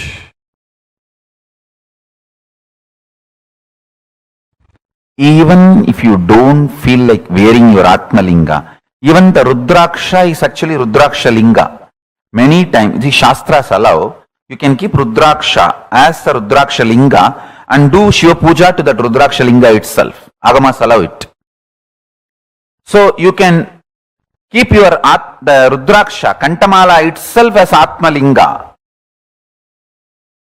If you don't have Atmalinga or don't want to wear the Atmalinga, you can treat Kantamala itself as Atmalinga and tell, hey, Mahadeva, please eat. Mahadeva, please take bath. Mahadeva, have shampoo. Mahadeva, have perfume. Understand this continuous love continuum will make your Chidabhasa powerful. Your Chidakasha will become strong. And the time-space continuum will expand. I tell you, this attitude, this will start building everything. People who lived around me can remember very clearly. Even if some book is printed, invitation printed in our Kailasa, in our Sangha, and first copy is brought to me, first I'll take it and put it on Atmalinga. I always have Atmalinga on my body. Whenever, if I am not wearing it, it is there in the Ananda Gandha. I'll put it on Atmalinga and say, Paramashiva, please have it. I tell you, that will bring such extreme sweet relationship. And you just see, even if you start understanding, he is watching over, he is continuously seeing you, that is enough to make you fall in love and explode in love. I have seen people, the moment they know I am seeing them, they just go crazy with love.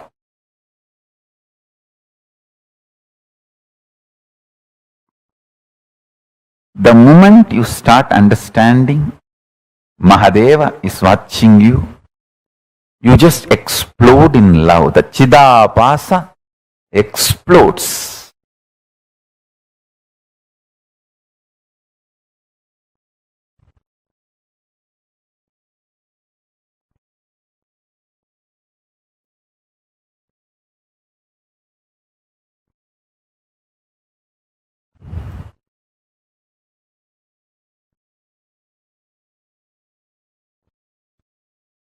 Vyutpatti of the word Chidabhasa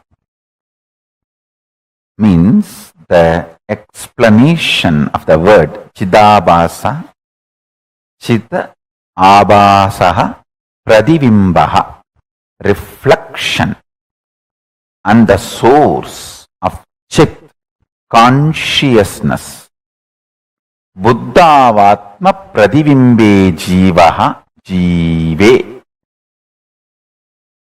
The source and reflection of consciousness, Chit, in the Buddhi, in your being, self.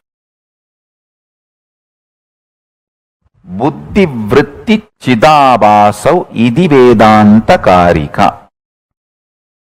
This word chidabhasa is used in Vedanta karika as buddhi vritti chidabhasau.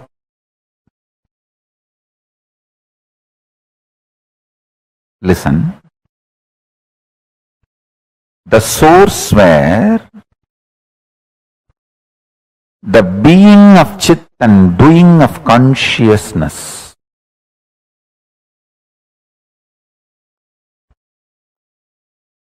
is felt, manifest, Chidabhasa. First few days only it will be like a monologue. You are talking to Paramashiva. Just after a few days you will see that he is responding in your inner space. You just know he accepted your food. You just know he is happy with the cold shower you gave. You just know he is happy with the perfume you gave. The love starts becoming complete circle. You give, he showers. You give, he showers. That whole ecstasy starts. I tell you. He always showers. He always showers. He always showers.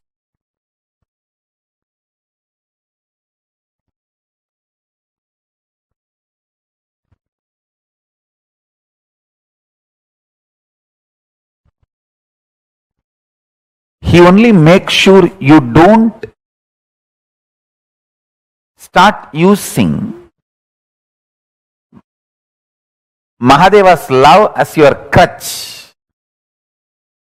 You should not use his love as crutch, your crutches.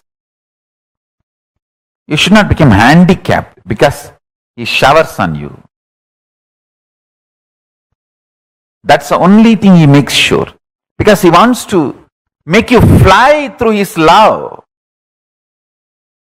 He doesn't want you to become sick and start using him as your crutches. No. The only thing Paramashiva looks, when I pour my love, are you going to fly using it as inspiration to inspire yourself? That's all.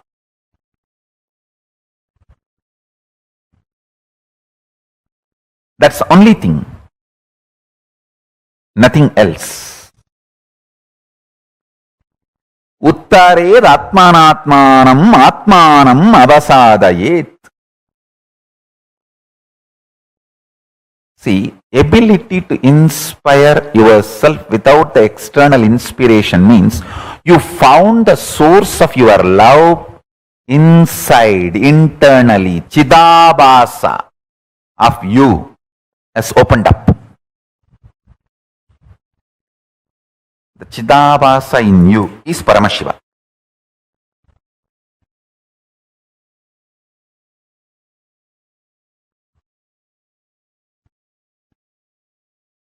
That's all.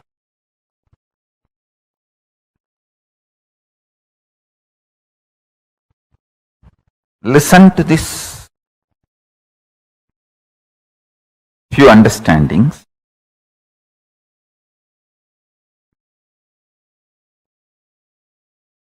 If you open your Chidabhasa, you are winner anywhere you are.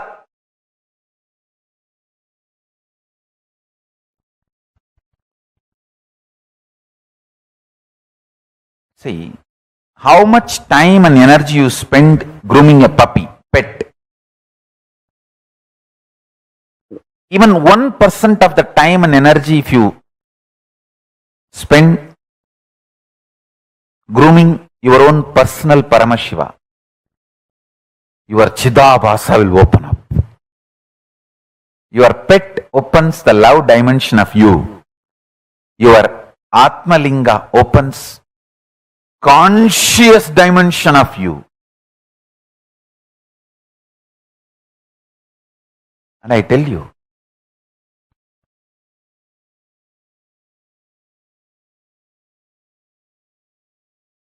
for example, now I am seeing all of you. If I just tell few people and your name and say, wow, you have done a beautiful makeup, dress up of my deity, I am so happy, it's so nice. How you will jump, Swamiji called out my name. Just knowing that I am seeing you, you go to ecstasy. Same way, Paramashiva will make you realize in few days he is seeing you. That will put you in such ecstasy, the ecstasy of Chidabhasa. Understand? The ecstasy of Chidabhasa.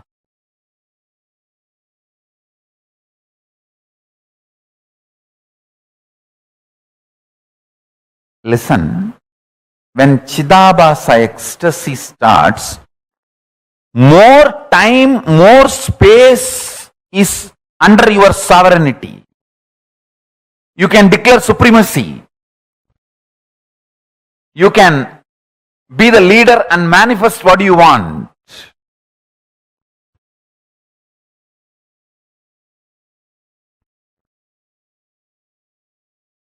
It is not even declaring supremacy, declaring oneness. In this ordinary world only this supremacy, all these things. In the supreme world it is oneness. There is no separate supremacy. You should be in tune with Guru Vak, Guru's words so much. Guru should start obeying you. That is the absolute fulfillment of the relationship.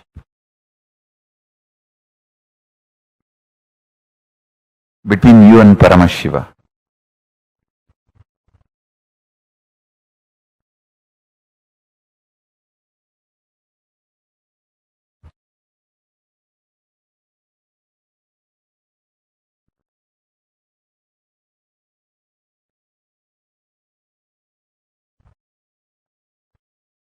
My Guru's statement, when her Guru, my Guru's Guru, Paramaguru,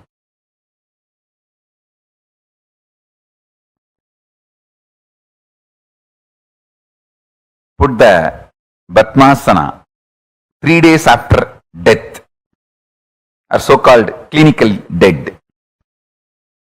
That time my Guru made the statement, வாழும்பொழுது அவர் சொன்னது எல்லாத்தையும் நான் செஞ்சிருக்கேன்பா, அதனாலதான் செத்த பிறகும் நான் சொன்னது அவர் செய்யறாருப்பா. What a Guru disciple relationship.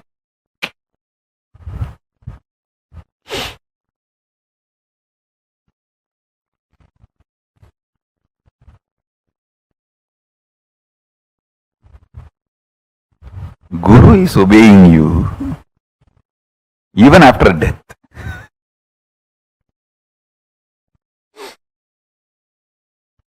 Whole day, as many times as possible,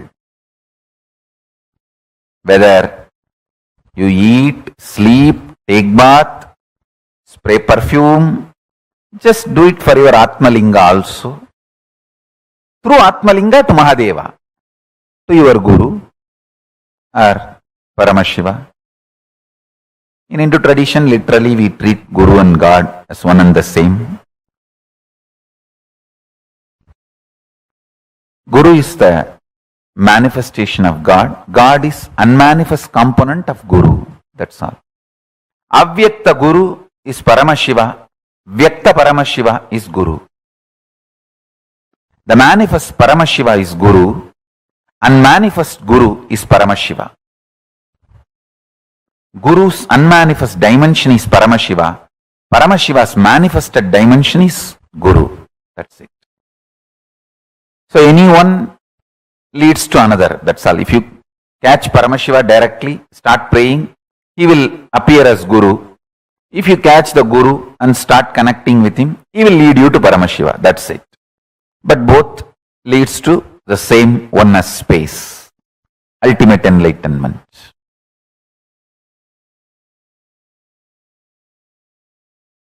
Ishwaratva.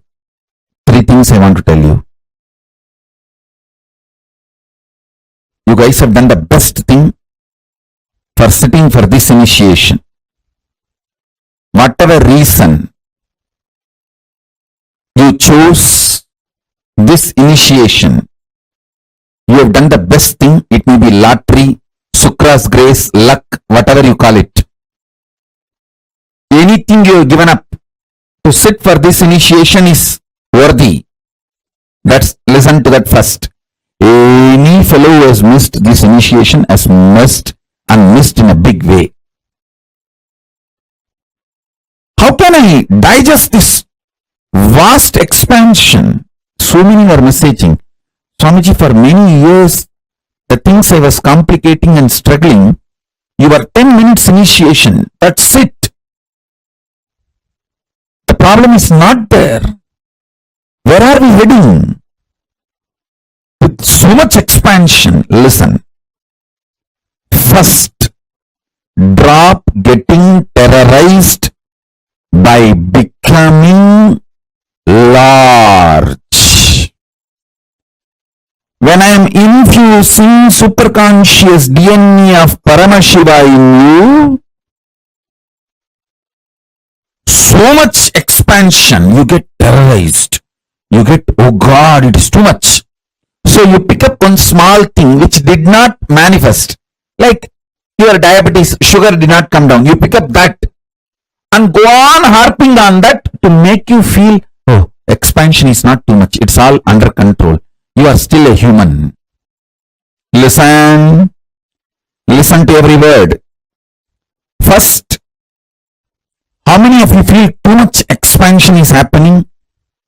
It's really making you feel overwhelmed. Raise your hand. These people feeling overwhelmed with too much of expansion, too much of manifestation, overwhelmed. Raise your hand. And to stop feeling overwhelmed, again to feel restricted, small human being, you start picking up some small things which is not yet manifested and continuously put yourself down. How many of you are playing this game? Putting yourself down. No. I'm okay. Things are under my control. I'm still human. Let me not expand too much. Let me not lose my territory too much. Let me not lose my identity too much.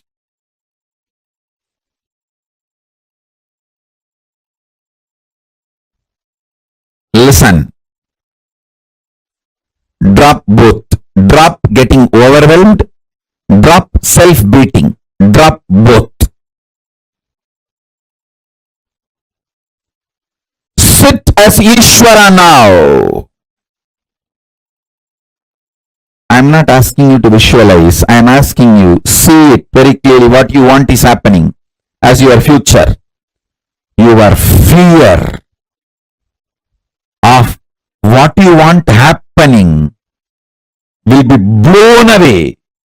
You all may think, oh, no. I am only greedy about what I want should happen. No. You are afraid what What all you want may happen. I am telling you, you don't need to believe. I am telling you the truth.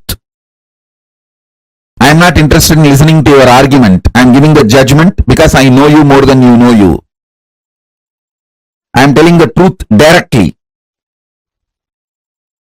You are really afraid of all you want happening as your future. That's the truth. Oh God, if everything happens, whatever I want, what will happen? Life, oh, oh, oh. Your comfortable, sillified zone will be blown away, which is one part of your identity. You are afraid of losing it.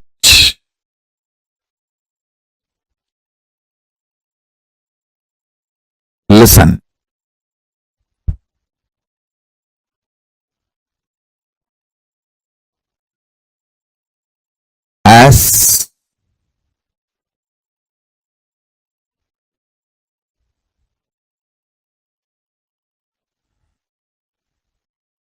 As a living manifestation, Paramavatara of Paramashiva,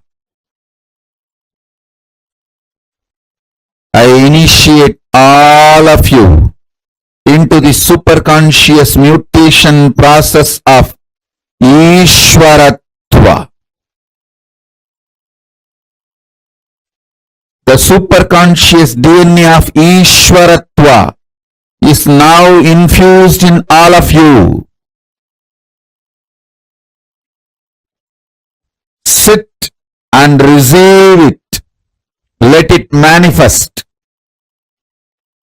Then I'll guide you into the mutation process more. Oh, listen. I'm repeating again. I'm adding the Ishwaratva, superconscious DNA of Paramashiva. Ishwaratva means all powerful and manifesting whatever you want. The all powerful is Ishwaratva.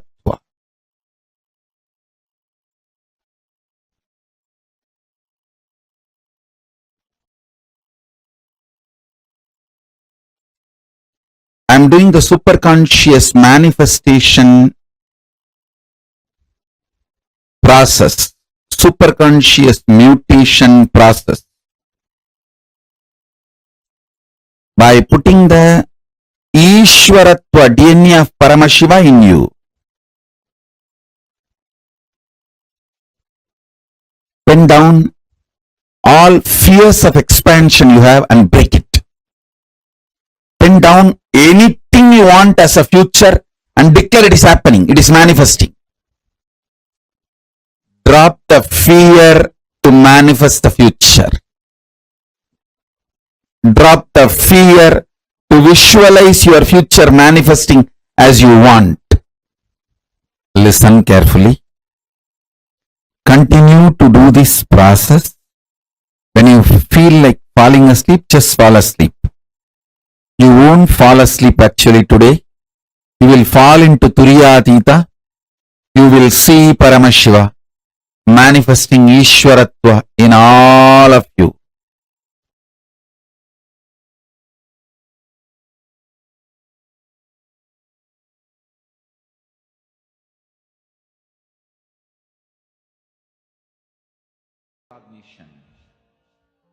Chant this Mahavagya.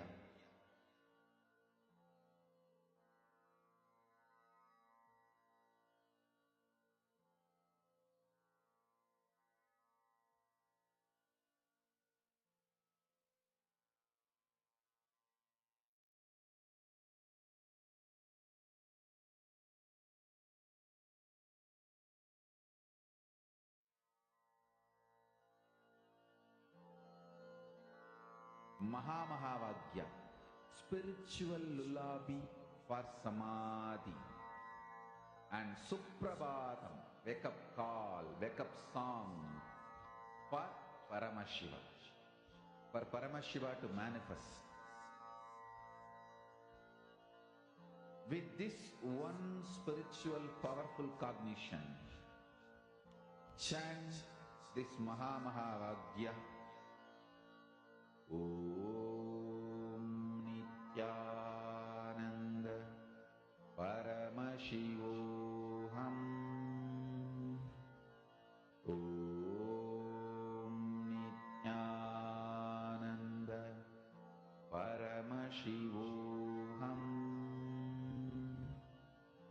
Om.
Paratva, the conscious supremacy.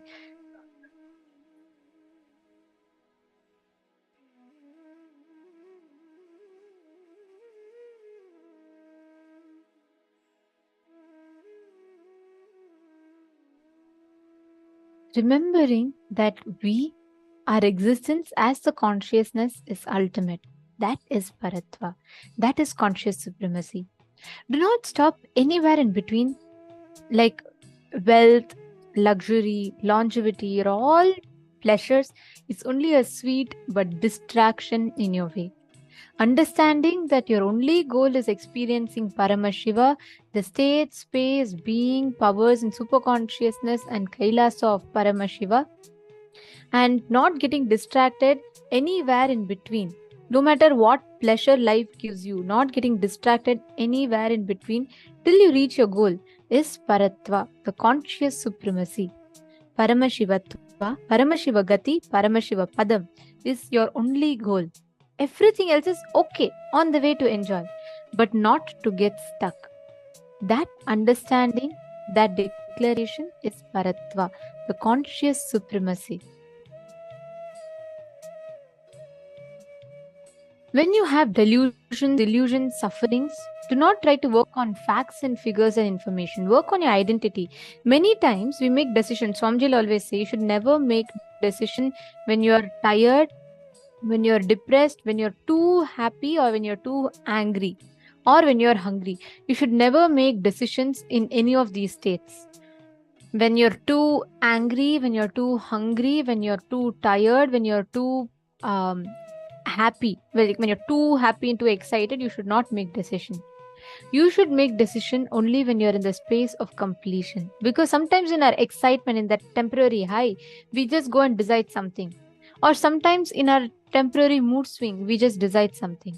Both of which is wrong.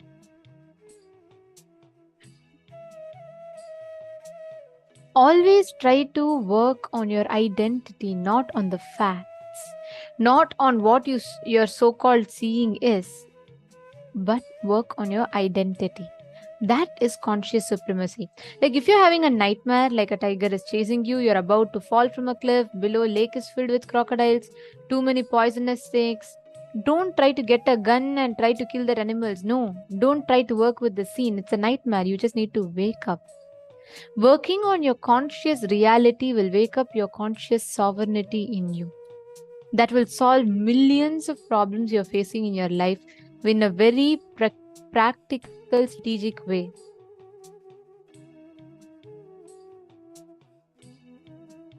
All of us have the prenatal patterns, which we call as karmas, and postnatal karma, which we call as patterns. Any patterns or karma, whether it is prenatal or postnatal, does not bind you, does not blind you, does not bind you. The Guru Shishya Parampara is focused on making you experience that conscious sovereignty.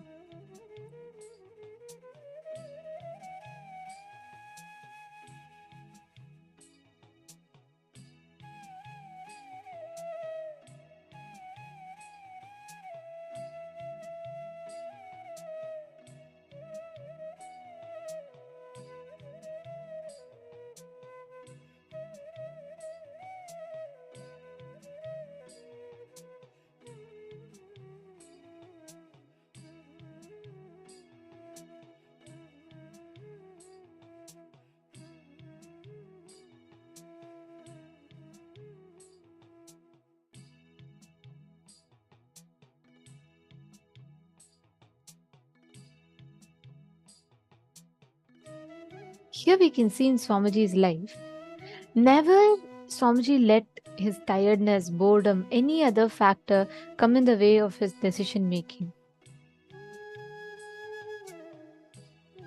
Take a few minutes, list all the prenatal, postnatal patterns and karmas that bind you, and basically just pen down all the patterns which you think binds you, based on which you avoid taking decisions.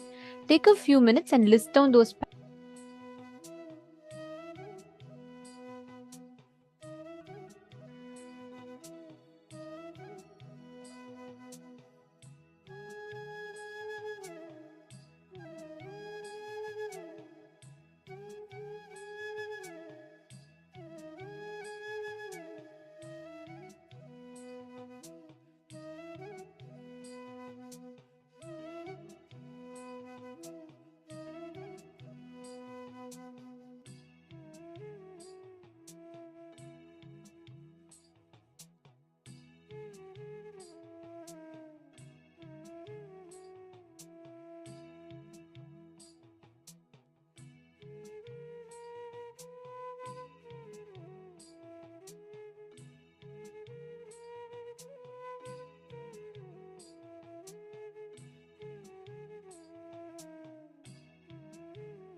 can relax all the patterns, the karmas, whatever you have listed down, whatever you are able to find in your life as some patterns. Now, with the power manifestation process, you're going to break through from all those patterns. So, this round we'll continue with the power of clairvoyance as we had started, scanning an image which is in the mind of your partner. So, we'll continue with that same round of power manifestation. It's very powerful when we are established in that space of Paramashiva is the only real thing. See, there's nothing else real than Paramashiva exists.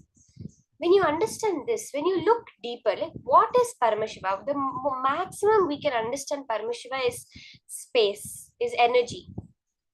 When you look even within an atom, when you look at the universe, there's only 0.0000001% which is physical matter.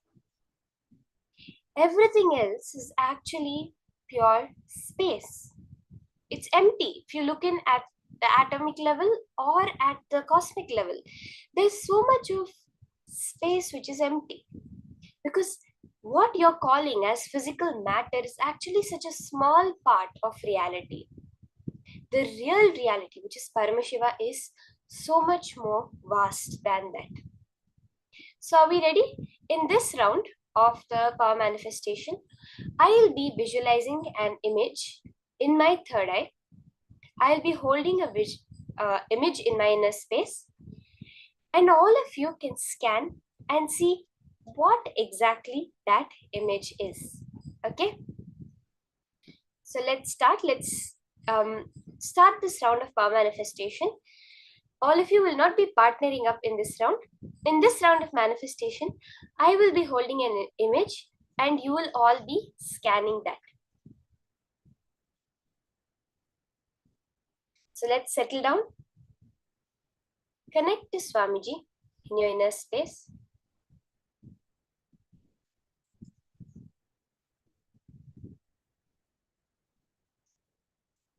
And sit straight.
You can start scanning.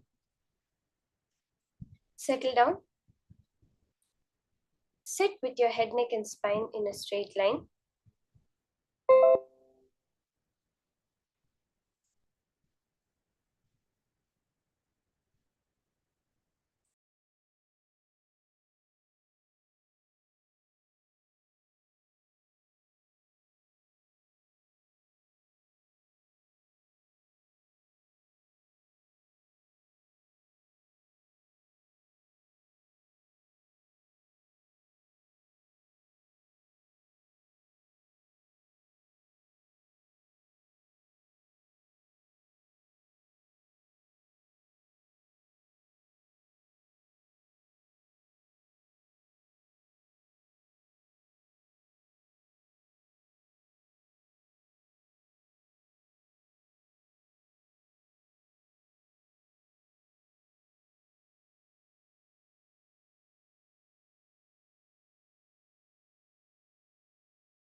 Now, I have an image that I will be holding in my inner space, and all of you are going to scan it and post in the chat whatever you're able to see through your third eye. Just chant the Mahavakya, connect to Swamiji, understand that true space of you, which is Paramashiva, which is not separate from him, which can never be separate from him. As Swamiji says, he is the only Purusha, Ekabhoga Swarupi, he is the only living being in the cosmos. If there is something other than him, then that must be greater than him. But that is not possible. Every life, every happening in the cosmos is Paramashiva. You, as Paramashiva, can now scan what it is that I am holding in my mind.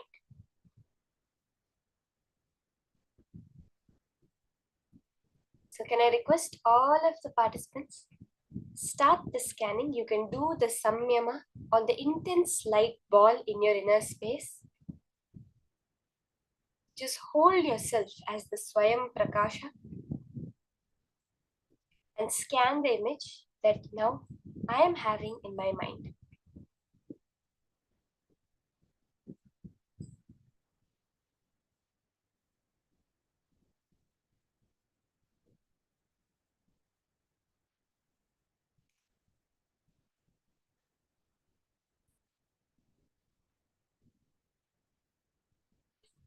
Chant the Mahavakya.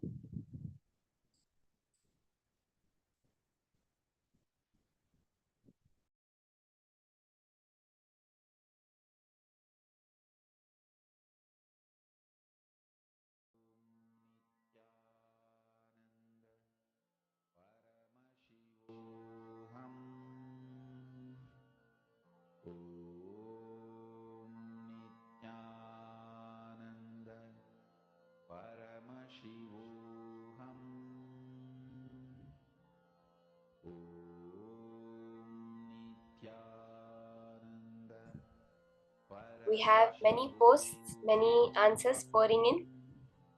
Let's take a few more minutes.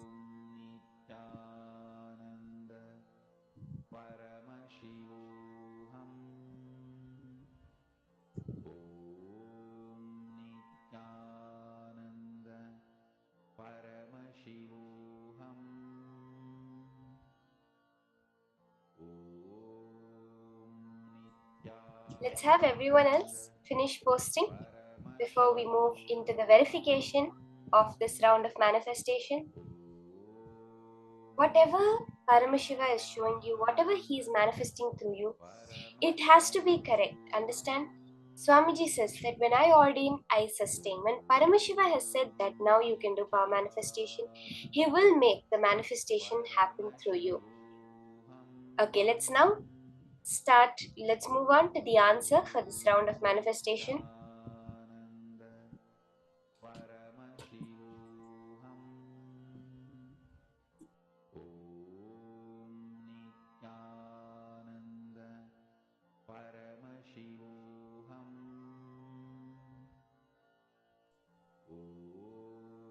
Okay, so let's take a few seconds and have everyone post your answers in the chat.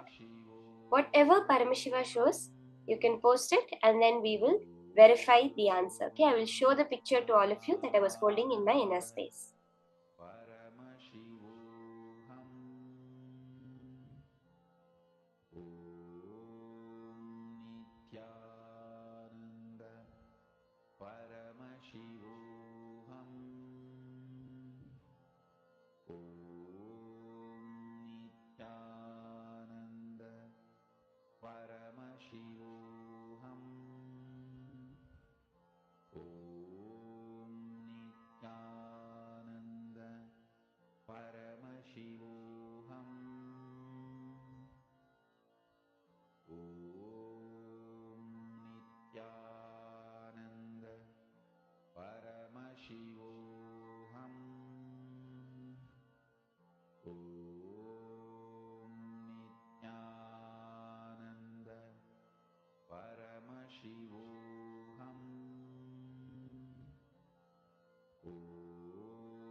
Let's now take a few seconds and let's see what the answer is. I saw so many beautiful posts. A lot of people have gotten it right. I'm excited to see. Right now, the image is posted on screen that I was holding on my inner space. It was a beach, a sunset at a beach with palm trees. Madonna has put warm sand. We have white and red color, yellow, golden. Swamiji wearing a golden hat, a desert with light. Ma Yan Yan Wang, you've put master lecturing at a lake. This is an ocean. You can see like a beach front, the water body. Golden yellow, Ma Yan Yi Han Chen. Light Madonna. So many people have seen sky, light. All of that is manifestation. Whether you saw nature, trees, light.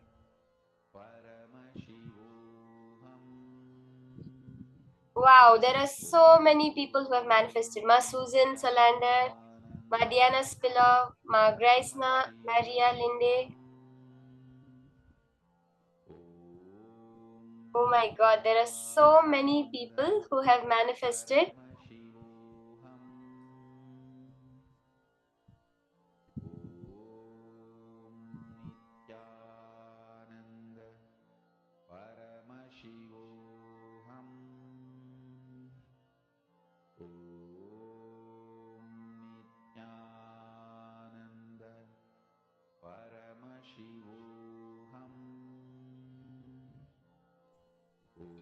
So many people have so beautifully manifested.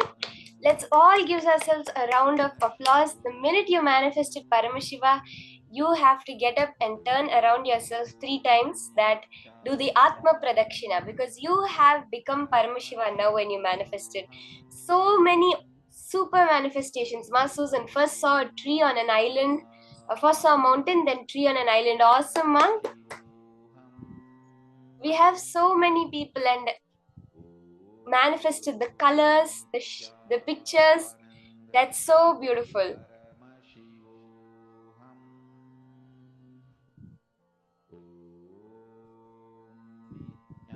Let's now do another quick round with where you will partner up in your Zoom and do it. Okay, see, this is manifestation.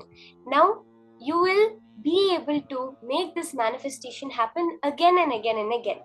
Okay, so many of us manifested. So now let's do it with a partner. Let's take one round, just a few minutes, just a 5-minute round. Let's do one quick round with our partners, which will partner up in Zoom. So the same way, you can just connect to Swamiji, chant the Mahavakya in the space of intense oneness. Just connect to Swamiji, chant the Mahavakya. This is going to be a very quick round, just 5 minutes.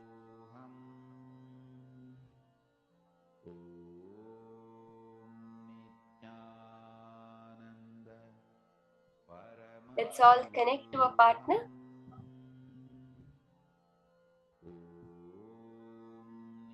and scan. Whatever image, you can even draw something in a book and hold that in your mind, in your inner space.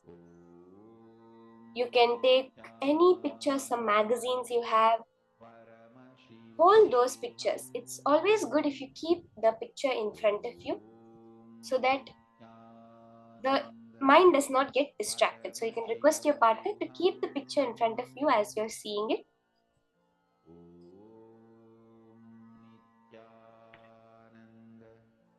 Paramashivoham.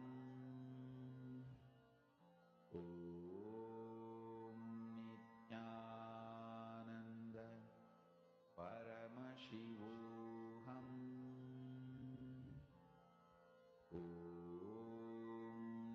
Nithyananda. Paramashivoham.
Okay, the time is up for this round of manifestation.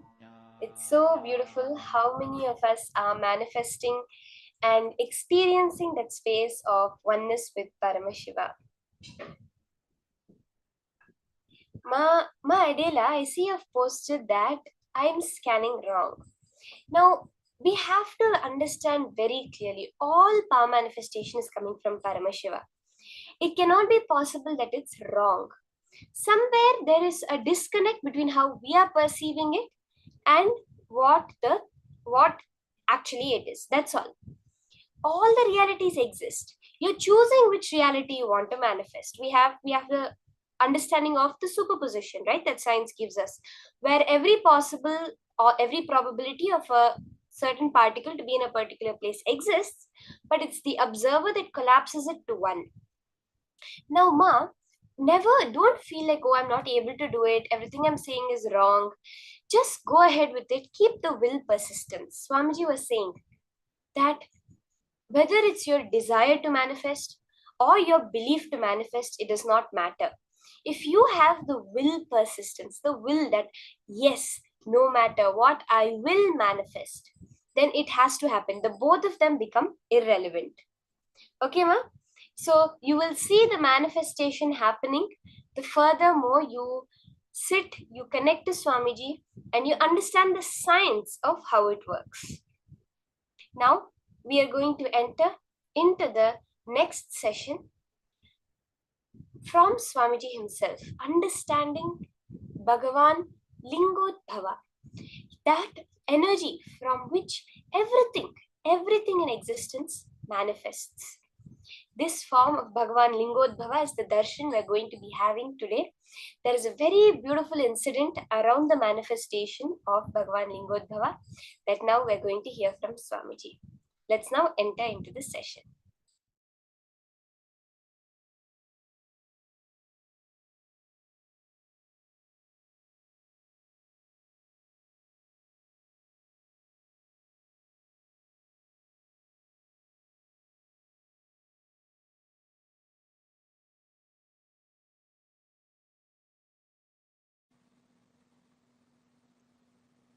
There's a space where time is not past, present, future. It is just ease. The pure easiness forms the basis of existence of time. In that time, which is only ease, there is no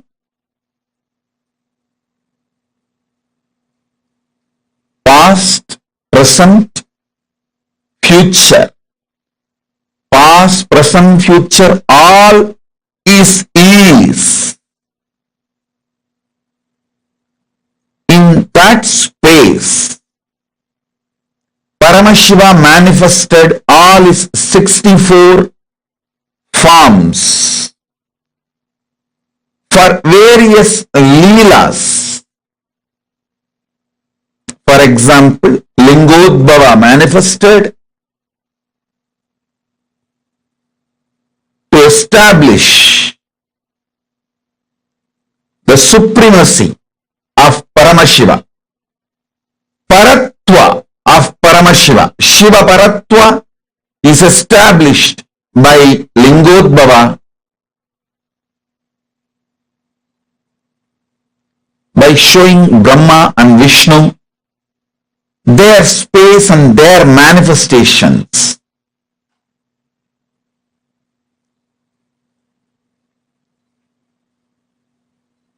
Listen. But the Lingodbhava can never be called as was. At that time, Lingodbhava manifested. You can't say Lingodbhava is.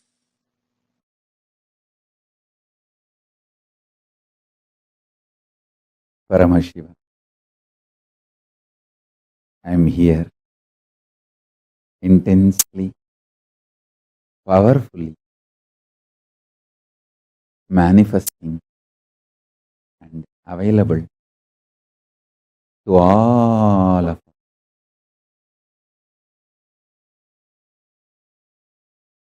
Eternally radiating my own bliss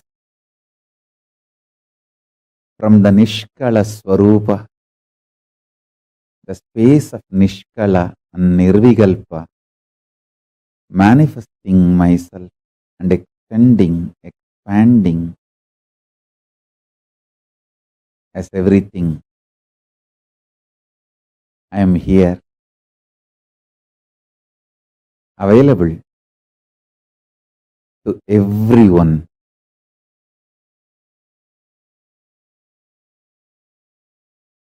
Let us all intensely connect with the superconsciousness of Paramashiva.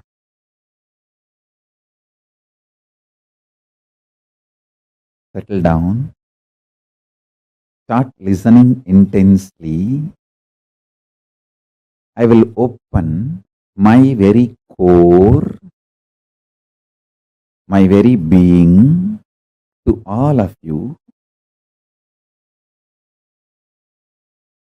through these powerful cognitions, understandings.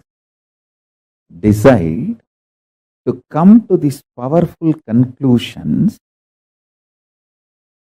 along with me. Mahashivaratri is manifestation of me from my Nirvikalpa Nishkala Swarupa into this everything that exists. From my Nishkala Swarupa, I manifested as everything that exists. This Shivaratri is celebrated. This Shivaratri is observed, celebrated to celebrate my manifestation from Nishkala Swarupa and everything exists. From my pure formlessness, unclutched Nishkala Swarupa space, I manifested and continue to manifest everything that exists.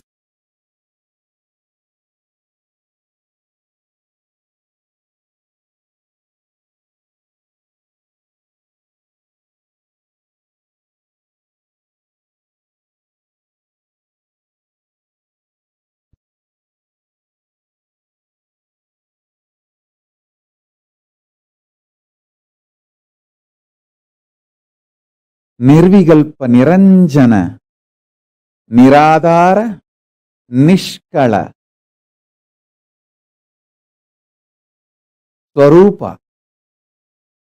From that space, I manifested as everything that exists.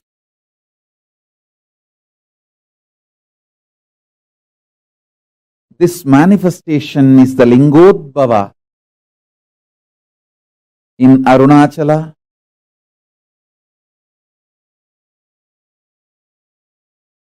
This is the day. Again and again, I am intensely available for every one of you to experience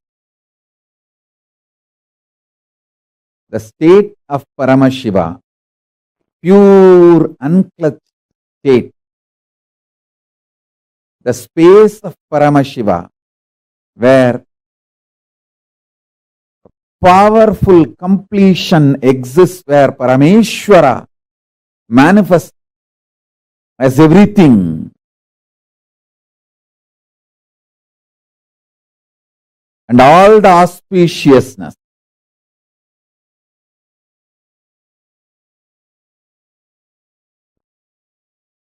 the powers of Paramashiva manifest as Parashakti, my own extension.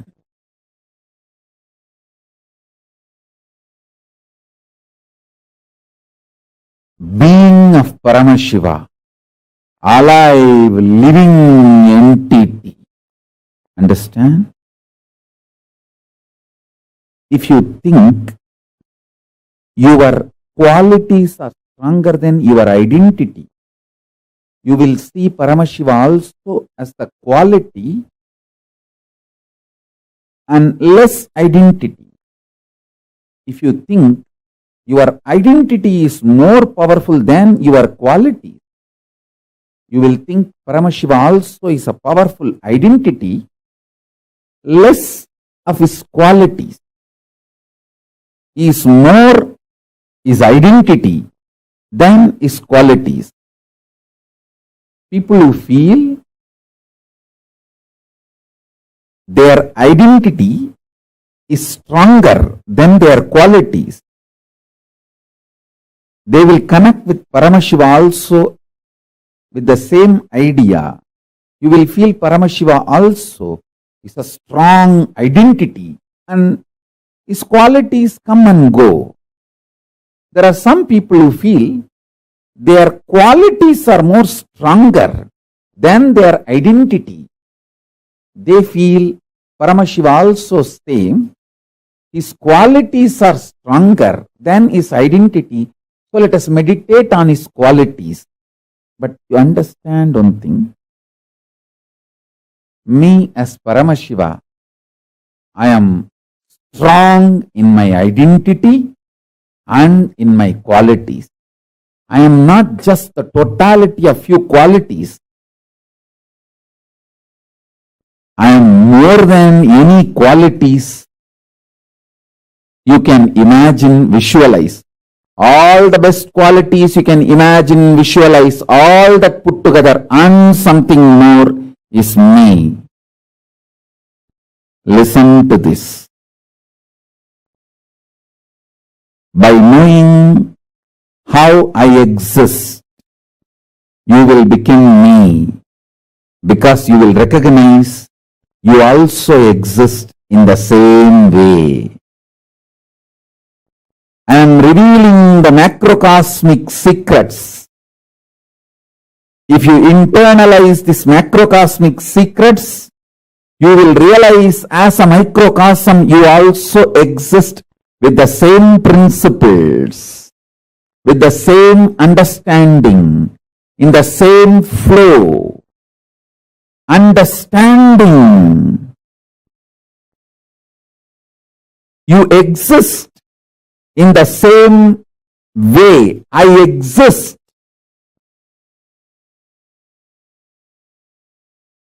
You will be liberated. You will be liberated.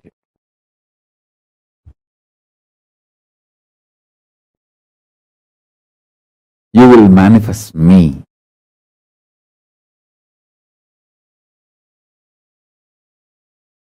Paramashiva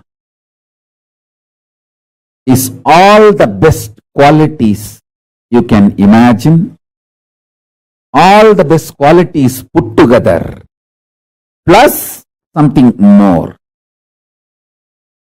So the identity is also strong. That is why I am saying I am form, formlessness and more. I have an identity, I have being, I have all the Ananta Kalyana gunas, all the qualities and more. By meditating on any of my qualities or my identity, you will manifest me. You can connect with anything.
Paramashiva is here, manifesting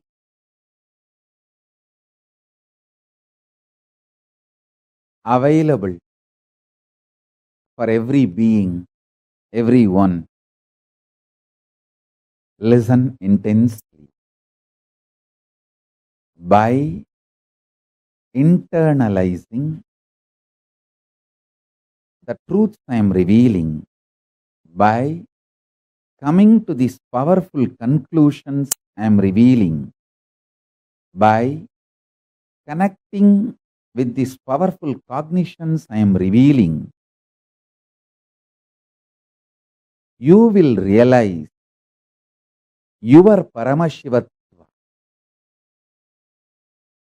This great macrocosmic secrets I am revealing, by internalizing them, you will realize your microcosm also functions in the same quality and principle. To understand, Paramashiva, I am form, formless, identity, and all the auspicious quality. Some people say, I am embodiment of quality. Some people say, I am a form. If you feel you are just embodiment of certain qualities, you will connect with me as embodiment of some quality. If you feel you are an identity, you will connect with me also as an identity. If you feel you have form, you will connect with me as a form. Understand, in reality, I am formless and I have forms, and I am a powerful identity, powerful being, powerful auspicious qualities. I have everything as my expression, as me. If you connect to any of my auspicious quality, you will reach me.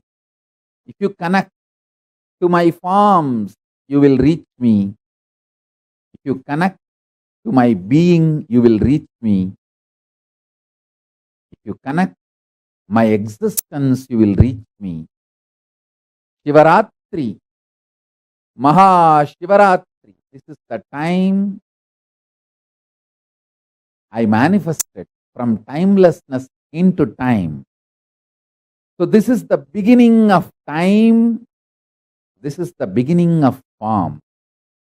From my formlessness, I manifested as form. From my timelessness, I manifested as time. From my timelessness, I manifested as time. From my formlessness, I manifested as form. So this is the beginning of everything that exists. My creation aspect, Srishti, creation aspect, understand?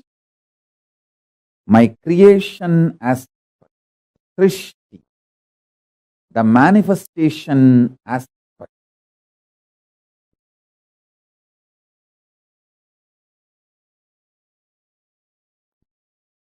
My maintenance dimension, Sthiti, sustenance dimension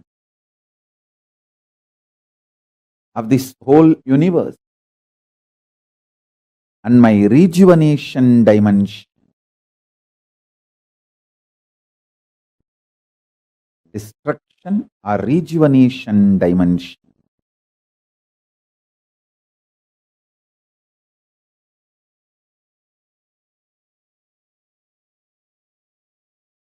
This destruction and rejuvenation continuously happens in everything in everyone. That is the way life functions.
Paratva, the conscious supremacy. Swamiji revealed a very, very important truth in this.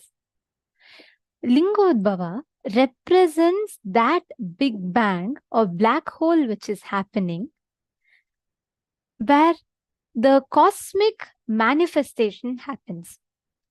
Now, all of us might have heard various different truths, like, how the embodiment, how the cosmos manifests, how the cosmos embodies itself in form. Continuously, all these great sciences are revealed to us in our scriptures. And here, Swamiji revealed a very, very important truth. Who Lingodbhava is. The space that transcends the tiredness and boredom and leads us to that ultimate seeking of our source, the conscious supremacy. What did you all click with as Lingodbhava? Can I request all the participants to post? Come on, Malyangshu, Madonna. I see many of you are posting. Okay, come on, Malyangshu, what did you click with? What did you understand as conscious supremacy?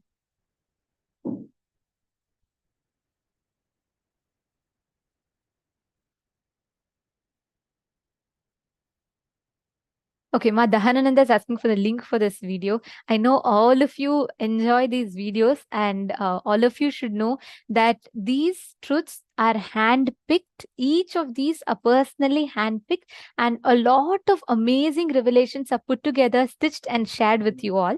So these videos, independent satsangs, are available on YouTube, and surely you can enjoy them from there. And we will also be sending you the homework links. But these videos are exclusive in Paramashivoham. So these sessions, the way these sessions are put together, from all the revelations we take, we stitch it together and we share that with you. So these revelations are available to you on YouTube independently. But this exact session as such is available on Paramashivoham. But you will be receiving homework emails. In your homework emails, you'll be receiving the videos, the links, where you can receive these truths in a much more deeper way. All right. Wonderful. And yes, can I request everyone to share? Come on. Can I request all the participants to share, all the male bodies and all the female bodies? Every one of you, I request all of you to please share. Ma Zengshu Yun, Ma Kartika. Come on, all of you should post. Today is such an important day. We're learning about, the cosmic happening of Lingodbhava, cosmology, how the 9 planets up there has an impact in your daily life. So it's important that we first understand the big bang of the cosmos, Lingodbhava. And all the viewers that are watching us on YouTube, I request every one of you to please post as well. And you all also can feel free to ask your questions, everything in the comment section, in the live chat. And we will be answering to all your questions from the live chat.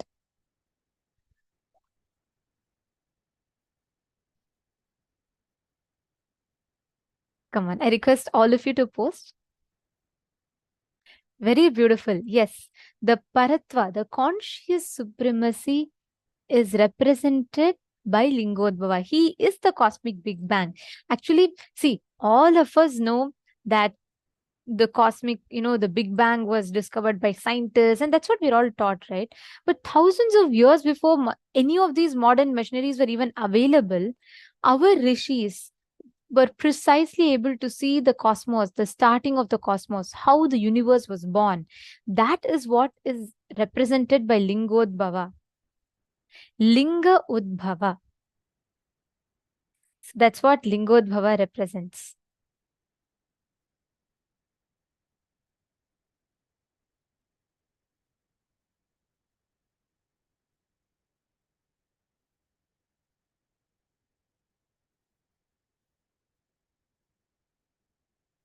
Yes. Okay, great. Nice to see so many of you posting. Mahongli Wong is saying Paramashiva is a form manifested from formless. Paramashiva is the beginning of all that are manifested. That's right. And Ma Dahanananda is asking, what you connect with? Is it the form or the formless? I think both are different at times. That's a very beautiful question because Swamiji answered this question in a very beautiful way. I really click with it a lot. See, like how we have the nature, the reality that we see around us, right? The perceived reality. You see the things, you see me in the screen, you're seeing your screen, you see maybe the plants next to your TV or screen, you see things around your wall, your house, the people around you. That is a perception. That is a perception of the world around us, reality, and the way we perceive reality. Right? Now, the second layer of it, many times we get stuck in the belief that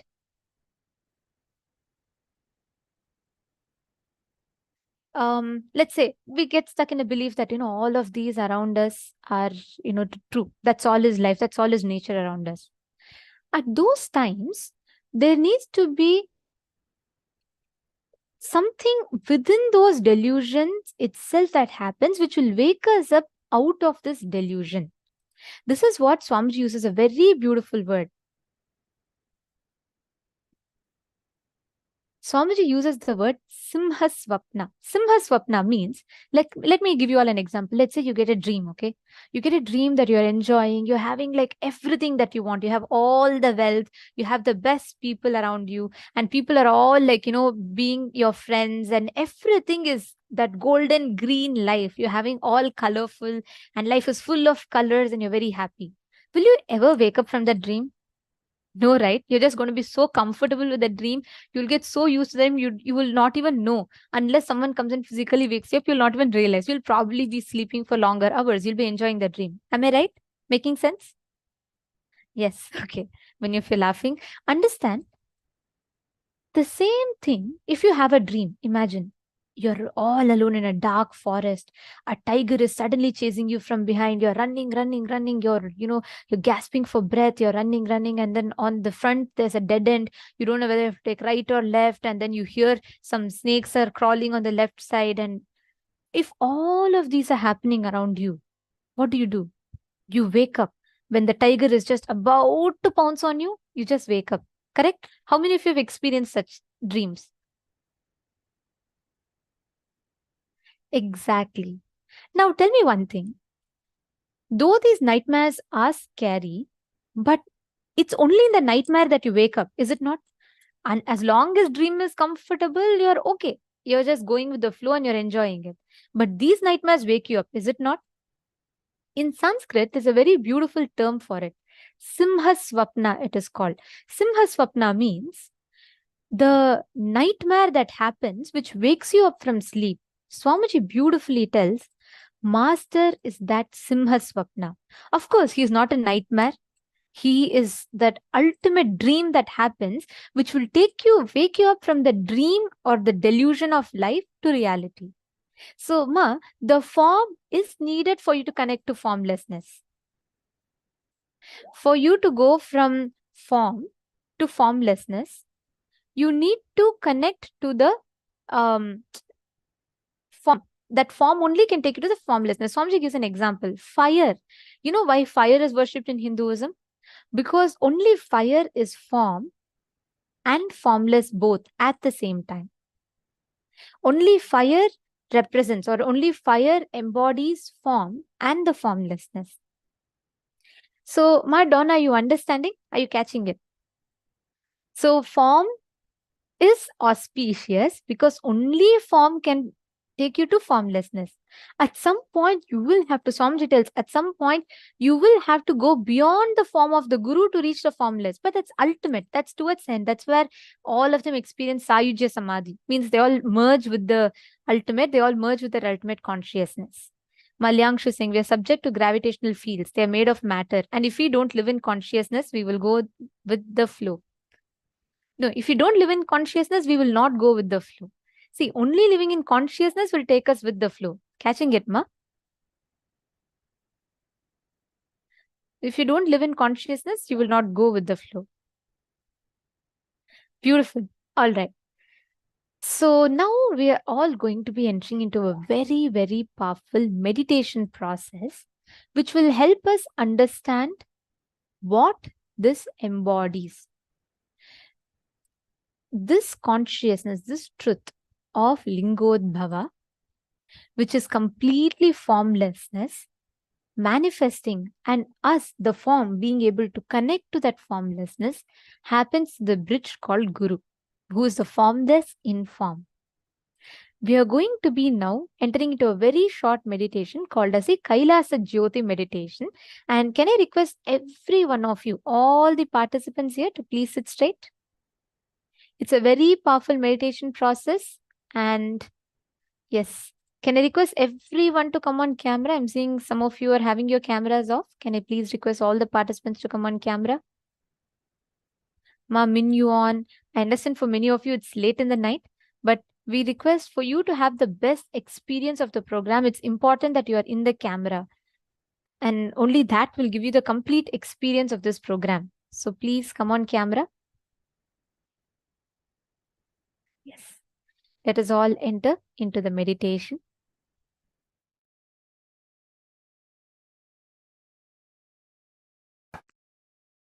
I'll describe precisely how the Kailasa is.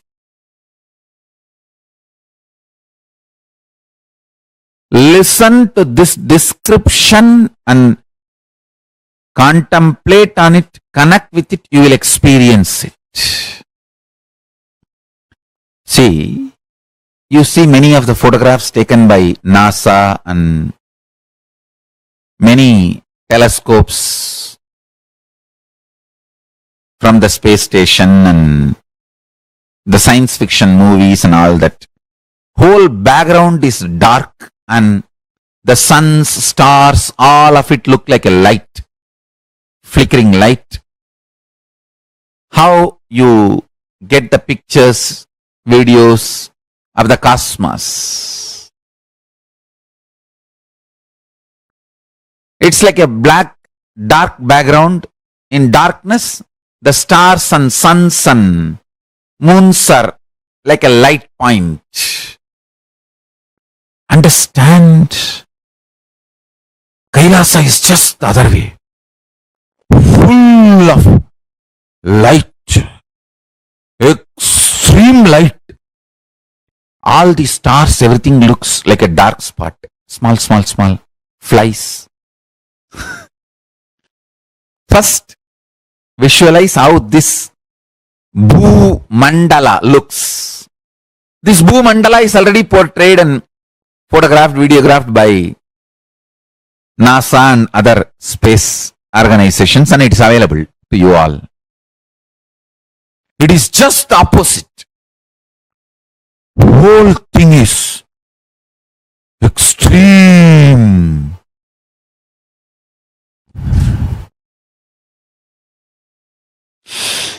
Extreme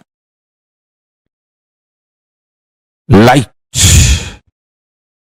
Understand? Even if you try to visualize this, your third eye will open. It will start just.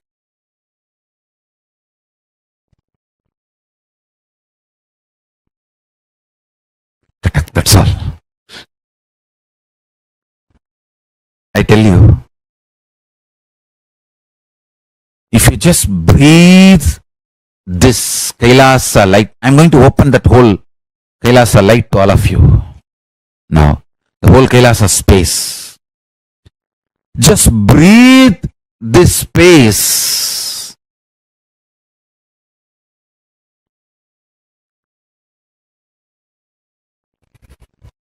Please sit straight and close your eyes and internally hum the Mahavagya.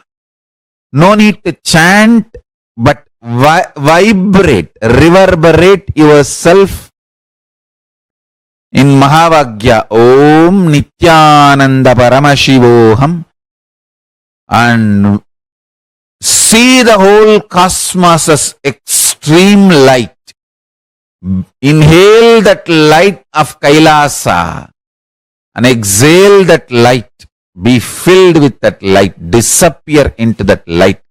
Kailasa Jyoti. Sutta Swayam Prakasa Jyoti. Where the moons and planets and solar systems look like a small dark spot. Om Nithyananda Paramashivoham.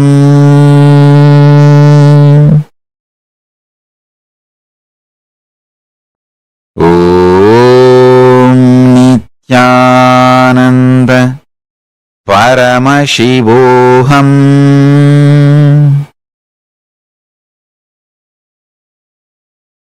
Paramashiva is opening himself to all of us. Inhale Kailasa. Exhale Kailasa. Dissolve into Kailasa. Disappear into the Kailasa Jyoti. Jnana Peruvali. Sutta Swayam Prakasa. Paramashiva Paramburule.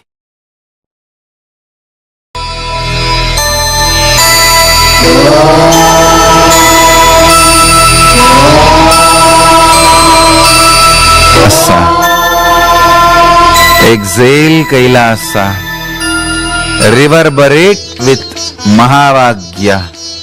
Om Nithyananda Paramashivoham. Experience Kailasa. மூவேந்தராண்ட ராஜாங்கம் நம் தமிழ்நாடு என்னும் பேராகும் தென் பாண்டி மன்னன் அரசாங்கம் அது நான் மாடக்கூடல் நகராகும் மதுரையிலே நதி வைகையிலே கரையமர்ந்தாள் என்னை மீனாட்சி மதுரை என்றாலும் மனதில் கொண்டாலும் சிவனார் அருள்வாரது நீதி 64 திருவிளையாடல் இறைவன் நடத்திய அருள் பூமி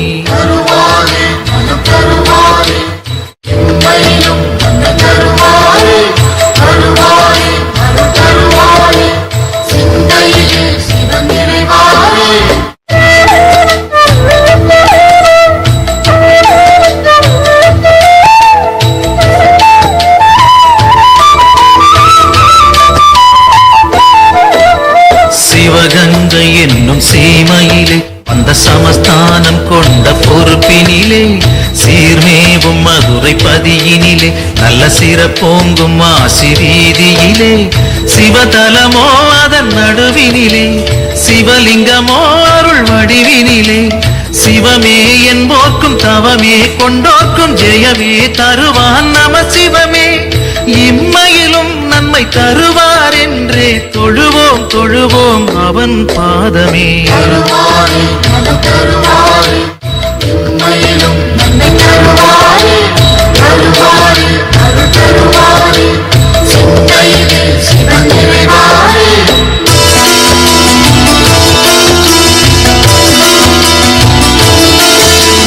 ஓம் நம சிவாய ஓம் நம சிவாய ஹர ஹர சிவ சிவாது வேதம் மறுஜென்மம் கொண்டாலும் மனக்குறை தந்தாலும் மறவேன்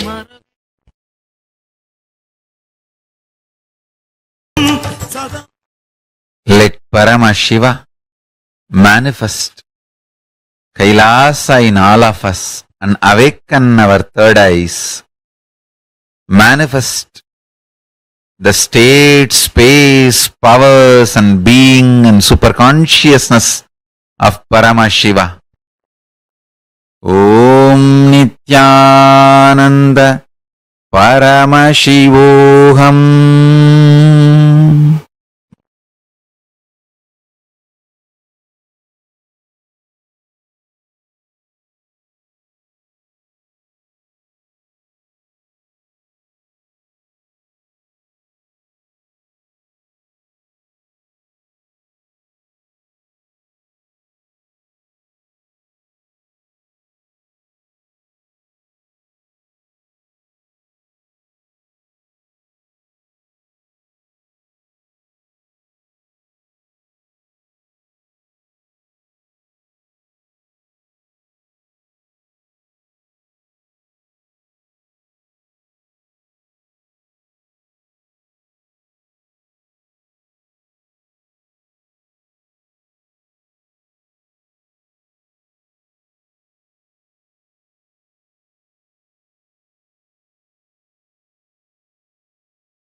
Please relax.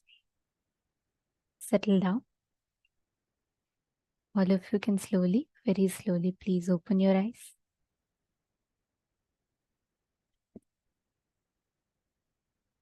Now, as all of us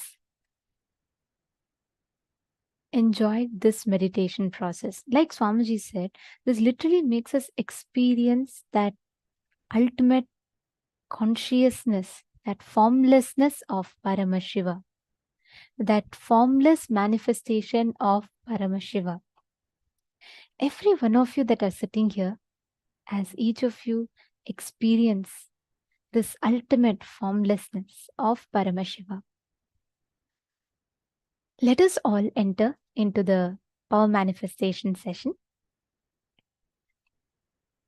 Can I request every one of you to take a minute or two to share with us what did you experience when you did the Kailasa Jyoti meditation? What was your experience like, especially when Swamiji guided us through that process?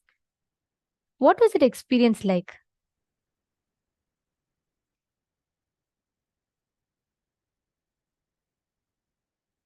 Yes, Ma Dahanananda posted, Kailasa is opposite, just a very bright light. And the stars are just like dark dots. That's a very, very important revelation that Swamiji shared. Kailasa all of us think, oh, the whole universe is dark and, the stars are the brightest. But Kailasa is just the opposite. Mama Dahanananda, you caught the right thing. Kailasa is just the opposite. Actually, Swamiji tells the sky, even the sky in Kailasa is golden color. Everything in Kailasa is gold color. And the stars appear like dark dots in the sky. That's right. So that is how Kailasa is actually. It is intense golden. And in fact, Ma Dahanananda, on the Tripurantakar day, which is, I'll give you the exact date, on that day of Paramashivoham, we have a very special initiation where you will get to see Kailasa as it is. As Kailasa actually exists, you get to see Kailasa. This particular process will be conducted on the 22nd of August. So it's a very, very powerful process. So you can be there and you can receive this initiation. It's a very powerful one. Sorry, this is conducted on the 15th of August, and it's a very powerful initiation where Swamiji will be giving us a darshan of Kailasa as it is. And at that time, you will see, actually, Swamiji will tell how it is just the golden color and it does not change. The color is just plain golden. All right, beautiful. Now, let us all enter into the power manifestation session. See, from morning onwards, we've been manifesting the power of being able to see and identify anything that is happening in a distance. Like Swamiji revealed, right? When you are manifesting this power of being able to see, being able to scan, identify, it is not just distant treasures, even the hidden thoughts in people's minds, as Swamiji revealed. Both you will be able to identify and find out. So here, this power, the ability to scan and read people's minds. Listen very carefully. You will be able to, as a person is visualizing, let's say, for example, I'm thinking of an apple, okay? And I will be holding on to that image of an apple, and all of you will be able to scan and identify what I am exactly visualizing. Are all of you understanding? If you're all understanding, can I please request you all to put yes in the chat? Are all of you catching it? Okay. Great. If any of you have any questions as well, you can ask. Perfect. Okay. Yes, thank you. I see people putting yes in the chat. And all the viewers on YouTube, Facebook, you're all also getting it? Okay, so let us enter into this fun round. We are going to be manifesting this power, and this is basically where you're going to be able to identify what exactly another person is visualizing. Okay, so shall we start? Can I request every one of you to please take a piece of paper and please write down any one thing that you want to visualize. Any one thing. You could write anything random. Don't say, oh, let me write Swamiji. You should not write something that's easily guessable, because all of us know we think of Swamiji, right? But just take something random. That should not be something you can guess. See, when you manifest it completely, when you're able to see something random that a person is visualizing, you will feel so confident about your power manifestation. Come on, Sumit Agrawalaya and all the male bodies as well. Can I request every one of you to please write down something in a piece of paper? And once all of you have written down, can I request all of you to please post that in the chat? Don't post what you have written down. Sorry, I mean post that you have finished writing in the chat, so we'll know you've finished writing.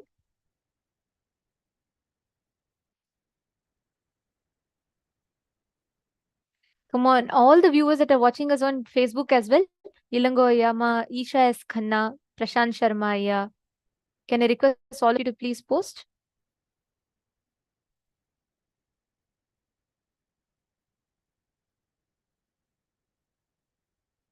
Beautiful. Okay. Now, what you're going to be doing is you're going to be connecting with one of the partners. Here on Zoom, all of you can connect with another participant. All those who are watching us on YouTube, all those that are seeing us on YouTube right now, we encourage every one of you to join the two-way, the Zoom, for you to have a more better experience in terms of you being able to connect to other people, manifest with them. So please join here on the two-way video conferencing. You all can go to paramashivoham.org.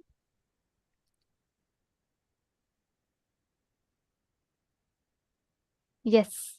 Now, all those on Zoom, please connect to another partner, and all those on YouTube, if you are able to, we encourage every one of you and recommend each of you to join here on the Zoom.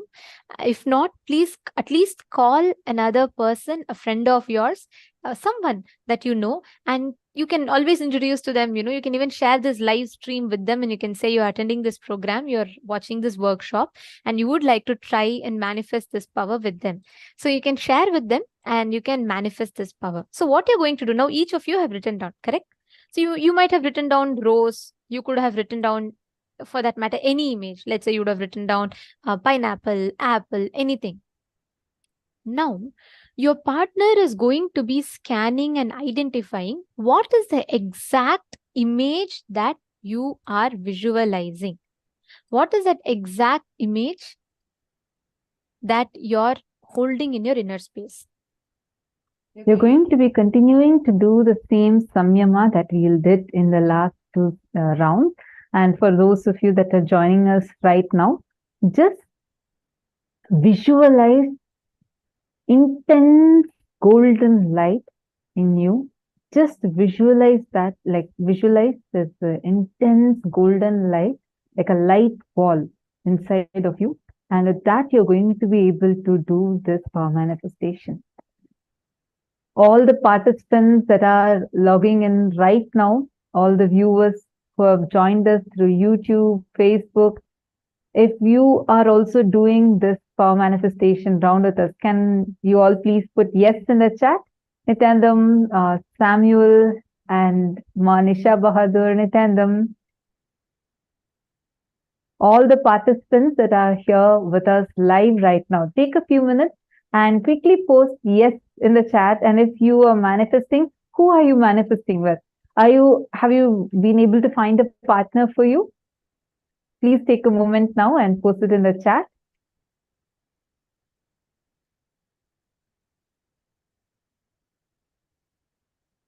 Okay, all the participants on Zoom, were all of you able to find a partner for yourself? If you have been able to find, then please put who your partner is. If not, please post in the chat. Take a quick few minutes and let's all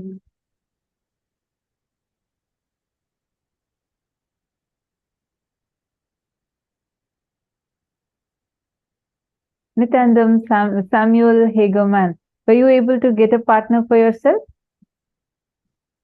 Actually, Samuel and all those who are watching us on YouTube, if it's better when you all join on the two-way video conferencing via Zoom, because here it's as a group. And you can see so many participants here are actually connecting with each other and manifesting. When you join together and you're scanning, right, the whole group energy gives you different experience altogether. So we recommend that you all join via Zoom and you enjoy the program. YouTube is also available, but Zoom is the best for you to experience the whole. You'll get a more interactive experience with the two-way video conferencing. So please do join. You can go to paramashivoham.org and you will be able to get the join link. And yes, I see many of the participants have connected. Okay. You all can see, if some of you are still requiring partners, I see Susan Solander has requested. Madhahananda seems to have already connected. So all the others, if you need partners, just look at the Zoom. And right now, all of you will be able to see each other as well. So what you all can do is see your partner. The key here is you have to make sure that your partner is visualizing the exact same thing. So for example, let's say I'm thinking of an apple. Okay, I've written down apple in a piece of paper and I'm going to be remembering that. I'm not going to be thinking about what I should cook for my lunch or dinner when I'm having to visualize apple. Then your partner is going to get confused as to what to scan. So the key here is make sure you are visualizing one thing consistently. Okay, clear? Shall we all get started? Ma Priyesha, it's very nice to see you attending through your night. I see every morning from late evening your time till night you attend. It's very nice, Ma. I know you're from India and you stay up through your night. And so many Chinese participants like Magog Lee, so many of you who are in the Asian zones, which is night time, and you all sit through your night and attend very sincerely. It's so beautiful to see that. Ma Naresha. Okay, great. So listen very carefully, okay? Now sit straight. You are only going to hold the the picture that you're visualizing at a time. And just constantly remember that if I'm having an apple, I'll just be seeing an apple. When I'm closing my eyes, I'll be visualizing an apple. And my friend or my partner is going to scan me and identify what it is.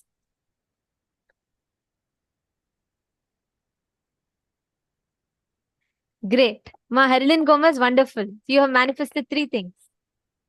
Beautiful, Ma. Come on, I see many of you starting to manifest. You all can post. Keep describing to your partners as you scan. Ma Adila, you didn't find a partner still? Is there anyone else who requires a partner? Please, could you all just post in the chat and connect?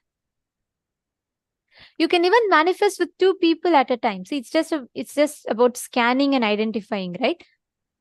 Okay, Madila, Madonna is connecting with you. So connect with her and you can manifest.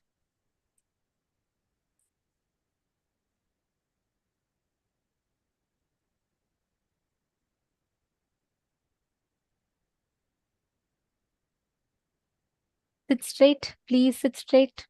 Do not slouch your back. Sit straight.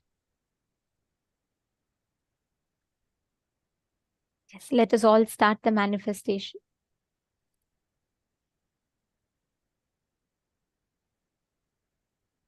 Please connect to the partner. Chant the Mahavakya. Nithyananda Paramashivoham.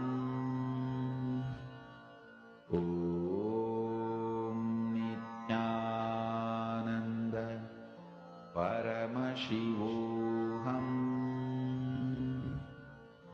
Om Nithyananda Paramashivoham.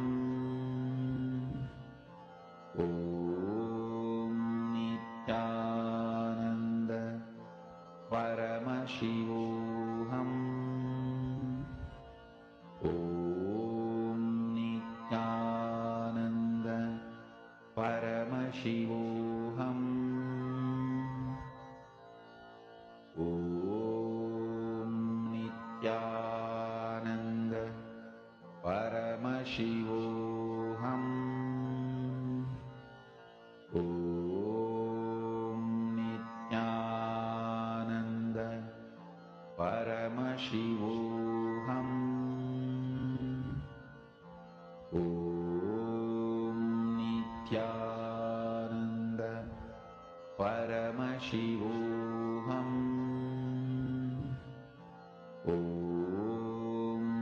Nithyananda Paramashivoham.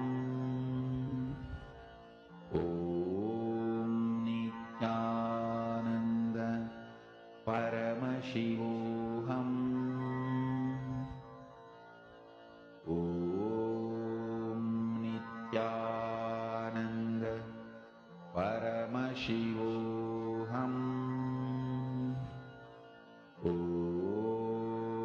Nithyananda Paramashivoham.